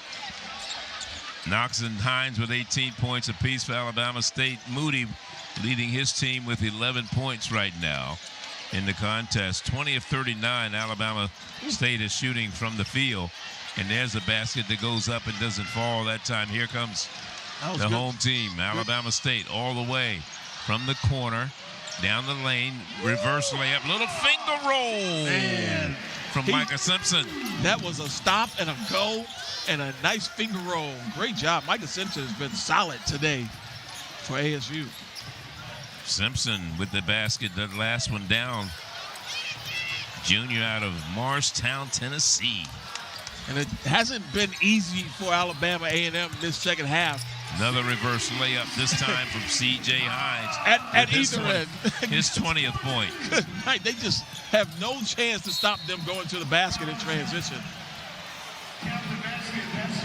Hey, guys, I had a chance to hang out in A&M's huddle, and, you know, Coach was strongly encouraging his team. He said, we've really got to dig deep and find our energy. We're off tomorrow, and guess what? We're back to playing the following day, so we have plenty of time to rest, but I need you guys to dig deep and give me everything you've got these last few games. We still have a bunch of basketball to play. Guys. Yeah, Alabama A&M will go to Grambling on Monday and then close out the season next Saturday in Baton Rouge against Southern University. 10:30 is the time remaining in this one. We're midway point of the second half, approaching that mark. And again, there's a trip from behind. Feet got caught up, and that was Raheem tripping up Micah Simpson. Yeah, and now Coach Hughley has to try to extend his defense, and really they need to create some havoc and make this ugly, because when ASU gets the ball going downhill, the Hornets are just so good driving the basketball. We talked about Knox, TJ Matlock, and of course C.J. Hines with the basketball in his hands now. 37 points Alabama State put up in the first half. That was great misdirection right there. He ran a shooter from one side, run into the corner. The defense bit, but that play was designed for Octave the whole time. He ducked in at the right time. The pass was delivered at the right time, and he cashed it in. So far, midway through the second half, 29 points on the board for Alabama State compared to the 37 they put up the whole first half. How about that? On the free throw line, Bilal Abdur-Rahim out of Mobile, Alabama, started his career at Southern State Community College. Actually, he's the number 2 free throw shooter in the conference at 81%. It's a rare miss for him right there. It is. It certainly is. He scored double figures in 6 games so far this season. Had a season high 21, and that came early in the season against Samford.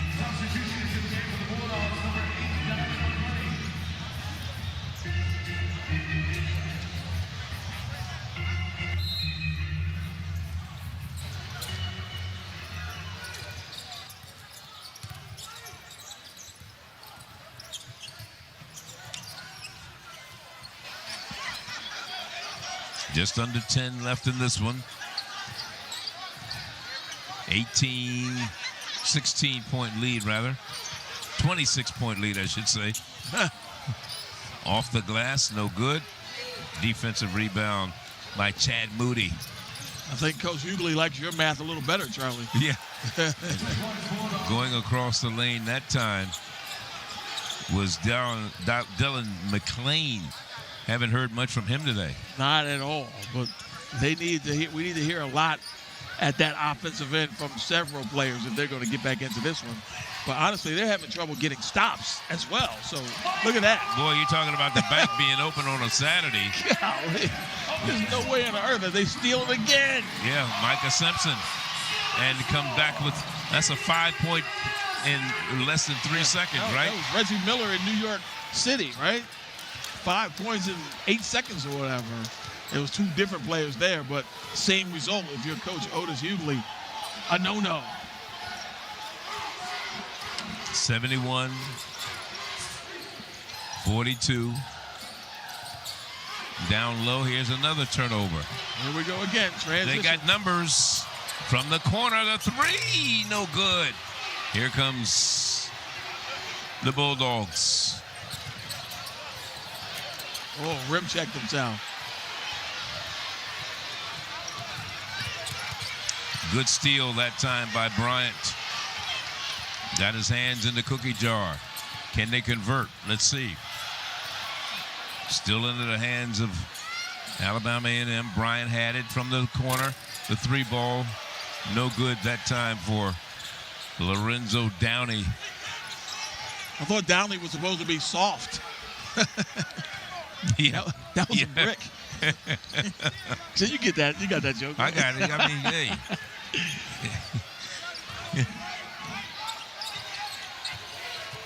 little fabric softener humor for you. Here we go. Bass, good. Deontay Bass. Wow.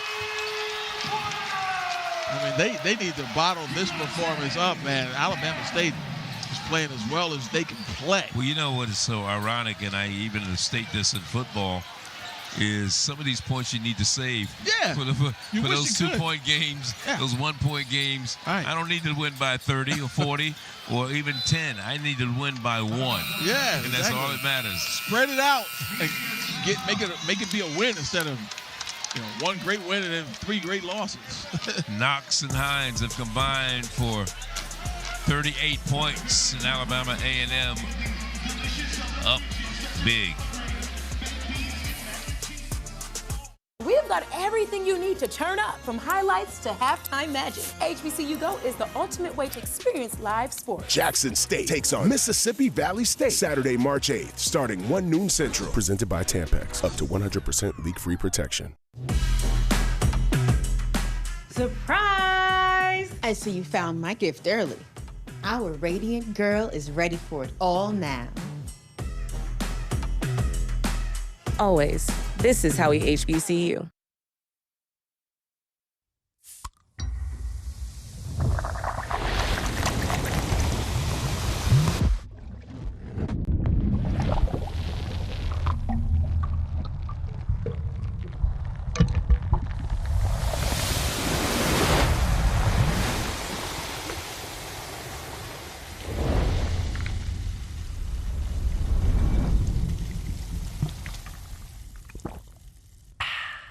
I can't wait for my parents to meet you tomorrow. I can't wait. Oh, by the way, my dad is a thermodynamicist at NASA.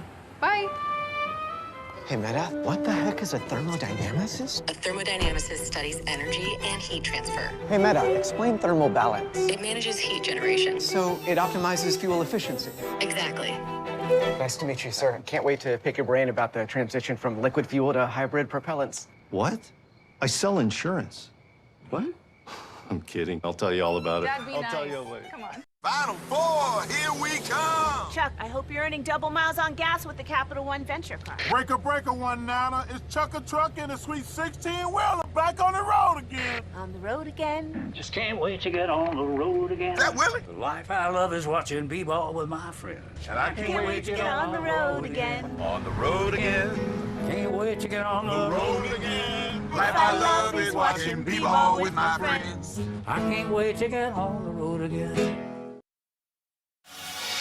32-point lead for the home team, 74-42, 7:17 on the clock. So, you know, Micah Octave is a guy that's really good, number 11, but he's just the fourth option. But watch this. Coach Matlock is going to run a play for him. He's number 11 right there. He runs the baseline. He knows you got a shooter coming to the corner, and everybody's going to go that way. But that play is for Micah Octave to flash, and the pass was delivered at just the right time, and he was able to knock it down. And now the ball goes back, and there's 7 seconds on the shot clock right now for Alabama A&M. 7:17 to go in this one. When they get it in bounds, and a turnover, and a stay on this end, it came off the hands of T.J. Matlock.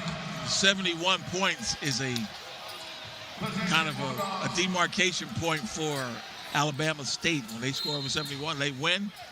Already with 74 points. We still got 7 minutes to play. From the corner, Here we no go. good. Numbers. A 3-on-0. Left-handed dunk by Bass. He's had a couple of baskets recently. And that's almost unacceptable, though, Charlie. A 3-on-0. You know, it was off a missed shot. It wasn't a turnover. And Bass started his career under Patrick Ewing at Georgetown before moving on. Played 8 games with Patrick Ewing. Last season he was here just 2 games, had a medical red shirt, but has shown he can play. Oh, yeah. They got players in this program. And again, we talked about that transfer portal. It gives, it taketh away. That time, it giveth.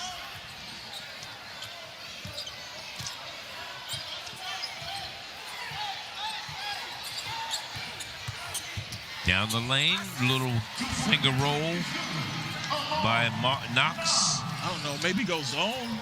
I mean, I'm just looking for some answers at this point. 34-point lead now for Alabama State University at home. Senior day, last home game of the season. Here's a 3-ball off the iron, off the hands of Bryant. And here they go. Into the corner. Goes off to Simpson. It's good. They are making it look easy at the offensive end. Everything is going for them here in the second half, particularly. 36-point advantage right now. You remember I talked about the fact that their highest point total this year was 93. Yeah. That came against Pine Bluff, and they're only 13 points away from that. But there's only 5:23 to go. I don't think they're looking at that. They just want to walk away with a win today. Oh, certainly. But when you start thinking about goals, hey, that's a nice one to have. Be sure to join us next week as HBCU Go Sports celebrates International Women's Day at Mississippi Valley as they host Jackson State for another exciting rivalry in the state. And it's a doubleheader on HBCU Go Sports. All begins at 1 p.m. Eastern. We'll be there, Tim, Nia, Laurencia, Courtney. Should be a good one. Oh, that's going to be fun to be hanging out with all our friends down there in Mississippi next weekend. And how fast does the basketball season go, though? Boy, I tell you, it went quick, didn't it? Gone, yeah. Alabama State's first game this year where they had 2 20-point scores. We'll talk about Knox and Hines. Back of the iron, no good. Senior day for TJ Matlock, number 20, who just made that pass. But it's been his other guys who have gotten it done for him.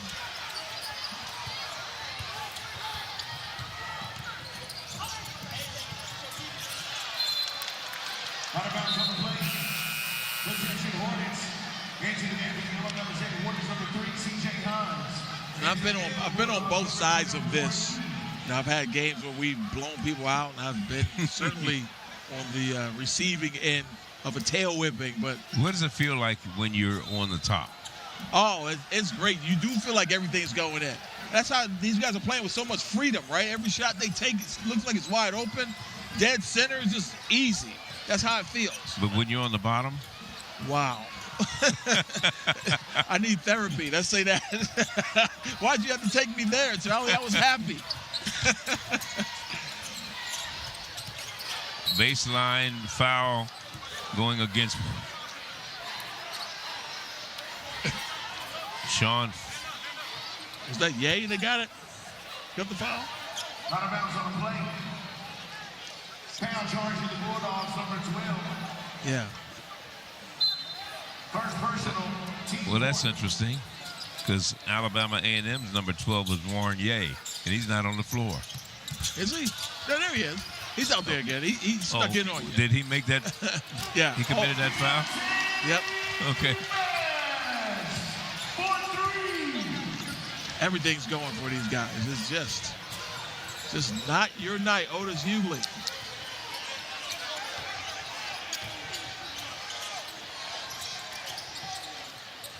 Alabama State shooting 57% from the field.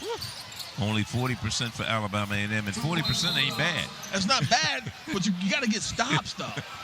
They can't stop them. They've scored every time they touch the ball here in the second half, it seems. There's TJ Matlock, the senior, on senior day.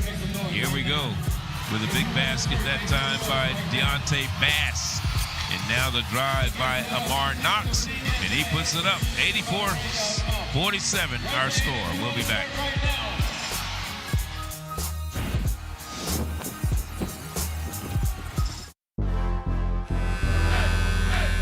It's game day, B. I know that's right. This is how we do sports. HBCU Go doesn't just cover it, we own it. Welcome to HBCU Go's pregame show. We're here to get you lit. Period. Whether on your phone or TV screen, HBCU Go makes it easy to never miss a moment. This ain't just sports. It's culture amplified. Jackson State takes on Mississippi Valley State Saturday, March 8th, starting 1 noon Central. Questions, Governor. This is gonna hurt.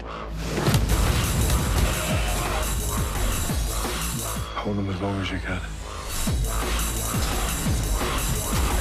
You're a deer in the jungle here, my boy.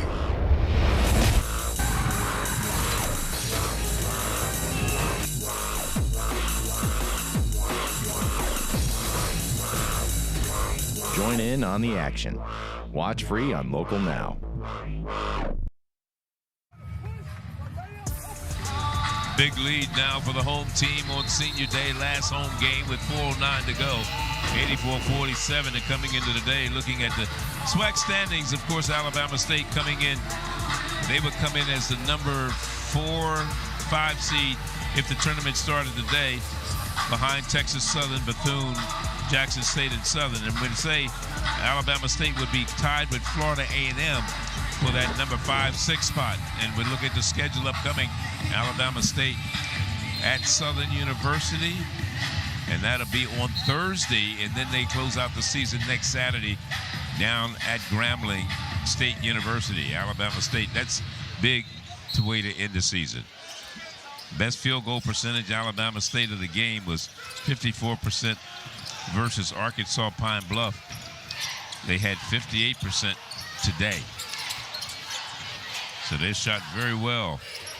Like I said, you want to save some of that for when you need it. They're going to need it. They're going to need it against Southern, I'll tell you that much. Look at Mr. Bass. He's come off the bench, and look at what he's been doing, shooting 27% from three-point range. But Bass has not done a bad job from downtown. Today, he's been terrific, right? 3 or 4. Yep. 4 for 5 from the field. He's only played 13 minutes. 30, make that a 40-point lead. Get my math together. Yeah, I can give you the calculator on my phone if you need it. Boy, we need one in this game. Man. Adding and subtracting has been a chore. Basic math. At the free throw line goes Warren for Alabama A&M. Yay. Correction. At the free throw line is Dylan McClain, and he hits one. Only one person in double figures, Chad Moody, who we talked about at the top, but he's only taken 5 shots today and 3 for 6 from the free throw line, where he struggles shooting just 47% from the line. 87, 49, 3:40 to go. They still could get those 93 points we mentioned. A lot of time to go. They're at 87 points right now. That is Alabama State. The way they're playing, they got their eyes on the century mark. Could be. 13 points away.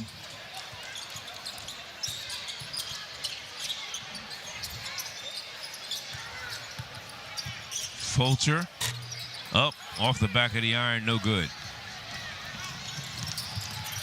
They did put up 115 points this year against Virginia Lynchburg and 103 in overtime against UT Martin. Yeah, that Virginia Lynchburg, that's not. But that's one, yeah. Non-Division I. Don't count them. Yeah, I can't. Sorry. And I played my college ball in Lynchburg, Virginia, but I'm not counting that. But the other one was UT Martin, Tennessee Martin. They scored 103 points, gave up 93. That was shootout. Yeah, but it was an overtime game. Oh, I got you. So they got extra time.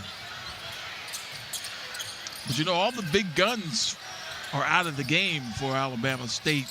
Coach Matlock has called off the dogs, so to speak. Yeah, he's got Fulcher in there. He's got Micah Simpson. Right. Also, Tyler Mack. People, like you said, we haven't seen a lot of today. Yeah, but a happy bench. Yeah, they got it done. Yeah, meanwhile, it's Raheem Rahman at the free throw line. It goes in and out. Bilal Abdul, freshman out of Atlanta, Norcross High School.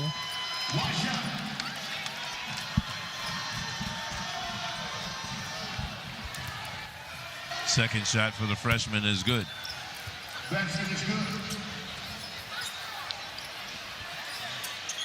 Full court pressure still.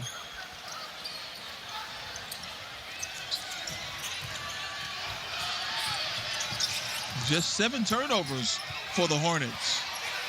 As I said, they average 9 a game. So they've done a great job of protecting the ball. We're down to the 2:20 mark of this contest. They're just using the clock right now. That's another characteristic that will bode well in tournament players. They turn it over there. And there's Warren Yee fouled. And of course, today's player of the game brought to you by Verizon. Here he is, Lamar Knox. AK. 22 points, 8 of 16 from the field. That's 50%. Perfect at the line. 6 rebounds and 5 assists. So we congratulate you. That is Mr. Knox, our Verizon player of the game. He heard you, I think. He's smiling about it. Yes, he is. Thanks, Mr. Neal. Appreciate you. Yeah, at the free throw line for Alabama A&M. No points for him today.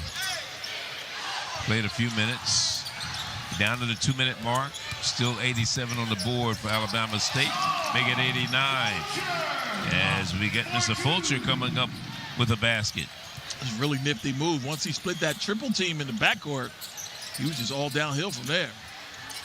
39-point lead. Nice pass. And a nice finish.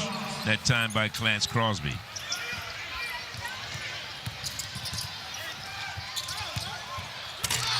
Blocked inside. Good defense that time from Smith. Here we go again. Oh, we had a lob for Bass. Yeah, he was looking for it. And taken away. Yeah, the referees are saying, let's keep this clock moving. Yeah. That might have been a foul, but not worthy of a whistle. And Coach Matlock is still, man, he has been into this game. Oh, he's into it. A minute to go, minute 5 to be exact. 89 points on the board for Alabama State. 4 away from their season high against conference opponents.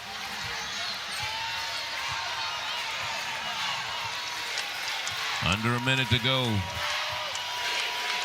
And we say congratulations. 7 seconds on the shot clock. AJ with the steal. Yield going in. Give me that. He has it knocked away by Jordan Marshall. I thought for sure Ye was going to get on the scoreboard there. Nice stop. Yeah, Jordan Marshall comes up with a big block. Nice pump fake. Wait. Oh, you forgot about Marshall from behind. Marsh came from behind. Yeah, in front of him was Micah Simpson, but here we go. There's a foul by Ye. That was definitely intentional. But was it flagrant is the question. And Yang. Do they really want to look at that, or are they just going to kind of play on? I think they're going to let it go. Yeah, I think that's the wise decision for all of our sakes. Well, maybe they are going to look at it. They have to, Charlie. I know that, but I mean, that's a hip check. That's a hockey play right there, right? You can't have that. Here they come. Yeah, Yang, and that was Jordan Marshall who was fouled on the play. Jordan Marshall out of Covington, Georgia, Jordan High School. Has not had much action today, but put up 23 as a season high earlier this season against Mississippi Valley. Only a couple of games he's played all season long. Yep. Seeing some action today and gets rung up on that one. Yeah, he got his ticket punched, right? And, yeah, you're right. He didn't sign up for that kind of collision.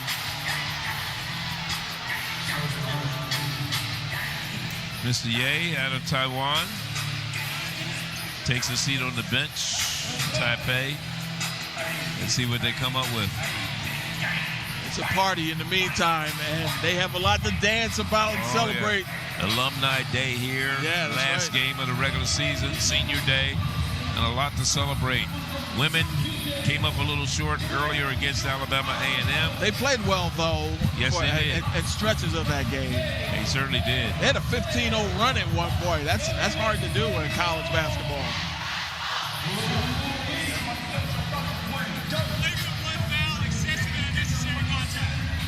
It'll be a flagrant 1 foul against Alabama A&M. Excessive and unnecessary. I think it was both of those. And at the free throw line goes Jordan Marshall.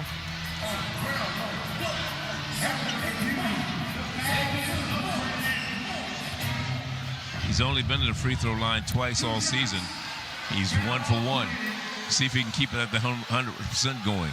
And he does. So far. 2 for 2. We got one more. If he misses this one, you got to buy us all dinner. Makes it both. Charlie, you put the credit card back. You're saved. 91 points on the board right now. The largest win in the SWAC was by 29. That was against, as far as Alabama State is concerned, 84-55 against Mississippi Valley. Worst loss in the conference this year in the SWAC by Alabama A&M was 16 when they lost to Florida A&M. Yeah, this is a bad outing for them, and they're going to have their season low as well. Why not? They just broke their season high of 93 points against SWAC teams, 94 to be exact, with that 3-point basket. 94-52. That's a 42-point advantage and lead right now as the clock winds down. It's just their night. It is. I don't think they're 42 points better than Otis Hubley's team, but today they most certainly were.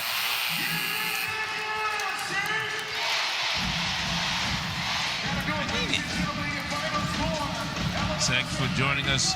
Our final score, 96-57. Be sure to watch next week. We're celebrating International Women's Day with a doubleheader.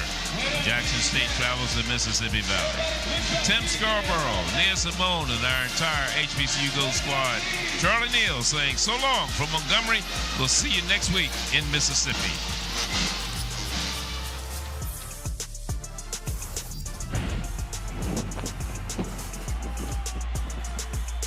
My baby is home from college. I can't wait for it to smell fresh again. Perfect timing. Thanks, Mom. Stay right there.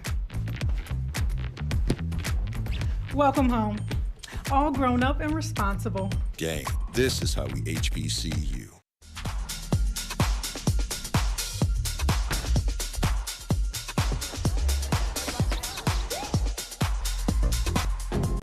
Find the things you love. It's how you do it. Welcome to your Walmart.